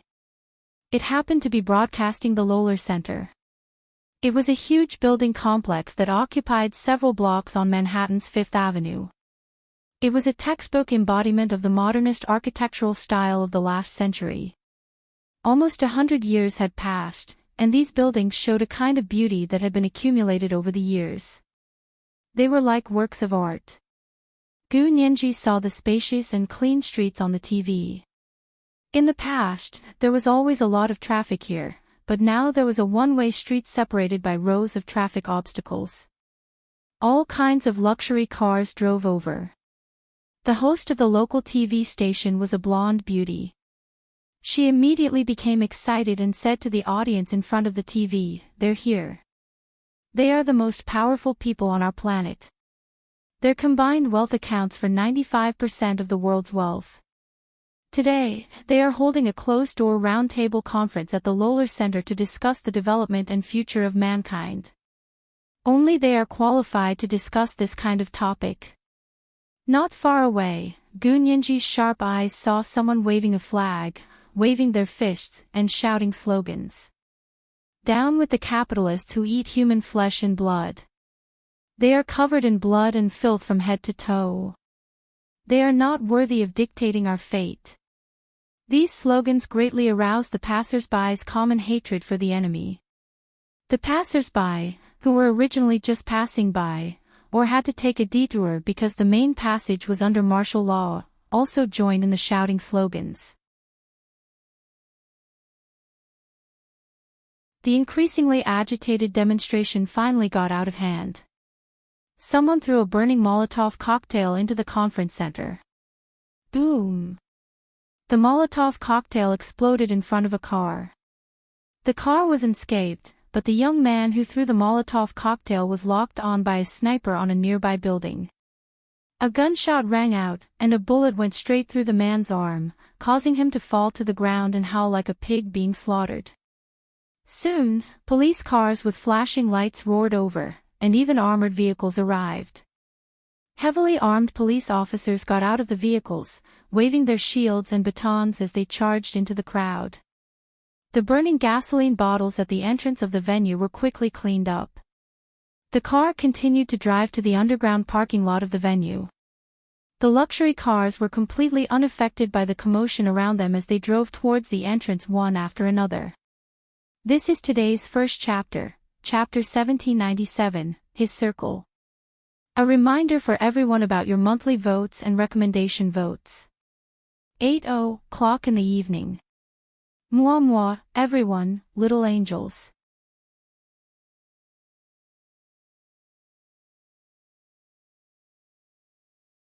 Chapter 1809.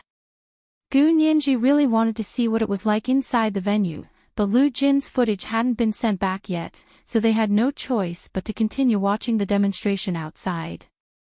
Gu Nianji asked Lu Yuan worriedly, "President Lu, do these people all know that there will be a meeting here today? They've already sealed off the road in advance, and they didn't specifically block the news. Someone must know." Lu Yuan leaned back on the sofa casually and sipped a cup of tea. He blew at the hot air and smiled at Gu Nianji. "Are you anxious? It looks like the demonstration isn't small." Gu Nianji couldn't tell what she was feeling. As a young person with a strong sense of justice, she could understand the young people who were demonstrating. Whether in history or in reality, the word capitalist was not a good word. It wasn't that she wanted to discredit the capitalists, but the capitalists had indeed not done anything good. Their pursuit of profit determined their weakness, and it could be considered a congenital flaw. However, the world was in their hands. A few countries had once escaped the control of the capitalists, and they had been vilified by the capitalists who controlled the global financial power. And now, Gu Nianji had just learned that her father was actually the man at the top of the capitalist food chain. He was someone who truly stood at the top of the pyramid. "President Lu, my dad, where did he get so much money?" Gu Nianji asked worriedly. She was very worried that Lu Jin's money had come from improper sources. Lu Yuan could hear her worries and comforted her with a smile. "Your father is so smart. If he wanted to earn money, it would be very easy. I'd like to hear more." Gu Nianji quickly sat up straight and listened to Lu Yuan talk about von Rolst's history of wealth, or rather, his first bucket of gold. More than 10 years ago, there was a global financial crisis in this world.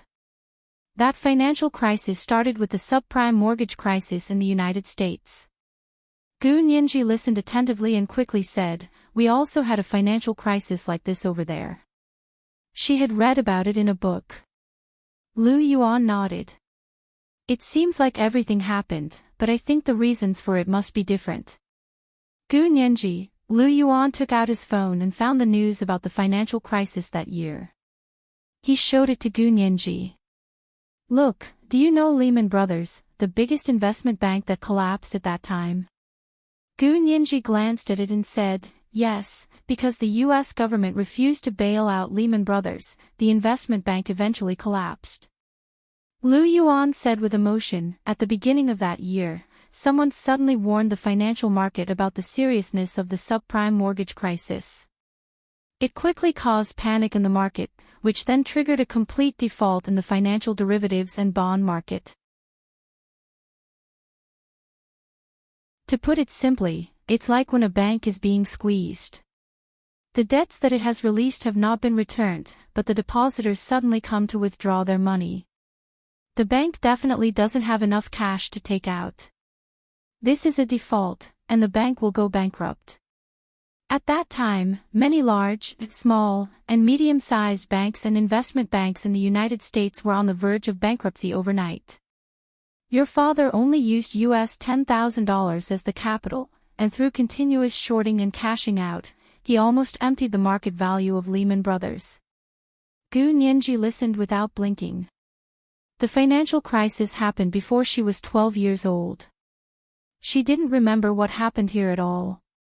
She could only remember the financial crisis in the other world, which was also what she saw in books and the media.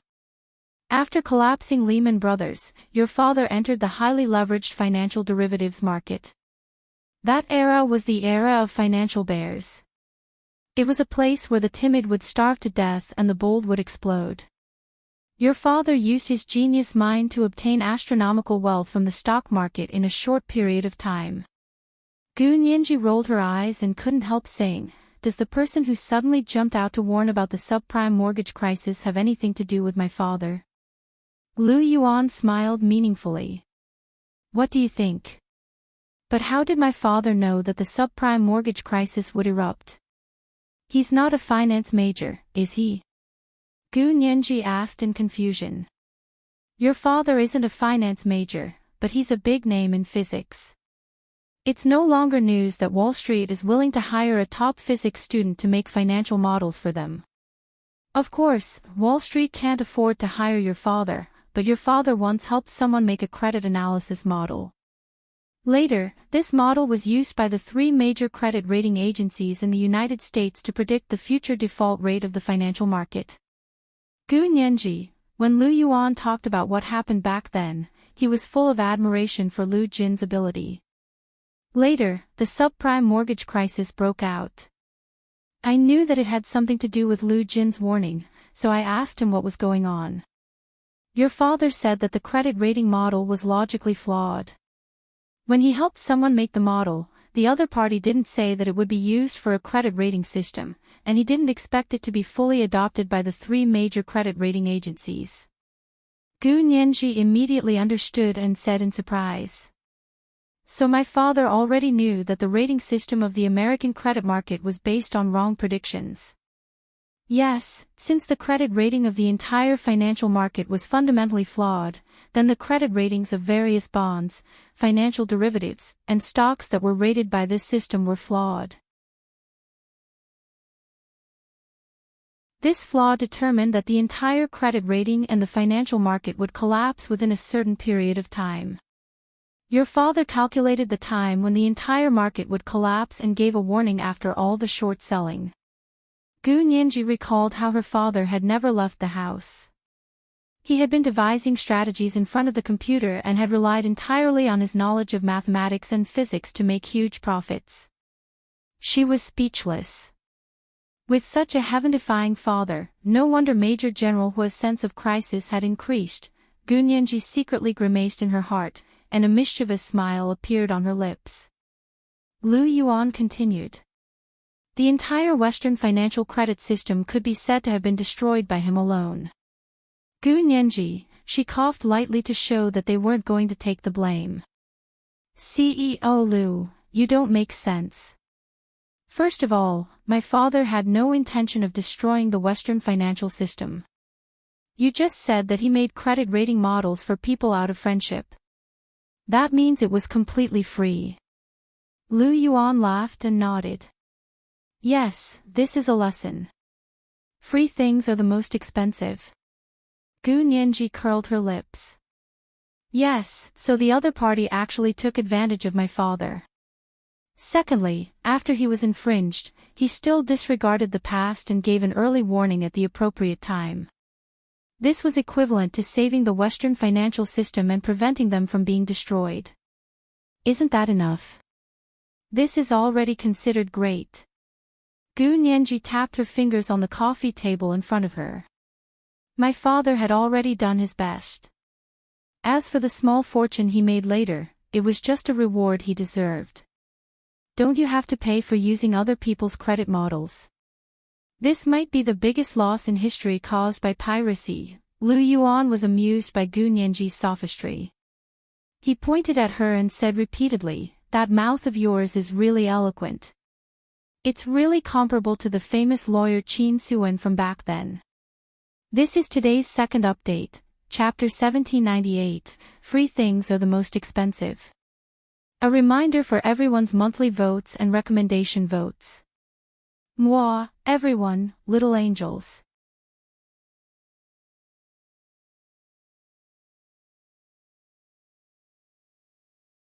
Chapter 1810. Gu Nianji's mood had changed subtly when she heard the name Qin Suan. It was no longer as simple as before, when she expressed her curiosity and admiration. She thought that the biological mother-daughter relationship between her and Qin Suan was probably only separated by a paternity test.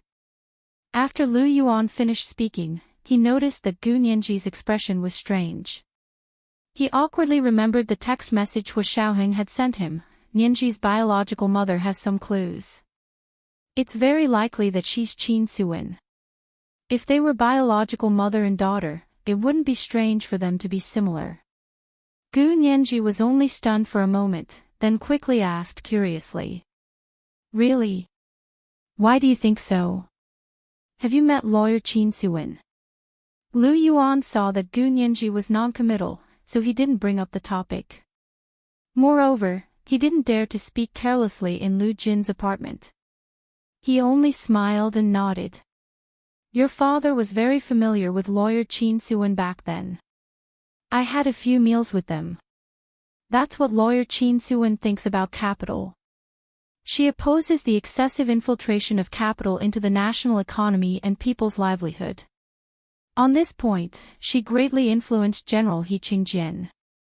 With the support of the military, many of the Huaxia Empire's state-owned projects were able to maintain their state-owned status and were not tainted by the new capitalists who were eager to make a move.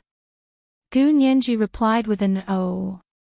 She admired and yearned for Qin Suan, and there was also a hint of indescribable admiration. However, she was also very open-minded. It didn't matter whether Qin Suan was her biological mother or not. What was important was that Qin Yaoguang wasn't her biological mother. Gu Nianji didn't mind that her biological mother was an ordinary person. As long as she was a kind and upright ordinary person, it was 10,000 times better than that disgusting woman, Qin Yaoguang. She and Lu Yuan chatted casually as they watched the television. Finally, Lu Jin's video image was transmitted back. On the big television screen in front of them, the live broadcast from the local television station was suddenly cut off. After a moment of chaos, an exquisite and small room appeared on the television screen. It didn't look like the grand hall that Gu Nianji had imagined at all. Where is this? Gu Nianji looked over in surprise. Why are there only 7 or 8 people in this room? He could count them all at a glance. Lu Yuan smiled and adjusted the volume with the remote control in his hand. What do you think? The number of corporations that can influence the world's financial market can be counted on 5 fingers. Therefore, among the 7 or 8 people, there were some who were not particularly influential. Gu Nianji looked at the people on TV and quickly recognized the first person. This man was in his 50s.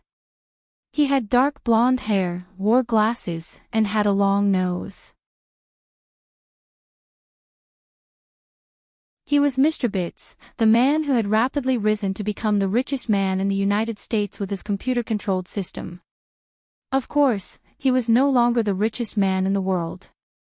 In addition to this person, Gu Nianji also recognized Mr. Bart, who was known as the God of Stocks. He was almost 80 years old, but he was still hale and hearty. His mind was clear, and he didn't look like many old people who couldn't even recognize people. Other than these 2 people, Gu Nianji realized that she didn't recognize anyone else. Lu Yuan introduced him to her. The man with black hair and a big nose sitting on the Victorian sofa by the window is the heir of the Ship King, the Oz family. I'm afraid they don't even know how much wealth their family has, but your father should know. Gu Nianji, there's also that middle-aged white man who just stood up to look at his pocket watch. He's Lorraine III.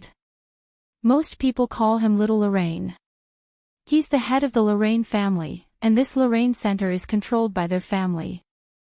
The 2 people sitting in a more remote seat over here look a little excited.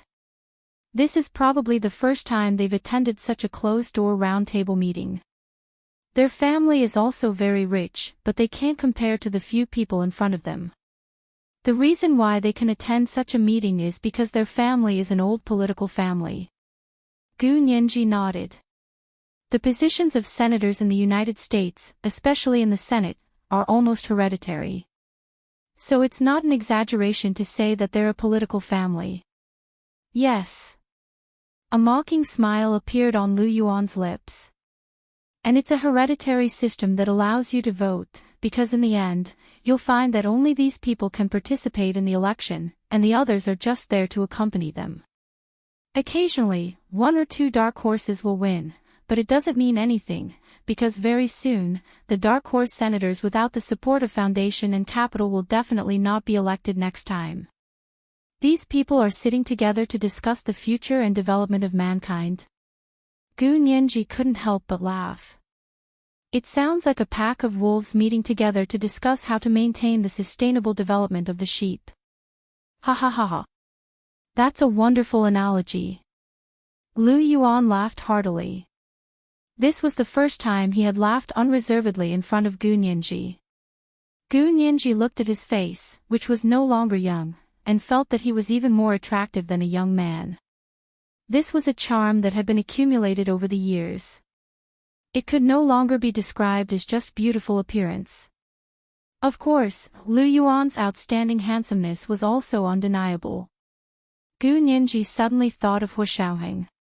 When he was Lu Yuan's age, she wondered how charming he would be. She blushed slightly, looked away, and stared at the television. On the screen, Lu Jin seemed to be looking in Hu Shaoheng's direction.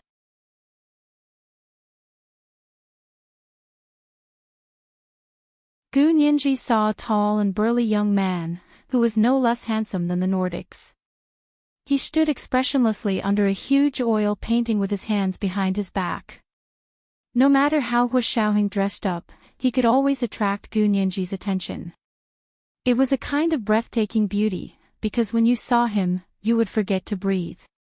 Gu Nianji hadn't seen enough when the image on the television changed again. This time, Lu Jin was probably looking at the middle-aged man who had stood up. He was the Lorraine III that Lu Yuan had told her about earlier. He bowed slightly to the people in the room and said politely, "Good afternoon, gentlemen. We are gathered here today to discuss the future development and future of mankind. What do you think is the most critical issue for the future development of mankind?" There were a few whispers in the room. Then, one of the young men from a political family sitting in the corner mustered up the courage to say, "Is it economic and technological development?" Lorraine III smiled and shook his head. Another young man said, "Is it to reduce the risk of the financial market?" Lorraine III still shook his head and gave the correct answer, "Is it population and evolution?" Human civilization has developed to this point. There are already 7.5 billion people in the world. The entire world's food supply is no longer enough to make ends meet. There will definitely be a food crisis in the future. This population size is the result of us implementing birth control in backward areas and countries through the United Nations Population Fund. Otherwise, there would be even more garbage people. Please forgive me for being blunt, but only 20% of the elite population of the entire human race deserves to live. The other 80% are garbage people. Their deaths are not to be regretted. At this moment, Mr. Bart shook his head and objected, "Mr. Lorraine, your point of view is too radical and too narrow. The world's population is high, but the food supply will definitely not reach the point where we can't make ends meet. Moreover, technology is constantly developing, and food production is constantly increasing. I don't think there will be a food crisis in the foreseeable future." The others in the room also agreed with his point of view. As long as the population does not continue to explode, the current food production will be able to meet the needs of the entire world. Lorraine III did not particularly care that everyone objected in unison. He shrugged and said, "Since you all think it's not that serious, I won't say anything more. I'm just reminding everyone to continue to implement birth control in backward areas and countries. The lower class do not deserve to have too many offspring. They will only pollute the human genome." As he said this, he looked at the other side of the round table and said, "Mr. Bitz, you are an expert in the field of biological genetics and biopharmaceuticals. I would like to ask you, how is your research in this field going?" Mr. Bitz said vaguely, "It's still in the middle of research. We haven't made any significant progress." Lorraine III smiled slowly and said, "Haven't made any significant progress. I've said this before, you don't have to fork out your own money to go back to Africa to do genetic and biopharmaceuticals research. Other than mineral resources, what else is there? Africa is known as the cradle of human origins. I think it's very reasonable to do genetic and biopharmaceuticals research there. Mr. Bart spoke up for Bits, because he was also one of the major shareholders of the Bits Fund. The cradle of human origins proves that their genes have not fully evolved. Researching their genes is a complete waste of money. Lorraine 3 said disdainfully, but our group's research is different. Our target is the largest country in East Asia. His expression became somewhat fanatical. That country has the largest population, the highest average IQ, and the most diverse gene pool. And the most important thing in genetic experiments is to have an inexhaustible supply of genetic materials. Bits's expression became somewhat ugly. He had invested hundreds of millions in genetic and pharmaceutical research in Africa, but he was looked down upon by someone younger than him. This was truly intolerable. He said coldly, "Oh. Are you still going to publicize your family's fantastical, superhuman plan? May I ask if there's any significant progress in your plan?" Lorraine 3's expression also became ugly. He said, "How is our plan fantastical? From a theoretical and probabilistic perspective, it is indeed possible for humans to have perfect genes. As long as we do enough experiments and find enough genetic materials to edit. As long as we can research the first set of perfect genes, there will be a second set, a third set, and then usher in the greatest evolutionary leap in human history." Gu Nianji. Why did this person talk about perfect genes? This is the first update of the day, Chapter 1799, Superhuman. A reminder for your monthly votes and recommendation votes. At 8:00 p.m., the second update. Mwah, everyone, little angels. You're tuning into the LoveLore Library YouTube channel. We're so grateful for your support, and don't forget to subscribe to join us on this incredible journey through captivating stories. Your generosity through donations truly makes a world of difference, as it's the primary source of revenue that allows me to expand and enhance this channel for you. Thank you from the bottom of my heart for being a part of this adventure.